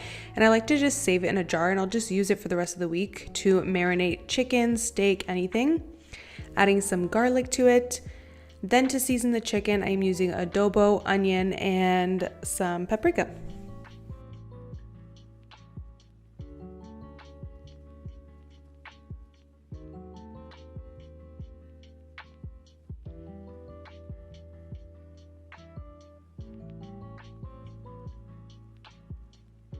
I'm using a little bit of avocado oil and spraying that in the pan, and then just putting my boneless, skinless chicken breast on there on medium heat. Then I kind of last minute just decided to mix some mayo in with that chipotle sauce and just make like a chipotle mayo. So I went ahead and did that. I also added a little tinge of filtered water just to kind of like make it a little thinner of a consistency. And look how good this chicken looks, you guys. I love that it's super quick to make as well. Also, my little tip is I like to prep my food while Kylo is awake. That way when I put him down for his nap, I really just have to like put the wrap together and I can just go and eat and relax. That way I'm not spending his entire nap like in the kitchen cooking, cleaning, and all that. So that's just like a little mom hack. Putting cheese on there, popping them in the air fryer. I went ahead and put the sauce on and then I just put them in the air fryer for 2 minutes.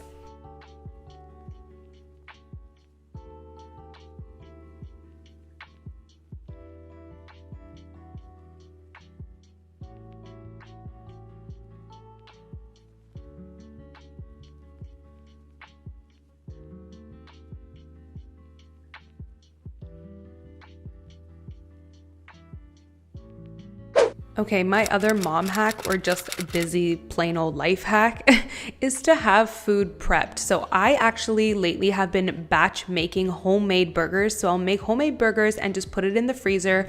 And there you go, you have such an easy, quick dinner or lunch. I'm just putting a little bit of water, putting the lid on so it can steam up just to defrost it, just so it can defrost basically. But yeah, these are homemade. I love making them. I'm showing you guys my new pans. They actually got delivered while I was filming this video, so I ended up using my new pans for dinner. I just got these ceramic pans just because I found out recently just how toxic the non-stick pans are, most of them. So I got these non-stick ceramic pans that are non-toxic, and so far I'm really happy with them. But yeah, I'm adding some bacon because your girl loves bacon on her burger. Then I am making this Tabasco sriracha mayo to put on my burger. And these are the buns that I'm using. I'm absolutely in love with them. They taste so good and they are really, really healthy for you because they have really good protein and fiber. And I love putting onions on my cheese, you guys, like directly on it. And then when the cheese melts, the onions just like melt into them. It's just so good. And yeah, then I'm just putting together my burger. This ended up being super, super delicious. I love making different style burgers, like adding different toppings, different sauces.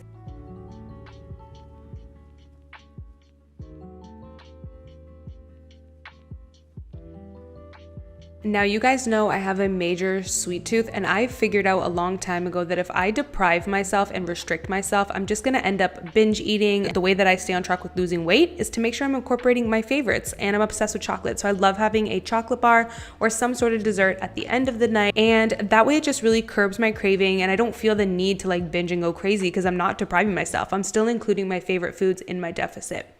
So yeah, that's it, you guys. I hope you enjoyed seeing everything that I eat to lose weight. Hopefully you guys enjoyed. I will see you guys in my next video. Bye, guys. Mwah. Good morning, you guys. Welcome back to another video. So for today, I just decided to pick up the camera. I guess kind of like a little day in the life, because I'm literally just gonna be taking you guys with me, because a lot of my vlogs like will be from different days throughout the week, or just like me picking up the camera randomly throughout the week. But today I'm gonna just pick up the camera all throughout the day. So I guess this is a little bit of a day in life, which is exciting, because I have, for those of you who do not follow my channel and are not familiar with me, yeah, I have a 6-month-old baby. Well, 6 months in 2 days or 3 days. I don't know, May 11th, 6 months. But yeah, I have a 6-month-old baby, for those of you who are not familiar with my channel. So I'm just gonna take you guys along with me throughout the day.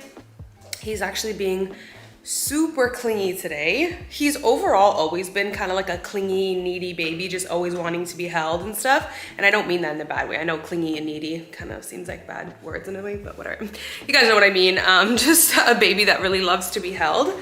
But he has his like moments where he's totally fine, but he'll have like these periods of time where like he's fine. And right now he's just in a period of time where he's a little extra fussy, and I think he's teething. But luckily, all I have to do is pick him up, and the boy's not even fussy anymore. I can already see him starting to fuss, wants to be held. So usually every single morning we go on a walk, to be honest, almost every single morning.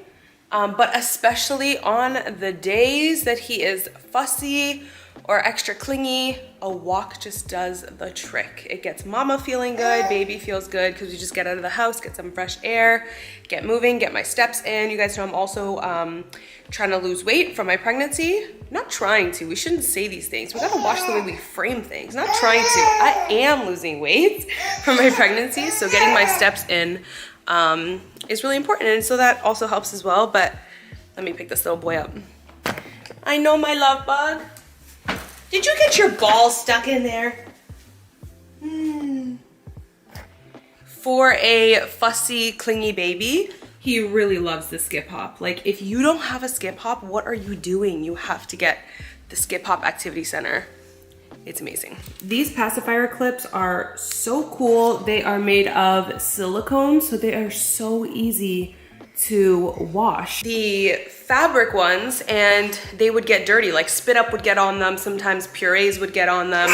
Oh my goodness.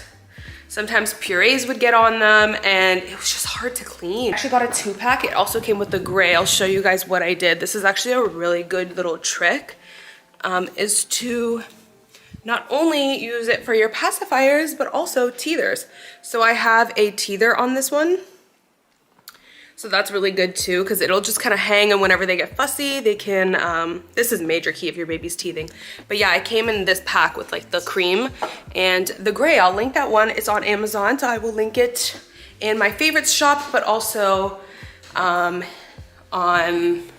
in the description box. Anyways, I was just gonna say earlier, my hair looks a mess because I actually got a haircut, you guys. I don't know if you can tell. I'll show you guys later when I straighten my hair, but my hair looks a mess because I finally, after like a week and a half being sick, washed my hair. I know that might sound gross to some of y'all. Okay, maybe it is a little, but literally our entire house was sick.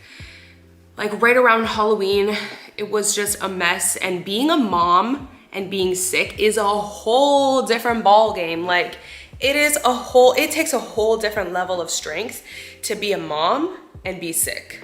Like, we are built for war, I swear, because to just be sick and your body to be weak and you to be coughing and your throat hurts and to still have to get up and tend to a teething baby or a fussy baby or a baby that just wants to be held and all you want to do is lay on the couch, it takes a different level of strength, let me tell you that. Yeah, what I was saying is I am gonna straighten my hair probably when he goes down for his morning nap, but right now my camera is dying, so we're gonna go on our walk.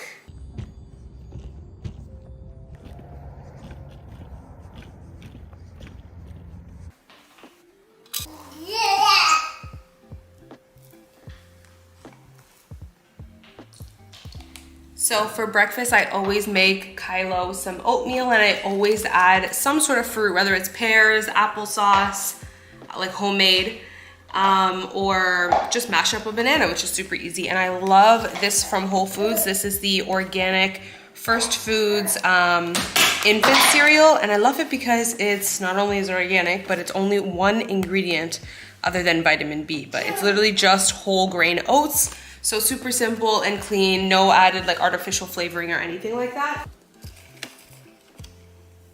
And I'll always add just a little dash of cinnamon.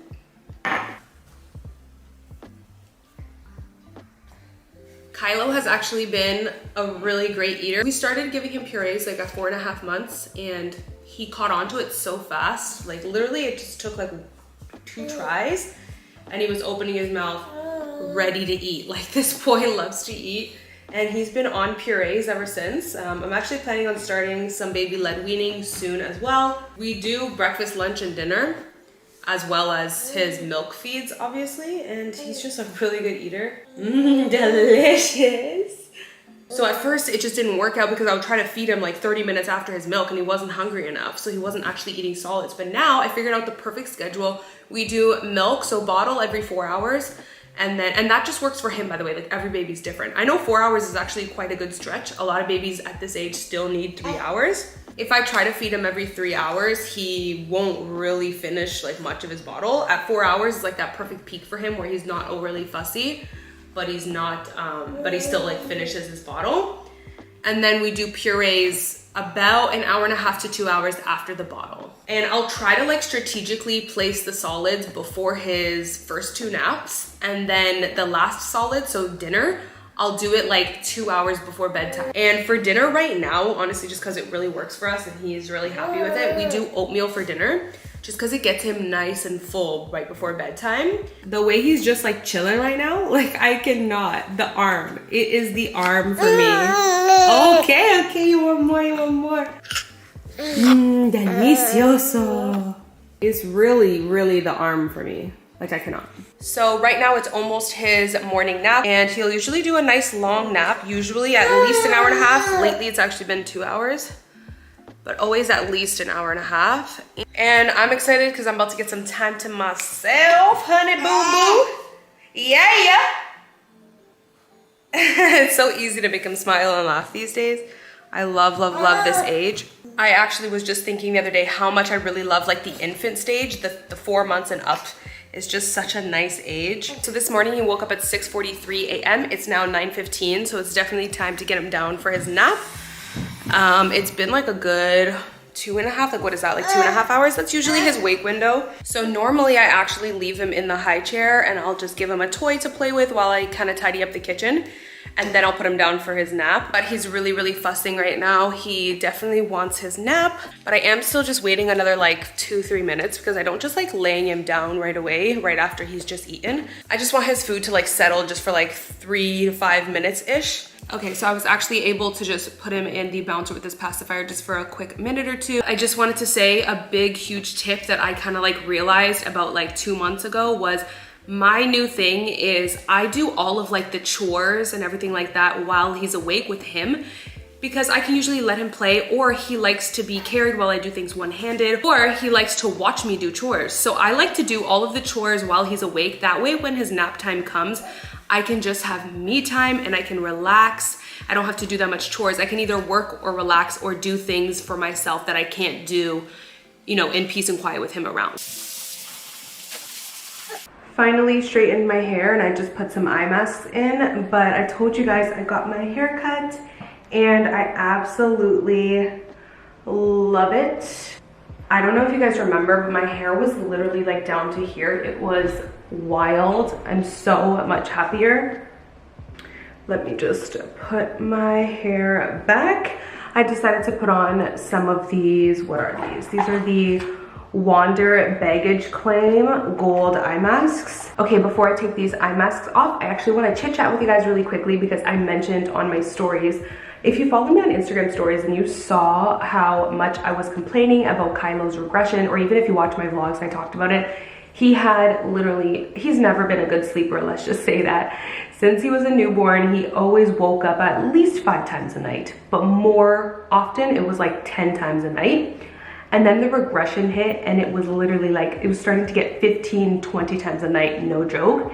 It got so bad that he was waking up like every 30 to 40 minutes. At the end of it, literally like every 30 minutes, he would wake up. It was insane. So it was getting to the point where like I was starting to just go crazy. Like I literally started to go crazy because I felt like all I was doing, like like 80% of my day was me stuck in his nursery in the blackout dark room with the white noise on, just rocking him. And then naps during the day weren't any good either, because they started to get to the point where he would only take 5 to 10 minute naps. I am not joking. Like, he literally would only take 5-10 minute naps.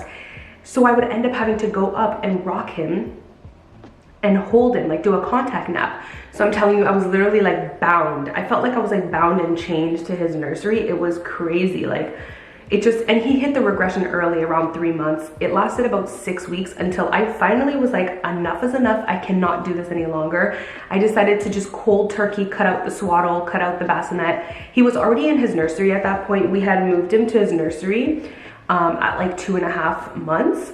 So he was already in his nursery and very familiar with the space. He already had practiced some naps in the crib, but at that point I was like, it's time to just cold turkey, cut out the swaddle. We used the snoo bassinet, so I didn't even do weaning mode. Like, we literally cold turkey, cut out the snoo bassinet, cut out the swaddle, and moved him to the crib all in one night. And to be honest with you guys, I feel like that's the best approach for my baby, and it might even be the best approach for your baby. Definitely think about it and keep that as an option, because I know a lot of people like just do it slowly, but if you do it slowly, I feel like it's just like a slow, painful process for your baby. Like, first they have to adjust to the no swaddle, then they have to adjust to no bassinet. It's just slow, painful process rather than just cutting it all cold turkey, and then they'll get used to everything just in one night, you know what I mean, or 1 or 2 nights. So I just like decided to do that. I also had always planned to sleep train, but I was waiting for the 5-month mark. I was also waiting for him to roll over both ways.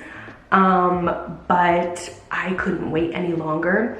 The reason why I was waiting for him to roll both ways is because he would roll to his stomach and then he would like face plant, and it made me really nervous that he couldn't breathe. So I just decided to use the Magic Merlin sleep suit, which he had used that before, but it never was magic for him. He kind of slept the same in it. But it was good because it kept him on his back. I just decided to use that. It kept him on his back. It kept him from rolling, so it gave me peace of mind so that he wouldn't suffocate and like, you know, face plant in the mattress. I also got a breathable mattress, which the Newton one, which is really good. That one gives me so much peace of mind. But I just decided to go ahead and sleep train because I couldn't take it anymore. Like, I know a lot of people have different opinions on sleep training, but what I'm gonna say is do not let anybody shame you for sleep training, because it was the best thing that I could have done for myself, my baby, and my family. Like, my mental health improved so much. Kylo has been so much of a happier baby, and he's honestly grown so much. Like, the amount of milestones that he has reached since we sleep trained, it was crazy. Like, it felt like he was reaching like 3 milestones a week after we sleep trained. I feel like it's just because he got so much good sleep. Like, people don't realize how much sleep is so essential to a baby's development, that if they're waking up every 30 minutes, only taking 5 to 10 minute naps, like, they're not, you know, they're not getting that good sleep for their brain. So he's so much happier, mama's so much happier. I'm able to be so much of like a just more positive, patient mom. And I feel like I have my life back. Like, now he takes 1 to 2 hour naps. He sleeps through the night now. He literally sleeps 10 to 12 hours straight. And if he does wake up through the night, which is kind of rare now, he literally puts himself back to sleep in a minute or 2 with like no crying. Like, he's just such an independent, amazing sleeper now. It has been the best thing I've ever done. So I decided to try the Ferber method, and it was a godsend. I'm telling you, I loved the Ferber method because it just seemed more of a gentle approach. I didn't want to like leave him to cry it out, which I'm not shaming anybody. I know some babies actually do well, believe it or not, on cry it out. But I didn't want to. I just wanted to try a more gentle approach. I wanted him to know that I was there. I wanted him to know that I'm not abandoning you. I'm here for you, and I love you, and I'm around. But you need to, you know, do this independently. So I would go in and like do the check-ins at like timed intervals. So 2 minutes and 5 minutes, 10 minutes, you know, whatever. You can literally Google the Ferber chart. And honestly, if you YouTube Ferber, there's so many great educational videos. I didn't feel like I needed to buy any like online guides, spend any money. There's so much free information on Ferber on Google and YouTube. So yeah, like, it just made me feel more like of a gentle approach to be able to go in and like reassure him that I was there for him, but it kind of let him know like, you're gonna have to fall asleep on your own. And the first night was rough because that first night we basically did everything in one night. Cold turkey, no swaddle, no bassinet, moved him to the crib, No pacifier. We also took away the pacifier because I just wanted no sleep props. I didn't want to have to, he uses the pacifier during the day, but not for sleep. It's not associated to sleep anymore for him. So I cold turkey cut all of that, any sleep props out, and also sleep trained all in one night. So the first night was rough. It was rough, but the second night, he already slept like 7 hours straight the second night, and it was like a miracle. And then by night 5, like only the first night was rough, and then the few nights after that, they weren't really that bad. And then by the 5th night, he had already weaned off of the feeds himself. I was slowly, so by that point, he was down to 2 night feeds. And I would just slowly feed him a little bit less milk each night, but he weaned himself off of one of the feeds on his own because he slept right through it, and he literally slept through that last feed as well because he just slept right through the night. So by night 5, he literally slept through the night. He slept 11 hours straight. It was insane. And we also did the same thing for naps. So I followed Ferber. I started with nighttime, and then the next day started with naps as well, and then night. So I highly recommend just doing both nights and nap at the same time. I'm not gonna lie to you guys, I thought naps were gonna be really hard for him because he was used to me rocking him and contact napping a lot. Like I would extend his nap to contact, and I thought it was gonna be rough. I thought he was going to put up a fight for the naps, you guys. But the first nap that we did for the sleep training, he only fussed, wasn't even really crying. He only fussed for 8 minutes and then fell asleep on his own and slept for 40 minutes, which 40 minutes was a miracle at that point because he had been only sleeping for 5 to 10. By day 2, he was already doing 1 hour nap. By day like 4, he was doing 1.5 hour naps, 2 hour naps, and now it's been a month. He sleeps through the night on his own, and he does all of his naps range from 45 minutes to 2 hours. He always, every day, he does a 1.5 hour or a 2 hour nap, and then he'll do another hour nap, and then like the one before bed, he'll tend to just do like a 30-minute. So it's literally like a complete night and day difference. I feel like I have my life back. I feel like I have my mental health back. Like I'm actually able to sit here and vlog and work, put on eye masks. Before, I would literally right now, I would be holding him chained to his nursery, just like rocking him back to sleep a million times to try to get a good nap in. So I just felt like my life was so like, I just didn't have, you know, my life at all. So let me just tell you, mamas that are out there, do not let anybody shame you for sleep training. I know people have different opinions. Some people love sleep training and they're pro sleep training, and some people are really against it. I am pro sleep training because I think it's so important to have your independence and have your life so that you can be a good mom. So right now, as you guys can see, I put him down for a nap. I love this Nanit monitor, by the way. But I put him down for a nap. I think it was like 9:20. I told you guys. It is now 10:20, so he's been sleeping for an hour. He'll most likely do 1.5 hours to 2 hours. He never just sleeps for an hour. It's always like 1.5 hours or 2 hours. So yeah, I just wanted to share that with you guys because I know a lot of you guys wanted some tips. I mentioned to you guys that Kylo sleeps through the night now and does long naps, and I had so many of you guys DMing me, like Amy, please talk about this in a vlog. We need your help. So Ferber method, get on it. It is 11 o'clock and we just had our second feed. This was an 8-ounce bottle and baby boy left 1 ounce behind. So this little chunky chunksters just drank 7 ounces. I told you guys earlier about the Skip Hop. You have to get it if you have a baby. They love it. But it's funny because when I got the Skip Hop and I saw this toy attachment that you put on it, I was like, this is the most random toy ever. Like, this is so lame. Like, I literally thought, oh, this is definitely gonna be like useless, like his least favorite. It is literally his most favorite toy, to the point where I carry it sometimes to the high chair. And then I'll put these little balls in it that we actually got from a different toy, which is not here right now. And sometimes I'll put this from Love Every. I actually got this in one of the Love Every subscription boxes, and I'll put this in there. And like, I think just the fact of him trying to take things out of a bowl, then he'll take it off and like use it as a teether. It's such a random toy, but he loves it. It's almost Kylo's lunchtime, and I actually home make all of his purees, and then I will freeze them because you can actually freeze them for 1 to 2 months.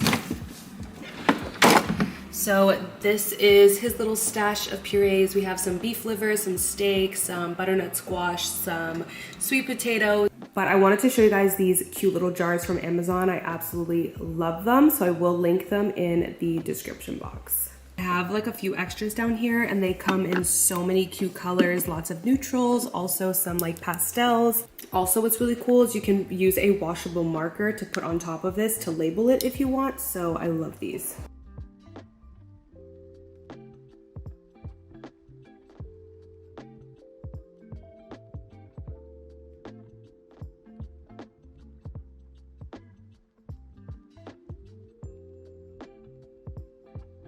So last night I actually marinated some chicken. Look how good this looks. But this is chipotle peppers and adobo sauce. I just grinded it up in a blender. Then a little bit of tomato sauce, some paprika, some garlic paste, some onion, some chili powder, and yeah. Oh, and some adobo. So it is 1:33 now, and Kylo just went down for his second nap of the day. I'm actually just about to start cooking that chicken, but I just wanted to quickly mention, because I forgot to mention it earlier, but Kylo actually sleeps completely independently now. So when I put him down for a nap, I literally just go in his room, make sure it's completely dark, turn on the white noise, put his sleep sack on, I give him a little hug and a kiss on the cheek, and I just say nap time, and I put him down in his crib, and he falls asleep within a few minutes with like pretty much completely quiet. Sometimes he fusses a tiny bit, but that's really it. Most of the time he's quiet though, and we do that for bedtime as well. So he falls asleep completely independently. So his nap routine now takes literally like not even a minute, whereas before I'd be rocking him to sleep for like at least 10-15 minutes. And then, you know, the whole thing I was telling you guys earlier. So yeah, he falls asleep completely independently now, which is a game changer. It's amazing. So I just went ahead and put him down in his crib at 1:23, and then he fell asleep around like 1:29-ish. So he just took about 5 minutes to fall asleep. And now I'm cooking that chicken. I'm just making some rice right now. I have some parboiled rice in there, and then I'm about to just add some broth. I'm just heating up the pan for the chicken, but I'm about to add some vegetable broth.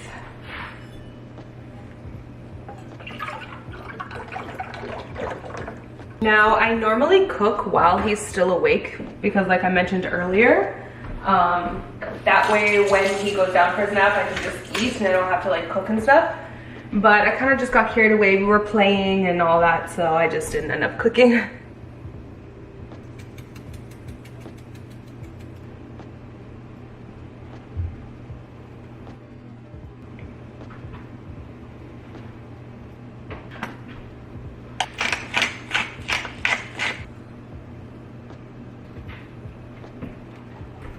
A little bit of cilantro. I actually prefer to add it in at the end, so I don't know why I just did that. Also, if you notice my million outfit changes, it's because if you have a baby, then you know you constantly are changing your outfit.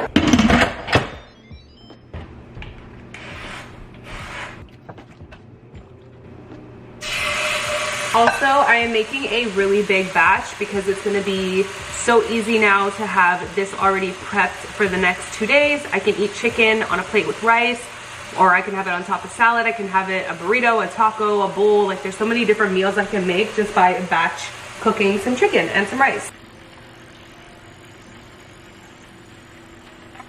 3 p.m. and it's his third feed of the day, and he basically had the entire bottle. He left just like half an ounce behind, so he pretty much had like 7.5 ounces.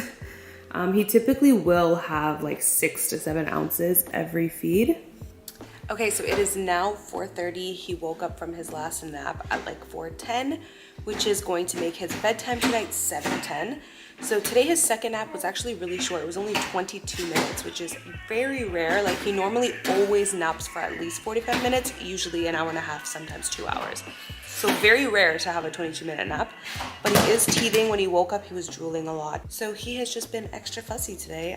So I guess we just had a little bit of a short nap, but it's okay because it kind of made his bedtime a little earlier today, which his bedtime is always between 7 to 8. But the past few days it's been around 8 just because his wake windows are expanding, but they're not expanding enough for him to have only 2 naps a day. It's kind of hard to squeeze in 2 naps a day. But there are some days where he has 2 naps if both of the naps that he has are really long. Okay, blowing bubbles. He's really loving this toy right now.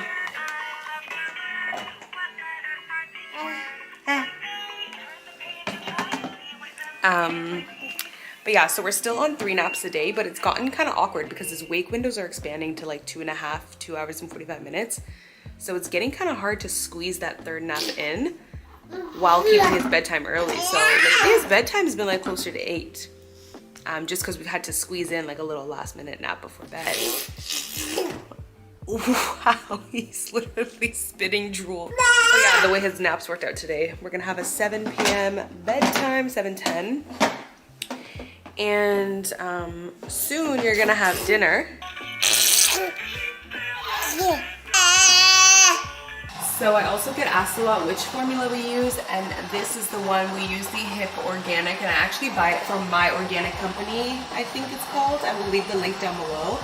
But it is a European formula, so it has to meet European standards, which are stricter, so it's a very, very good formula. I love it. There's no corn syrup or anything like that. It just has really good, clean ingredients. I actually need to buy some more. Also, you guys, this is a major key. If you have a teething baby, we've literally used the entire thing. There's just one left. This is so good. It actually really does help reduce the fussiness that comes along with teething. So for dinner, I always do some oatmeal, but I won't add fruit in it this time. I love doing oatmeal for dinner just because it's about 2.5 hours before bed. So it's just a good way to keep him nice and full for bed. So again, I am using the First Food Organics infant oatmeal.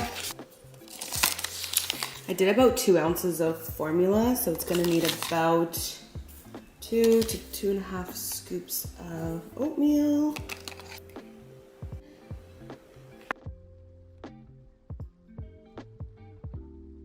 So this is what's left. He usually finishes all of it or only leaves a small amount like you see here.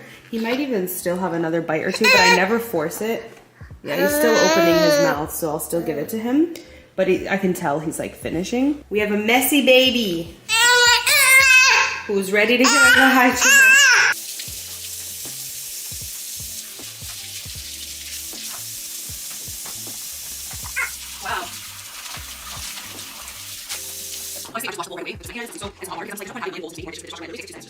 Time to wash some bottles.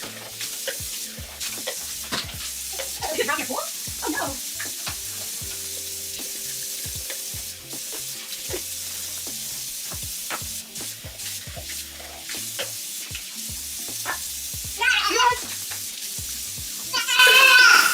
Oh my goodness. My hair is a total mess, but now we're just gonna have some playtime before bed. Usually we actually go on an evening walk. Even if it's dark, we'll just go around the neighborhood a little bit. He loves just going on walks. So we'll do that. And also I forgot to mention that earlier while he was napping, I was doing some editing, but I think I'm gonna stop editing, just chill out for the rest of the night.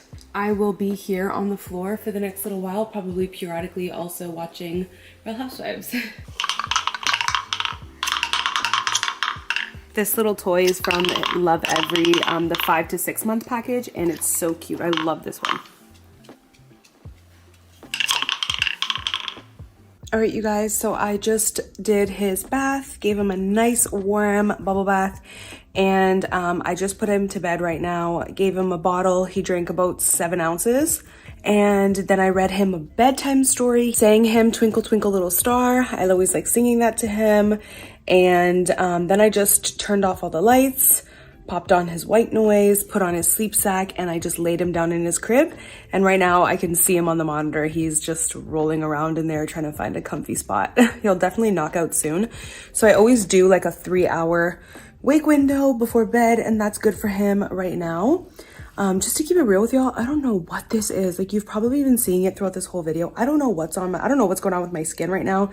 I've also been getting some weird patches of skin on my finger here. I'm kind of suspecting that it's eczema, which is weird because I've never had eczema. It is now like 7:20. I just laid him in his crib at like 7:12. So it's probably like 7:15, 7, whatever. You get the gist. It's 7 something. And I am tired already. That's because I woke up at 6:30 this morning. And like, when you're on mommy duty all day, you're just exhausted by the end of it. But I'm so thankful to have a baby that's an independent sleeper now, because he's just in his crib. He's gonna fall asleep on his own, sleep through the night. And now I just have this time to myself. I can do anything I want. And right now, all I wanna do is literally get into bed. And I'm literally just gonna watch Real Housewives on my phone. I have been on a Real Housewives of Atlanta binge watch. I haven't watched almost anything else. But yeah, so that is pretty much it for my little day in the life vlog. I hope you guys enjoyed just kind of going along with me throughout my day. By the way, I'm using my phone if you haven't been able to tell yet. But yeah, so hopefully you guys enjoyed, and I will see you in my next video. Bye guys. Mwah. What's up, you guys? Welcome back to another vlog. I know I normally don't start my vlogs like this, but I am getting ready to go out with my sisters, and I'm in my studio, so I just have my camera here. So I'm like, why not just use my main camera since it's here? So I'm about to do my makeup. I love this Lululemon headband. It's perfect when you're doing your makeup because it just puts your hair back, but it doesn't actually ruin your hair. I have been loving this Summer Fridays skin tint, so good. I used the shade 4, but my sister gave me the shade 5. It's very light coverage, but it's definitely a little bit buildable. I have been loving this for everyday makeup. I literally keep one in my bathroom so that when I'm doing like a quick makeup, I can just literally put this on a huge brush and just put it all over my face. So I've been loving this. So me and my sisters are going back to that Mexican place. If you watch my vlogs and you know what I'm talking about, we're going to that Mexican restaurant. It's called Por Vida. It's so good, you guys, like literally amazing. Somebody is awake from their nap. I'm covering his eyes because I don't want him to stare at this bright ass light. It even hurts my eyes, so I really don't want him to stare at it. I'm actually just adding a little bit of foundation because I just don't want too much like redness to show. I feel like this was too light coverage for the look I'm going for today. I love this for an everyday basis though, but I'm gonna throw on the AVH, my fave, just a little bit on the cheeks because I have like red cheeks, but I'm gonna throw on just a little bit of concealer. You guys, let me just tell you how much this is my favorite bronzer right now. It's quite like light coverage. Like, it has this sheer wash. This one's in the shade medium. I only wear medium when I have like a decent tan on. I normally on an everyday basis wear light medium. But I'm telling you, my sister doesn't even really like wearing that much makeup. And when I showed her this, I actually was getting ready right in front of her. And she saw me getting ready and she's like, oh my God, what is that? And I'm like, yep, I knew you would love it. Like, it's just a beautiful sheer wash. So she actually fell in love with it and bought it like the next day or the same day. Look at it. Like, it's just a really pretty like sheer wash. So this is perfect for like that everyday look. I literally throw this on when I'm wearing like close to no makeup. I'll literally throw on the sheer tint. I'll throw some of this on. I'll brush out my brows with some clear gel, tiny bit of mascara, and clear gloss or chapstick, and that's it. So a really quick like 2-minute look. I mean, it definitely is buildable. Like, you can get more coverage, but there's only so much coverage you can get with it. I would say with this, you can get light to medium. I actually put a couple things on my Christmas list. I want to try the Huda Beauty blush stick, but for now, I'm gonna see what I have in here to try out. Oh, the Dose of Colors blush stick. I'm gonna try one of these. I have a little pretty peachy pink. I think me and my sisters are also gonna try a new dessert place today. So I figured I would just vlog the day and take you guys with me. There's so many nice dessert places in Oakville. Like, I was looking them up yesterday on Google, and there's so many cute ones with like really good reviews. You guys, I just finished watching Real Housewives of Atlanta. I binged the entire thing for the first time ever. Like, I make a point of that because I feel like when I say that, people think I'm just watching it like again. No, I never before, like now, seen Real Housewives of Atlanta. And I just obviously heard so many good things about it. And then my sister was like, oh my God, it's so good. But then it wasn't until I saw Real Housewives of Ultimate Girls Trip with Phaedra. It wasn't until I saw that I fell in love with Phaedra on there because of just how hilarious she is. And that's actually what made me watch Real Housewives of Atlanta, because I was like, I gotta watch it. Like, she's hilarious, you know? And then I watched it on Prime, and oh my God, you guys, I'm obsessed. Like, I'm actually so sad. I literally just finished season 14, which is the current like 2022 one. I just finished the reunion, and yeah, I'm just like, I'm obsessed. I'm literally doing like the simplest eye look. Like, I don't really like wearing that much eyeshadow these days unless I'm like playing around doing a look or something, but like just on a regular basis, I just don't really like. So I'm using the Makeup by Mario matte palette, and I'm using this one, my favorite shade. It's so pretty, it's very light. But what I'm gonna do is take this really small pencil brush, and I'm probably gonna take like this shade right here, mix with a little bit of this, and just do a tiny bit of a smoky. I'm gonna use Tan by Makeup by Mario. I have been finding the weather change really hard because it's like it gets dark so early now, and not to mention like I wake up really early. I wake up about 5-6 a.m. every day, and when I wake up and I come downstairs, it's like still dark out. And I look outside the window and it's just literally darkness. So that is not motivating at all. Like before, I would wake up and the sun would be shining. I would have my workout outfit on. I'd be so motivated, like, let's get the day. The sun is bright and beautiful. Now I wake up and it's so dim and dark, and like, it's so depressing kind of, you know? And then the baby wakes up early. So me and the baby are just like up playing in the literal darkness. Like, it's so, and then I have to turn on like the lights, and I'm just like, I'm so not used to this. In the summer, it's just bright. I don't even need to use the lights in the house. So I've just been trying my best to deal with it. And the best way I've found, to be honest with you, is just try to look at the positives. Like, I do at the same time love this like super cozy season. The Christmas tree is up, the snow is outside. You know, it's just a very cozy season. So I just try to like focus on that and just appreciate the season for what it is. So yeah, but I feel like whenever like January rolls around, we're like, okay, there's nothing to look forward to anymore. Christmas is done. We're ready for summer. So no, January, February is gonna be very hard.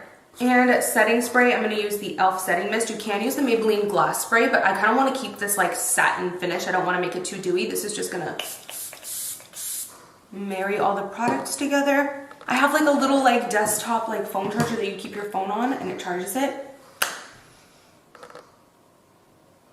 And this entire time I didn't have it sitting on it. All right, anyways, I am going to go get dressed. What's up, you guys? I am waiting for both of my sisters. I didn't get to show you guys my outfit, but I will post the reel. Also, I just have to mention this because I know you mamas can relate to me. Literally every time I go out, I am just like, it feels so debilitating because I literally almost feel like half of me is paralyzed with this like guilt. Like I have this magnetic force within me that's like pulling me towards my baby, where I'm just like, you should be with your baby. You're supposed to be with your baby. You're supposed to be taking care of your baby right now. No one else should be taking care of your baby but you. Like there's this very, very, very strong magnetic force. It's so paralyzing and debilitating. It's probably, I absolutely love being a mom. Like I love being a mom. I've really thrived. The first like 2 weeks were so hard for me. The first month was very hard. And after that, I feel like it's just gotten easier. And now that Kylo is almost 7 months, on December 11th, he'll be 7 months. Now that he's almost 7 months old, I really feel like I've thrived as a mom. So I love being a mom, but the worst part about being a mom is not being able to like do things or go out or kind of like have your independence without feeling that like paralyzing guilt. I think that's the only thing I hate about being a mom, honestly, is, well, and like minus the sleep problems that comes with having a newborn, but now Kylo sleeps through the night, so it's amazing. Other than like the sleep sometimes, I would say the only thing I hate about being a mom is that feeling, that guilt. It's horrible. Also, I'm really liking Drake's new album with 21 Savage. I really didn't like his other album. I think honestly, Nevermind. So I'm happy that I like this one because I needed some new music. Steph is freaking out because we're a minute late.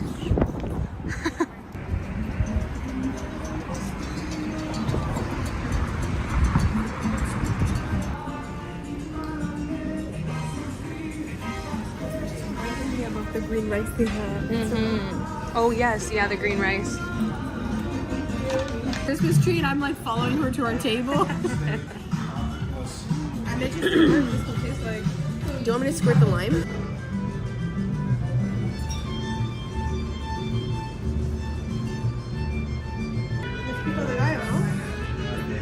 I thought pico de gallo was this stuff. No, she got the pork tacos. Yeah, that's pico de gallo.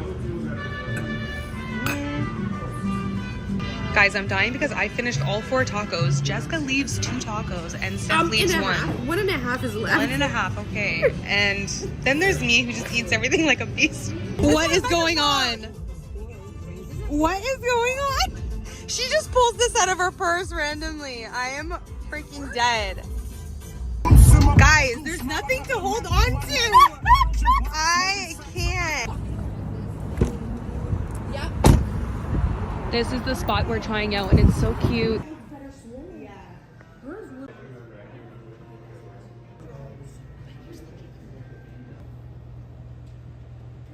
What sauce, which I'm not going to be consuming, so. What ice cream is that? That literally tastes like tiramisu. It's the mocha ice cream. Oh, that sugar. Red Velvet's always tasted very, Okay, so it is the next day and I'm just chilling in the house. It is 7:52 a.m. I woke up at 6:30ish this morning. I'm normally up by like 6, but I slept in a little bit more today. But I figured I would show you guys what I got. We did go shopping a little bit before dinner. Yeah, that Por Vida place, you guys. Oh my God, they're just incredible. Like, whoever is the chef at that restaurant, kudos to you. The flavor, the way they cook the food, like it is impeccable. A 10 out of 10, like no joke. And we actually were a little bit disappointed at first. We look at the menu and Jessica's like, guys, I don't see the flautas here. And I'm like, oh my God, no. There's no way. There's no way they got rid of it. But we got there and they're like, yeah, we got it off our menu. And I was like, what? Like, why would you say, like, it is literally one of the best, if not the best item on the menu. So we were really disappointed about that, but she told us, but we replaced it with our chicken tacos and they're very similar. So we're like, okay, we'll just try that. And then we're like, where's the elotes, the street corn? And they're like, oh, we also took that off our menu, but only temporarily because they said apparently they can't find like really good quality corn right now, like corn on the cob, because it's not in season. So I was like, okay, you know, I can respect that. So basically what I'm saying is it's such an amazing restaurant. It's good in the winter and in the spring, but you have slightly different menus, but like it still was so, like we were disappointed, but we tried the chicken tacos and oh my God, they're so good. Like literally, the chicken tacos are literally the flautas, but in a taco version. Like the meat was so seasoned and then it had like the crema on top. Oh my God, with pico de gallo, like so good. You guys, so flavorful. So I got the chicken tacos and then I got the steak tacos, which is just like carne asada. Hello, my love bug. He loves being on his tummy and crawling around the living room, but it has to be supervised because he tries to get into Sugar's toys, which is obviously not okay. And obviously, you know, you just gotta make sure he's okay. But yeah, and he loves his playpen, by the way, which if you guys saw on Instagram, I'll actually show you guys. I don't know, I'll show you guys. But anyways, the chicken tacos ended up being so amazing. We didn't even miss the flautas, but I do hope they come back because I want both of them. Like, they're so good. The chicken tacos are literally the flautas, but in a taco version.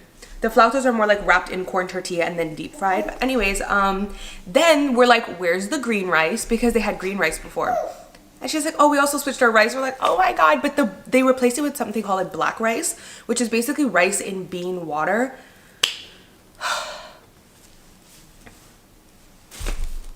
The way it was so good. Like, I actually like it better than the green rice, even though the green rice is really good. I'm just, Kylo, do you see this? Do you see this? He's literally just staring at me. He loves watching me talk, do things, anything. He just loves watching me. He's literally, by the way, if you guys could see my view, he's literally laying on the floor, just like staring at me like this. The black rice was so seasoned and flavorful. Like, oh my God, so good. Incredible. Like, now I'm like, I need to soak my rice in bean water. But anyways, all this to say, it was incredible, but just beware, if you go to Por Vida, the menus are different in the winter and in the spring and summer. So I suggest going both in winter and spring and summer. Like, it's just good all year round, even though they switch it up, which can be kind of annoying. The chef, like whoever is cooking that food, kudos to you, honey. Okay, so let's get into the stuff that I bought really quickly. I just wanted to show you guys. I got this cozy blanket from Winners, you guys, and I really like, I don't need it because I have 2 other blankets, but the 2 other blankets that I got, they're like a Sherpa, and Sherpa blankets sound good, but they're not really, because if your feet are like not even the tiniest smooth, you know when like you're due for a pedicure and your toenails grow out a little bit? I know this might sound kind of weird. Literally, like, your toenails will get stuck to the blanket. Like, it's not a vibe, okay? I can't even believe I'm saying this on camera. But anyways, it's not a vibe. So Sherpa blankets sound like they might be good, but it's not, just because like of the roughness of them or like the puffiness of them, whatever, I don't know. So I actually think I'm gonna replace those blankets with this one.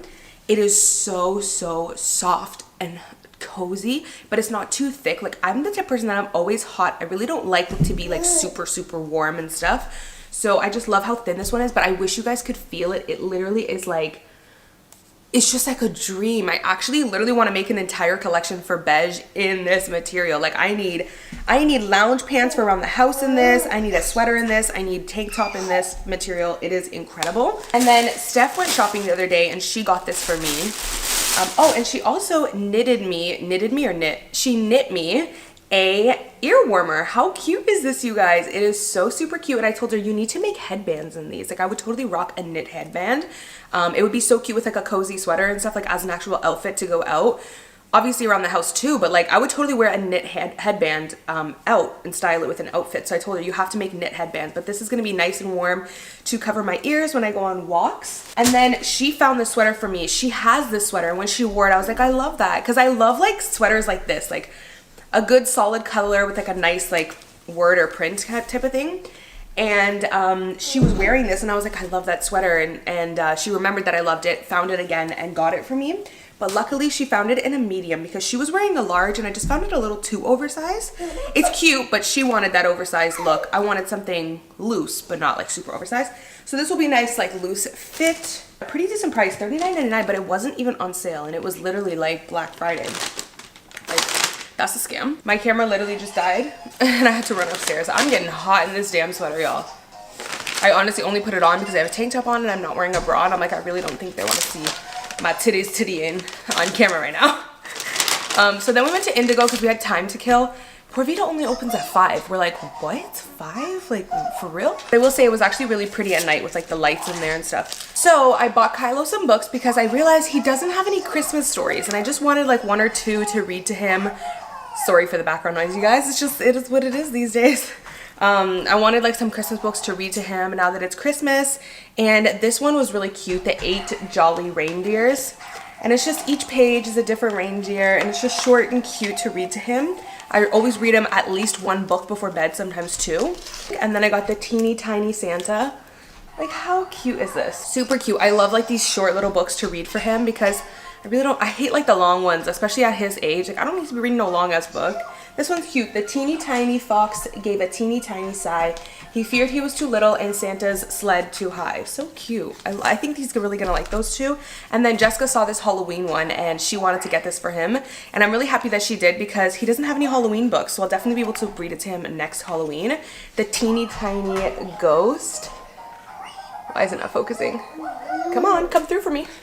In the teeny tiny barn of a teeny tiny house lived a teeny tiny ghost and a teeny tiny mouse. So it's super cute. I'm excited to read those to him.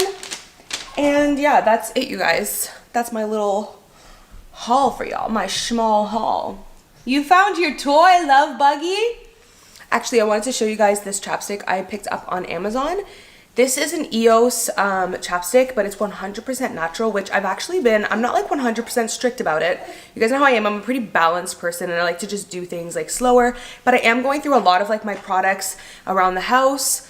A lot of like my skincare, a lot of my makeup. I'm going through them and really making sure, are they really non-toxic? Because some of these brands be saying like natural non-toxic, and it's really not. So I actually came across this girl on Instagram, and she has an app called Switch Natural. You do have to pay for the app, but it's just like this is not sponsored by the way. It's just like a one-time fee, and I ended up paying for it because the app is amazing. You literally can scan the ingredients of every product and it will tell you if it is truly non-toxic. And if it is non-toxic, it'll give you a green check mark. If it is toxic, it'll tell you why it's toxic, and it'll list the ingredients that are toxic. And so I'm really going through a lot of the products that I'm using on my face, my body, and all these things. I'm like, like how toxic are you really? Again, I'm not being like full, oh my God, everything must be 100% non-toxic. because I'm really not that person that just goes full on into things. But I am like, you know what, if I'm using something every day, multiple times a day, like chapstick, hand cream, body wash, face cream, cleanser and stuff, I'm like, these things, if I'm using them multiple times a day, I really shouldn't be putting them if they have toxic ingredients. Also, if you guys can't afford the app, because I know things are really hard these days for a lot of people, message me, DM me, send me the ingredient list of any of your products, and I will check it out for you guys and see if it is non-toxic, and I'll let you guys know. But yeah, this one is completely non-toxic, and it actually is really nice. This is the vanilla scent. If it does have a scent, because fragrance is toxic, if it does have a scent, they use essential oils. So that's really essential, especially candles that you're burning around the house. You don't want them, you want them to be made with essential oils too, because those things are going in the air and we're breathing them in. And then let me show you guys this hand cream that I found. So again, since I'm using hand cream like all the time, I found this one actually in the baby section, but it is not a baby product. It's just baby safe because of how natural and non-toxic it is. This is by Honest, and it's their organic all-purpose balm. You guys saw in my last video, I have been having what seems to be like dermatitis or eczema ever since. He's literally staring at me like he's the cutest baby in the world. Wubble, wubble, wubble, wubble, wubble. He smiles when I do that. Yeah, so was it? Yeah, which is like very like dry patches of dry skin, and I've been getting it on my finger. I'll probably post a photo here, but it actually clears up when I use this, which is amazing. Like this really does work. It's basically like an ointment. This is your replacement for like Aquaphor or Vaseline, because those products are toxic. There are ingredients in them that are not good. So this is like your clean, natural, non-toxic version of that. It's so good because I can use it, and I can also put it on Kylo as well, because Kylo has mild eczema or eczema, I don't know what people say, but whatever, on his cheeks, especially now that he's eating solids and we're like wiping his mouth like 3 times a day and stuff. So I will always follow this up on his cheeks as well. I also love the Earth Mama face and cheek balm for babies. That one is actually even better for babies, because if they have bad eczema, that one clears it up super, super fast. So I love that one, but it can be a tiny bit on the pricey side and a little bit of a small tube, but I swear by that one to put on his face every night before bed. It really makes him like wake up with like softer, clear skin, because he does have like dryness on his cheeks. But anyways, this one literally, I'll show you guys the before and the after of my finger. After using this, this is what my finger now looked like. So I love this. This is, because this is more greasy, this is something I will only put on my hands if I don't need to use my hands. So if I'm gonna watch a movie and I'm laying on the couch, I'll put this on because my hands can be greasy. So I put this on every night before bed.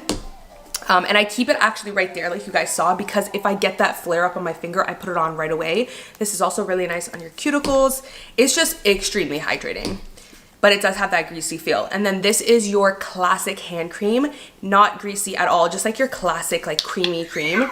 I'll actually show you guys the difference. You'll see, like this is literally like Vaseline type thing. See it? And then obviously this is like your typical hand cream, and this is completely non-toxic as well. I scanned it in the app and I looked through the ingredients. It's amazing. This one's not scented at all, and they have 2% oatmeal in here, which really has like hydrating properties. And I love it because it's very like, it's not too thin, but it's not too thick. It's not greasy at all. It doesn't give you that, you know, when you put hand cream on and it has like that crazy like after feel.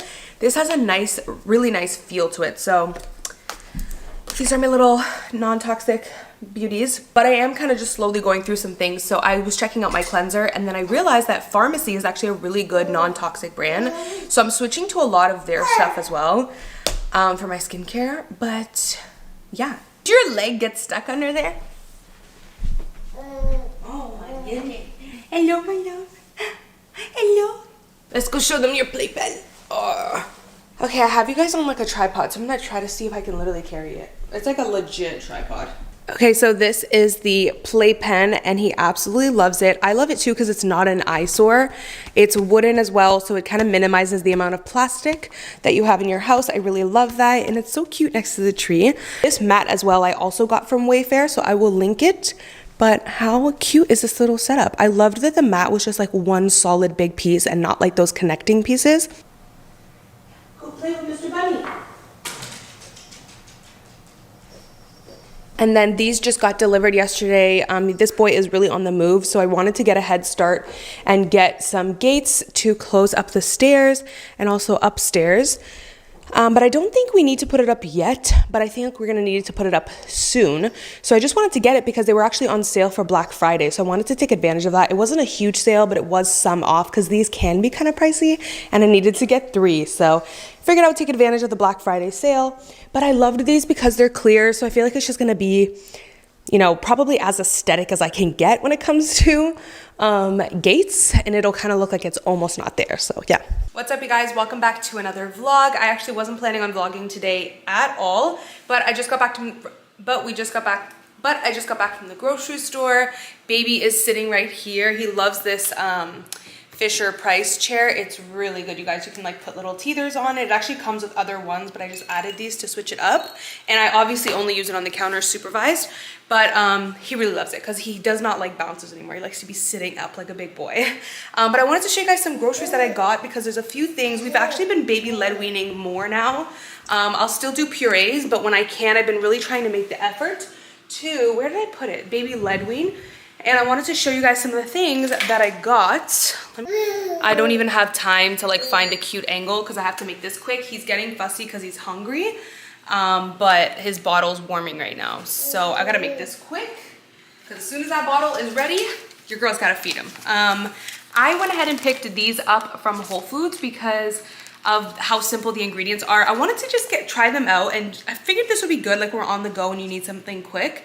The reason why I chose this brand specifically, you can only find them in the fridge section at Whole Foods. I don't know if other stores have them, but they're in the fridge section specifically because they do not have preservatives or anything like that.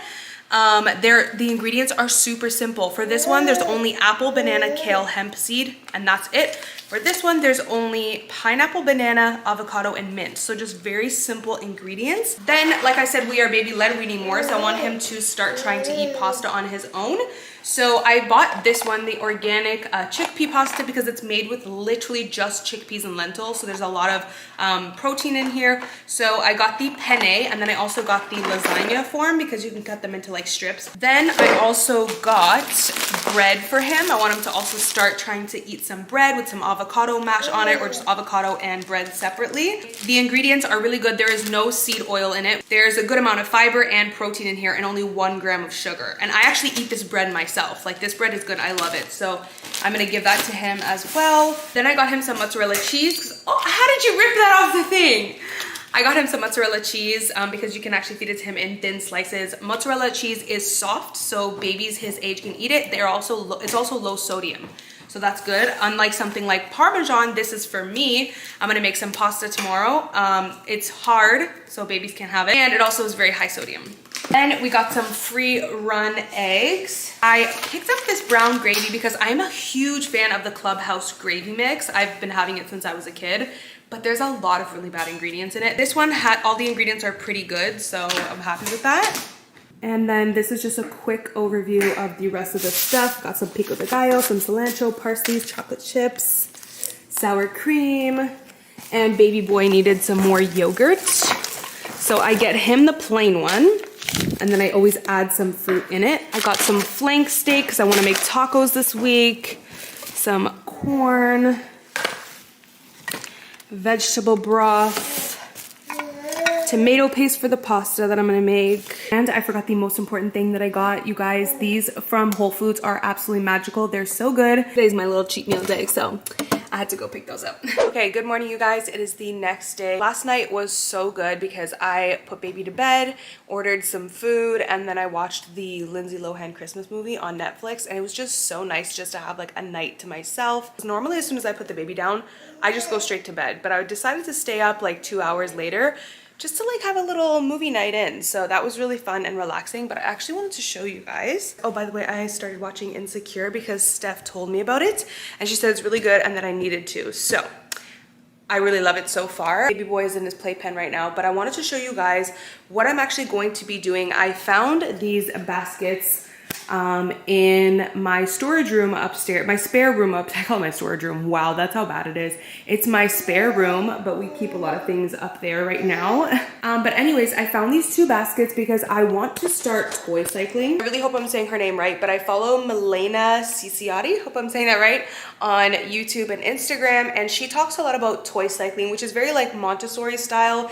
It's basically the idea around like Your babies and your kids have so much toys. They have an abundance of toys laid out in front of them all the time, and they see the same toys all the time. So a lot of the times you're like, why aren't they playing with their toys? They're so bored, you know, they get bored. And it's really just because they have an abundance of toys and they're seeing the same ones every time. So you take toys away and only give them certain toys for that week, and every week you switch the toys out. I'm gonna get them out of the playpen, but every week you switch the toys out, and it's like they have brand new toys every time. Like when you give them that new cycle of toys every week, they're like, oh my God, I haven't seen a toy in so long. It gets their brains more focused. It also just gets them more excited. They haven't seen the toy all week. And it's like they have new toys. It also just helps you save so much money on having to buy new toys all the time. So I'm happy that I found these because I didn't need to go and buy new baskets. I also found these little toys from his Love Every box when he was a newborn that I think he'll actually love. So that'll be a part of this week's toy cycle. So baby boy is having some yogurt with, I'm gonna mash up the banana in there as well. And I also added in a little bit of that Once Upon a Farm puree, this one right here. And then I think I just decided that I am going to try peanut butter for the first time today. I have been putting it off. I have definitely really been putting it off just because I've been so nervous too, but I know that early exposure is key to prevent like nut allergies. So today's the day. I figured it's the perfect time because I'm feeding him at 9, but his nap is not until close to 10.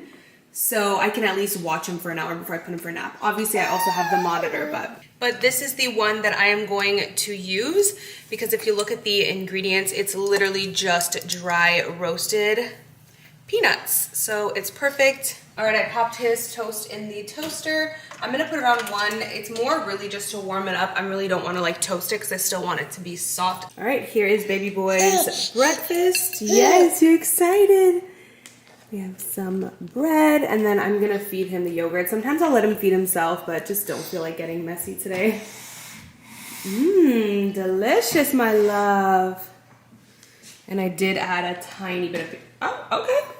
Bye-bye, bye-bye.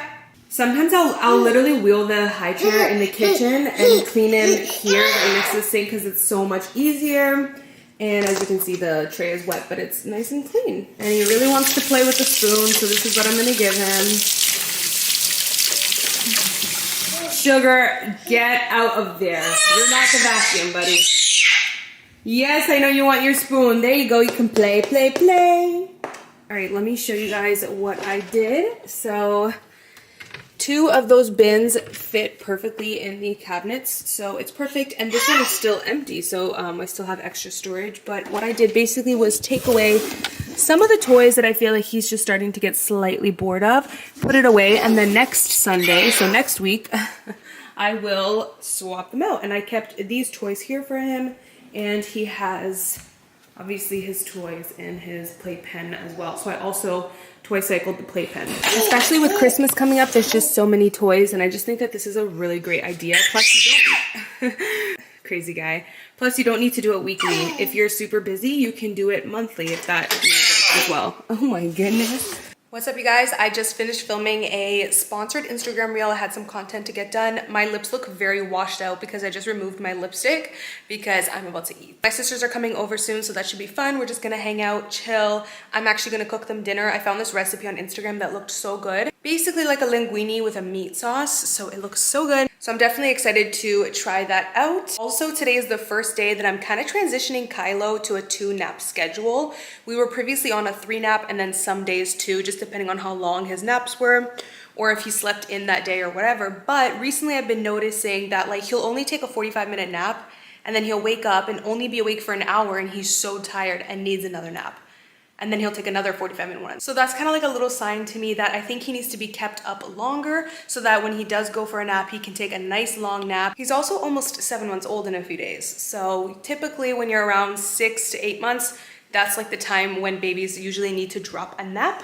So that's what we're doing today. We're testing that theory. I'm like out of breath, by the way, because I've been doing so much. Like I literally put him for a nap and then like rushed to film content before he woke up, and then he's actually still sleeping. So far it is working. He's been sleeping for 1 hour and 40 minutes, so almost 2 hours. So it seems like it's gonna be the best thing is to drop that nap. But yeah, seems like so far that dropping that nap was good. I mean, previously I was keeping him up in the morning for like 2.5 hours, But this morning I kept him up for 3 and boy's been napping for almost 2 hours. My lips look so washed out. I cannot even like look at myself straight. Like I can't. What's up you guys? So it is the next day. I actually just decided today to make Kylo some pancakes. So I've seen this recipe honestly all over Instagram, TikTok, online. It's just a really basic like 3-ingredient pancake to make for your baby, your kids, your toddlers, and honestly even yourself.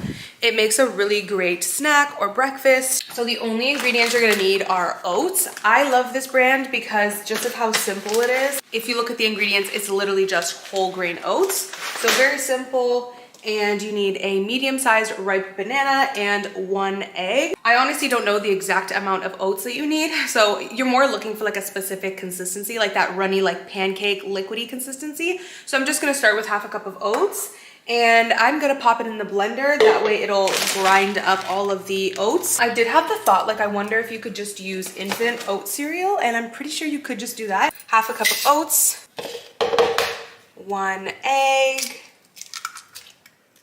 and a medium-sized banana. You could also add some coconut milk in here. I'm gonna add some cinnamon. If you do add the coconut milk, then you know, you do need to add more oats. You're basically just looking for a certain consistency that I'll show you guys after. But what's optional is cinnamon. Kylo loves cinnamon in his oatmeal. Well, I've been putting it and he loves his oatmeal, so figured he loves it.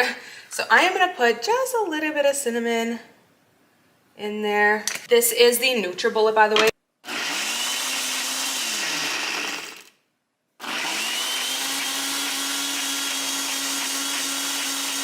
So I have the pan preheating on like a low medium heat. I'm gonna use some butter to cook it. You can use butter, coconut oil, and here is the pancake mix. As you can see, it's kind of just like a normal pancake. It's a little bit on the thick side. I might add just a little tiny bit of water, but it's like that good pancake consistency. We have some organic unsalted butter. I'm gonna go ahead and use that. Right, I am just going to make them into regular size pancakes because then I'm going to cut them into strips for him.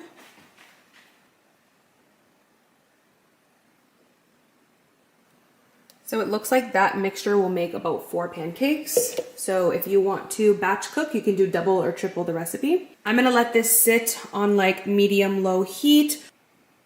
Essential Christmas from Apple Music.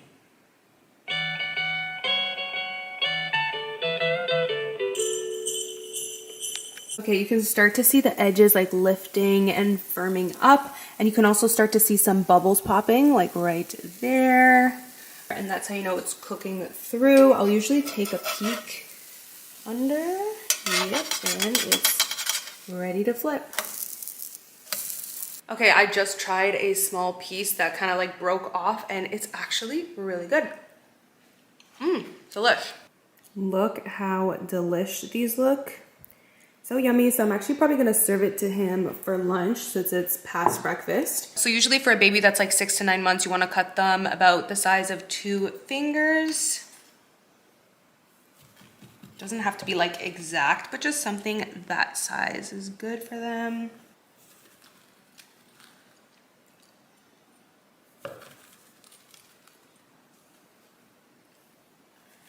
And sometimes you'll have like these little awkward pieces, but what's great is oats, banana, and eggs are all good and healthy for dogs. So actually you can feed the leftovers to your dog. If there's any pieces like this from the butter, then I will kind of just like break that off. So there you go, all cut into strips, and I will probably serve him only 2 today because I know he's really not gonna eat a lot. He's only 7 months old, so I'll serve him 2.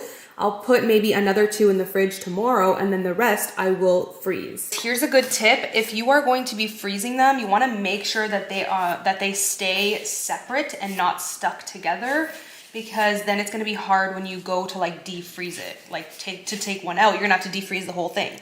You know, you wanna be able to just take one out at a time. So if they touch, they will freeze together and it'll be hard to separate. So this is what I mean. You can see that they're all like pretty separate in there. Warm. Look Looks like the pancakes are a hit, you guys. He loves them. Also, it seems so simple, but this is something I used to always forget, and I actually just forgot earlier. I always roll up his sleeves while he's eating. Okay, I wanted to pop in before I end this vlog because I wanted to give you guys an update on how the 2 nap situation has been going, like dropping a nap. It has been going amazing. Best decision I ever made.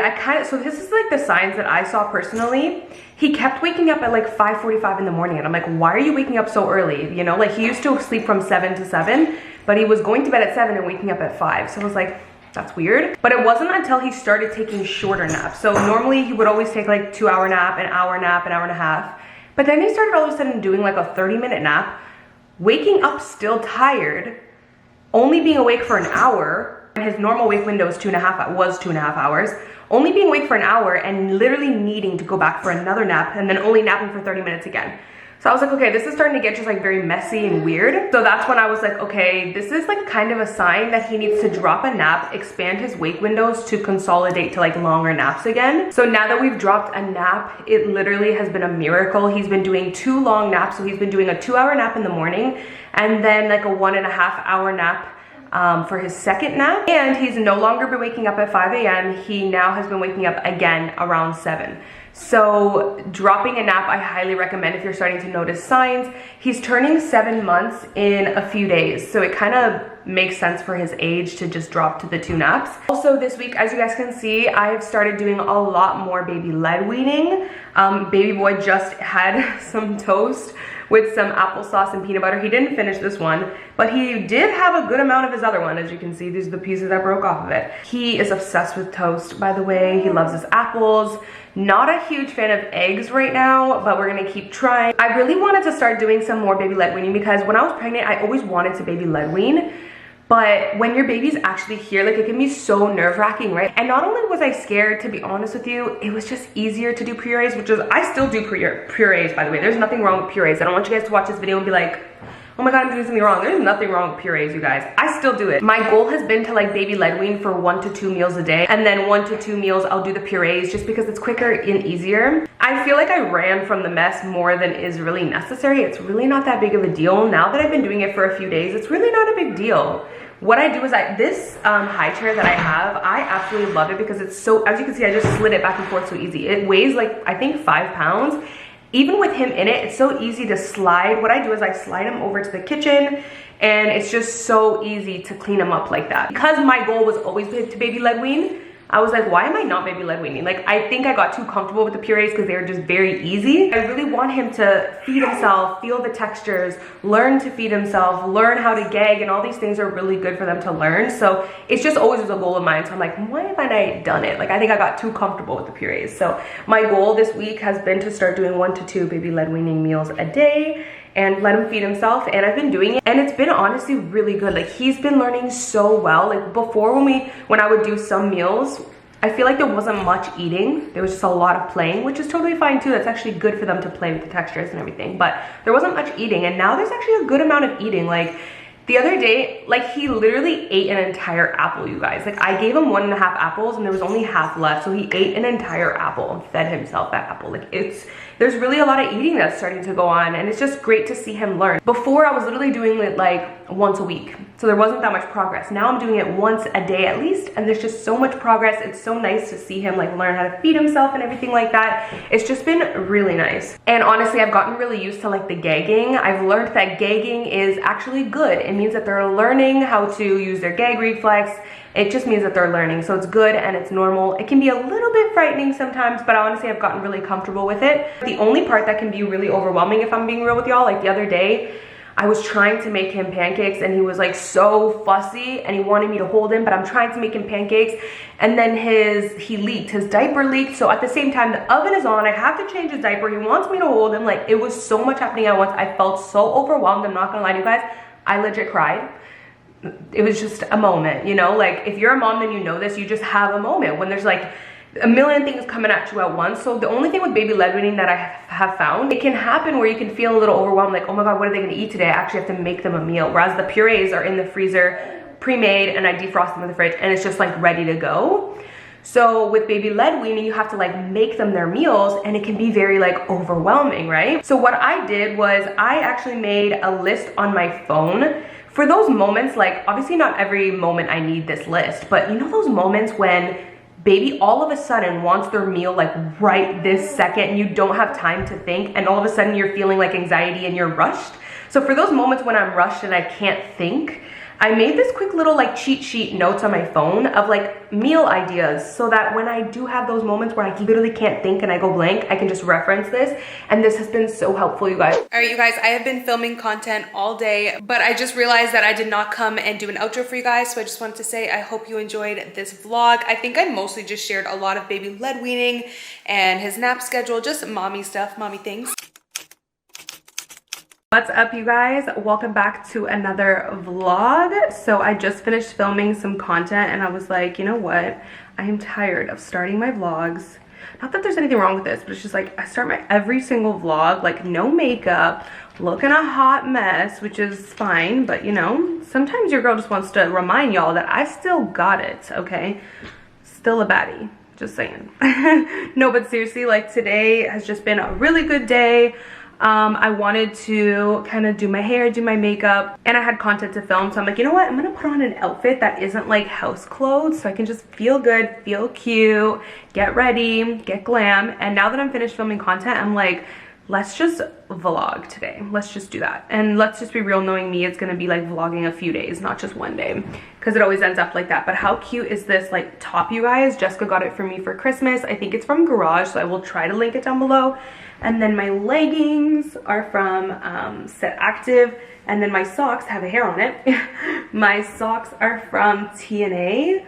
They are the cutest socks ever, and not only are they the cutest, I love these socks. They're incredible. They're so like thick and just like good quality, but they have so many nice colors. I have them in black, I have them in white, I have them in this color that my sister Jessica got me for Christmas, which is the Heather Oatmeal color. My sister Steph has the Whisper White color, which is gorgeous. It's just like a nice cream. I really want to get that one too. Just get all the colors. They're amazing. Okay, I love these socks. I wear them around the house, I wear them out. But I just finished filming a quick little reel as well on my favorite gloss combo right now. I've been obsessed with this Refi lip liner, you guys.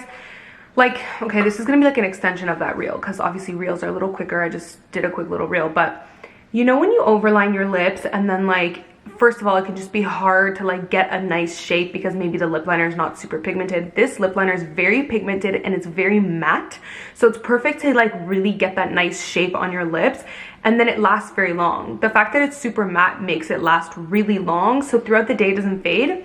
Because in the past, like I would overline my lip and then it would fade while I'm out, and then it would look really stupid because my top lip would start to literally disappear. Like it would look silly. Whereas with this, it just stays all day. So I love this Refi lip liner. It's pretty cool, like different packaging too, which is interesting. But this is in the shade Taupe. It's really, really pretty. And then I've really just been loving throwing a gloss in the middle. You guys know I love these Maybelline Lifter glosses. Yeah, they're incredible. This is the shade Pearl. It's so nice, you guys. It's just like an icy white. Whenever I'm like, oh, I don't know what to do with my lips today, this is just the go-to that's gonna make it look like you tried hard, but you really didn't. Lip liner, gloss in the center. Anyways, I should probably start putting some of this stuff away, so that I like to extend this one and then I just store it in my closet so that when he comes down, he loves tripods, so if I leave this here, he's gonna be playing with it and it's obviously gonna fall. It's gonna be a whole mess. But you guys, he is such an active baby now. Like, he is on the move. He is pretty. This morning he started climbing the stairs, and this morning he for the past 2 days he's been getting up completely on his own, like while holding something, but like kind of struggling to do it. Today he wasn't struggling. He was doing it like 3, 4, 5 times in a row. Hey sugar baby. 3, 4, 5 times in a row. Like, he is such an active baby. I'm constantly watching him to make sure he's not getting into anything dangerous. I did put up the baby gates, which was nice. Let me actually show you guys how those look. I'm gonna have to figure something out for my kitchen. The bottom handles, the drawer pulls, he's thinking that he can stand on those. He's using them as like a prop to stand on, and I'm like, sir, you cannot do that. Like, it's dangerous. It's literally like metal, like square with the sharp edges. I'm like, buddy, you cannot do that. He's wild. I got a wild 8-month-old baby, you guys. This is how the baby gates look, and I'm really happy with them, honestly. They're pretty pricey, I'm not gonna lie, but I feel like they're very worth it. They're also like good quality. I didn't put one on here yet just because, I don't know, my dad and my mom were saying it's really not necessary. You just kind of make sure they don't go up the stairs, but I do think I'll put it eventually. Right now he's not like crazy climbing. Like just this morning he started kind of climbing a little bit, but I do think at some point I will put it up. But anyways, I was just thinking this morning about how when I was pregnant, like, let me actually just set this up right here, okay? I know this is a bad angle, but this is what we're doing, okay? When I was pregnant, I literally said to myself, oh my God, you're gonna have to really adjust to like having a baby in the house because of all the clutter, like, and like not even clutter, because you guys know me, I'm not a really clutter person. I'm pretty organized. Like I keep his toys in the basket and behind the cupboard, like, and we don't like to get him an abundance of toys. I also just don't think it's good for their development to just have like a million toys. They tend to not even play with them. But anyways, that's besides the point. What I'm trying to say is, what am I trying to say? Oh, hell no, I lost my thought. Okay, what I'm trying to say is, when I was pregnant, I was like, oh my God, you're gonna have to adjust, because you guys know I'm a clean freak. I'm like, you're gonna have to adjust to just seeing toys everywhere, and like, you know, it's just gonna be it's gonna ruin your home aesthetic. So it's just something you're gonna have to adjust to. When I tell you, listen, becoming a mom, there was a lot of adjusting for me. Like I opened up in my postpartum journey. I have like a whole video about it. There was a lot of, I'm getting a phone call. I'm booked and busy. I'm working right now, I'm filming. Okay, bye. Yeah, so what I was saying is there was a lot of adjusting for me becoming a mom. Just so many things. My hormones were wild as well after postpartum, so there was a whole journey. But one thing that I didn't have to adjust to was seeing toys everywhere. I really thought it would drive me crazy, but I absolutely love it. Like I know it sounds crazy, but I love that his playpen is in the middle of my living room. I loved that I removed the Fisher-Price rainbow playmat piano thing because he doesn't play with it anymore, but I loved that that was in the middle of my living room. I love that there's a basket of his toys right there. Thought it would drive like my clean freakness, wanting my home to be all aesthetic crazy. But no, that's one thing that didn't take any adjusting for me. I love it. Like I love seeing his toys everywhere, because to me, when I see it, it just reminds me of like a happy home. Like when I see it, I'm like, this is a home with a beautiful, happy little boy in it.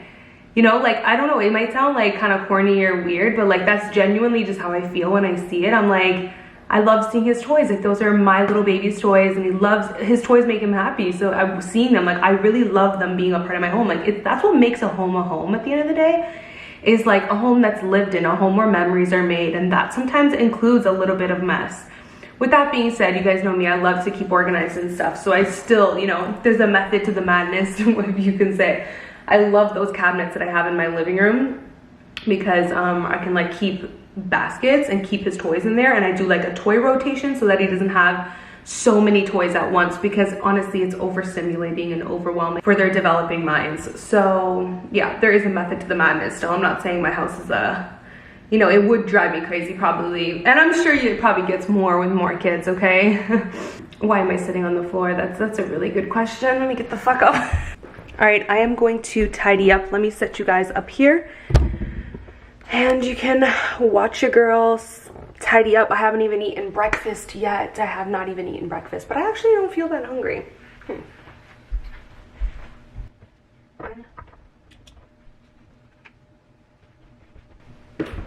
My love, you okay?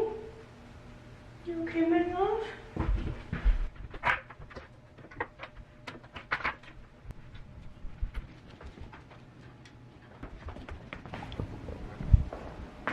So as much as I loved that outfit, it's not the most practical for when baby boy wakes up, because especially now that we're doing baby led weaning, all of my tops have been getting filthy, you guys. Like avocado, sweet potato smeared everywhere when I go to clean him.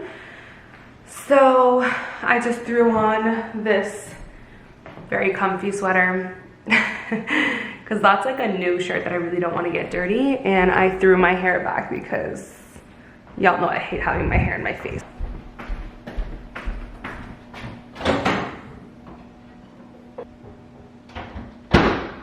I have to show you guys how good these potatoes are. They're like crispy air fried potatoes that I eat for breakfast. I eat it for lunch or dinner. Like you can have it on the side of a burger. You can have it with some chicken or steak. You can have it for breakfast with eggs and bacon. They're so good. They're so crispy and amazing, and I make them in my air fryer. I don't even know if you guys can see that because my viewfinder's not flipped up, but I am going to show you guys how to make these. Tomorrow when I make them, I'll pop out the camera and show you guys. They're delish. They're seriously so good, and they're very easy to make. And they're homemade too. I've really been trying to eliminate like certain things that I've eaten in the past. So these potatoes are not the frozen ones. They're literally fresh cut potatoes that I made myself, and they're so easy to make. You will never want to buy the frozen ones again.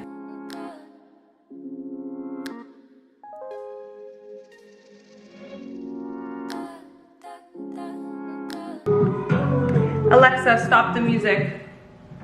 Okay, so I just wanted to show you guys what I got in the mail from Amazon. My huge stainless steel pan just came in. If you follow me on Instagram, then you know I have been trying, well, I actually mentioned a little bit in my last YouTube video that I've been trying to switch to a little bit more non-toxic products. I'm kind of starting with the things that I use the most, so like multiple times a day, which is cooking. And so I have switched to all stainless steel pans, so I'm excited.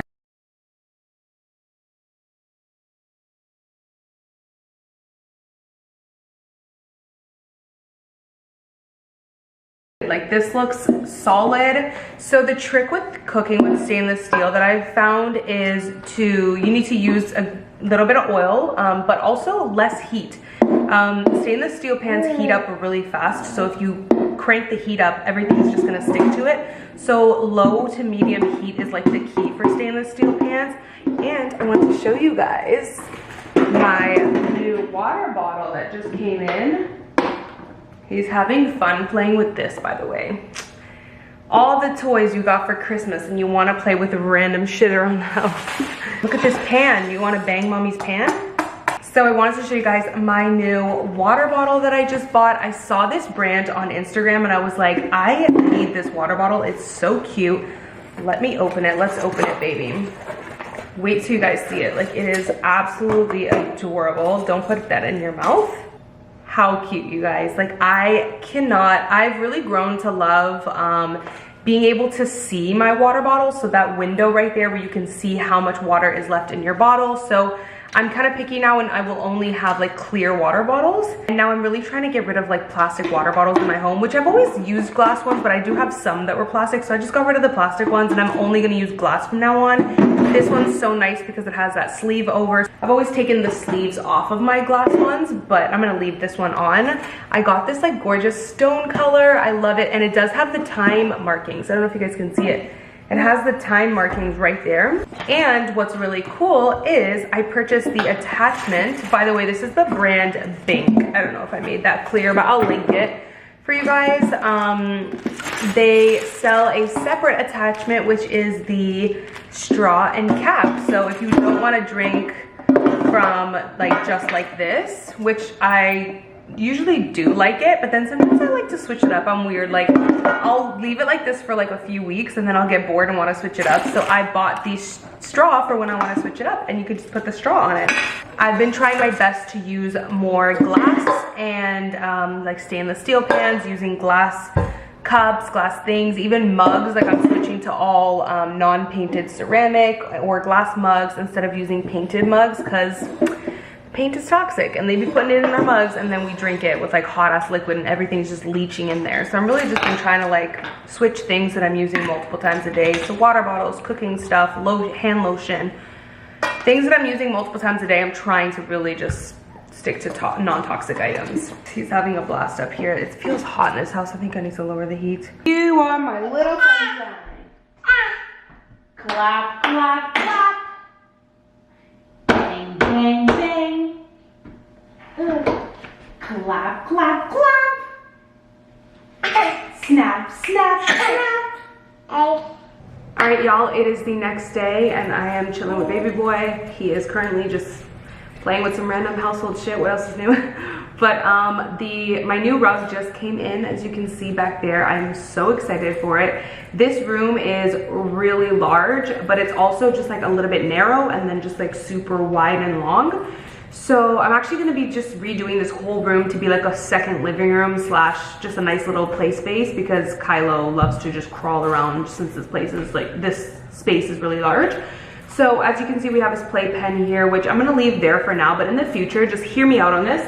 I wanna do a nice big sectional right here along the back. So huge sectional along here, but it'll be an open sectional on the bottom part so that the space isn't like cluttered. And then I'm gonna have his playpen in over here. So it'll be his perfect little kind of play area over there. But for now, having the playpen there just works. So I'm gonna keep it there. But this rug has always been just way too small for the space. It's a 7 by 11. This room is like a 11 by 24. So it isn't nearly wide enough for the room. So I got a 10 by 14 rug, which I would have wanted a 9 by 14. I think that would have been better, but they don't even make 9 by 14. So anyways, I got a 10 by 14 rug. This rug I have high hopes for because I've seen a couple interior designers on Instagram from out of breath. It's because I've literally just been like go, go, go for the last 2 hours since he woke up from his nap. Anyways, a few interior designers on Instagram have this rug and I've seen it on their Instagrams and I was like, I need that rug. So I knew it was the perfect one for here because I also didn't want to spend too much money. I really hate spending money on rugs. But this rug is pretty affordable because from what I've read, the quality is amazing. It's nice and thick because usually like with cheaper rugs, they're cheap for a reason. The quality is not really there and they tend to be really thin. This rug is nice and thick. It's 5/8, I believe, which is a pretty good thickness. And from what I've read, it's really soft. It's also easy to clean, so this is a steal. It cost me about 800 Canadian, which for a 10 by 14 rug of that quality is an impeccable price. I think it's about like $500 US. For a 10 by 14 rug, that's insane. I'm really excited. I probably should leave this and wait until my husband can help me, but I'm so impatient. I know that he'll only be able to help me tomorrow morning, and I'm really impatient. I want it now. Like, I want to see how it looks, and I also don't want to like waste Kylo's nap putting a rug out. So I'm gonna attempt to put this huge ass rug out by myself with an active 8-month-old baby. Wish me luck. I really should just wait until I could get some help tomorrow, but you know, I'm impatient and I want it now. I also don't want to like waste his nap. I would like to preferably eat dinner in peace and enjoy watching my show during his nap. So let's try this out. Wish me luck, y'all. As he tries to climb the drawer. Baby boy, it's not a good place to climb, love. Okay, love, let's start with moving the couch. Couch, couch, couch. Woo, yippee! Moving the couch is fun. Let's move your horsey, horsey. I hope I can move this. Then I can put him in the playpen if I move this properly. Let's try, Papa.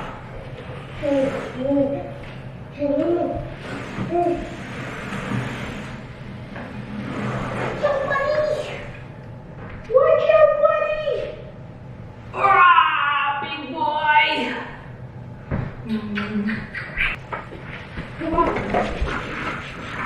Yeah, you found the rug, my love bug. We're gonna put the rug out, okay?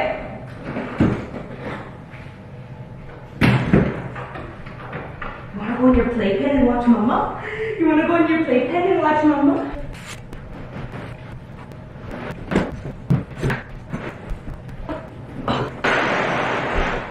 Holy moly, ravioli. Also, before any of you ask, not only was that rug too small, it has stains from Sugar's vomiting that I'm not able to remove. I've even called a cleaning company. And because it's made of viscose, it's a really impractical material. So I only from now on buy polyester rugs. What's wrong, my love bug?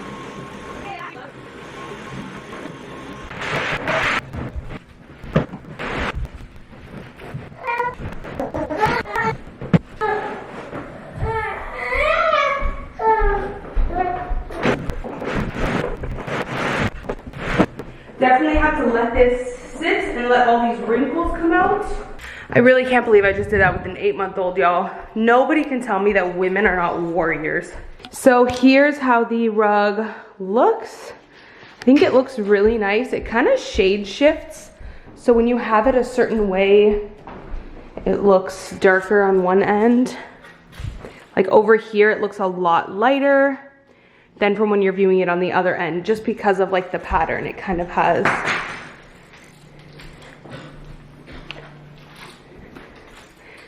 This is the color cream.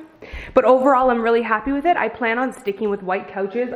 I'm obsessed with white couches. So once you have like a large white sectional right here, it'll really open up and brighten up the space. It does have, you know, the stripe pattern. It is nice and soft as well. But yeah, she was saying that once you walk on it, the pattern kind of softens. So I'm excited. Okay, Sugar, you can do your breaking in routine. Roll around in it, buddy. Did you enjoy yourself watching Mama? Oh, my beautiful boy. Oh.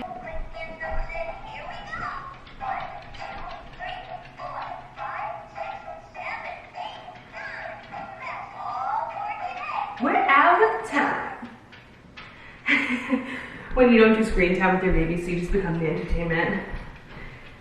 My remote and I'm in control, flaking numbers and here we go. 1, 2, 3, 4, 5. You think that I'm funny? You think that mommy is really funny, bunny? You giggle, giggle, giggle. Are you laughing at me? This is a blue ball. Also, just to give you guys like a view of the sizing of the rug, this is how it looks in the room. So it's a really nice fit. Again, I would have loved for it to be a little bit more narrow, but to get that like width this way, you need to go a little wider. But yeah, love it. Okay, these just came in and I thought I would take the opportunity while Kylo is playing to show you guys what I got for him. So I love just buying like multi-packs for him to wear around the house, just like casual clothes. H&M is perfect for that, you guys. Like I literally think I paid $20 for these because I got them on sale. So $20 for literally 5 pairs of pants, like that's insane. And what I love is you can just get the matching pieces to it so they already have the outfits. So I got these cute little like set of neutral pants and then the matching onesies to wear with them. And then look at these cute ribbed nude, him and Sugar are playing together, nude and charcoal little onesies that came, or that you had to buy the matching pants separately. That's the toy. The matching pants separately, but so cute. And I love that they're mostly organic cotton too. And then this set as well, these cute little joggers. It came in a 2-pack and then you can buy the matching sweatshirt too. Like what a cute little outfit for him just to wear around the house again, or like grocery shopping, just like little small stuff. I really don't want to spend a lot of money, you know, if we're just around the house and stuff. And look at this cute waffled set. My camera's dying, so let me hurry up. But that was literally like $20 for one little cute set. And then these joggers in gray and black with the matching tops, or the matching sweatshirts. So cute. Most of these I got in size 9 to 12 because the boy is just growing really quickly. I didn't want to get 9 to 12 and then next month he's outgrown them. Most of them I got 9 to 12 and then I just got like 2, I think, in 6 to 9. But I just had to show you guys that if you want to get some good affordable baby clothes that are just neutral and really aesthetic, but good quality too and affordable, multi-packs from H&M are the way to go. I am editing this vlog now and I realize I again did not do a little outro and say goodbye to you guys, but I think I'm gonna end the vlog here. I honestly was gonna continue, but I'm editing and it's like 20 minutes long already. So I'm going to end the vlog here. I hope you guys enjoyed it. And I will see you guys in my next vlog, which I will definitely be vlogging this week because I have to show you guys those potatoes that I promised you guys and I never ended up showing it to you guys in this vlog, and this vlog's just getting too long now. But yeah, I filmed a whole other video today, a beauty video today, so I have 2 videos to edit. I'm a busy bee today. So hopefully you guys enjoyed this vlog. I will see you in my next video. Bye guys. Mwah.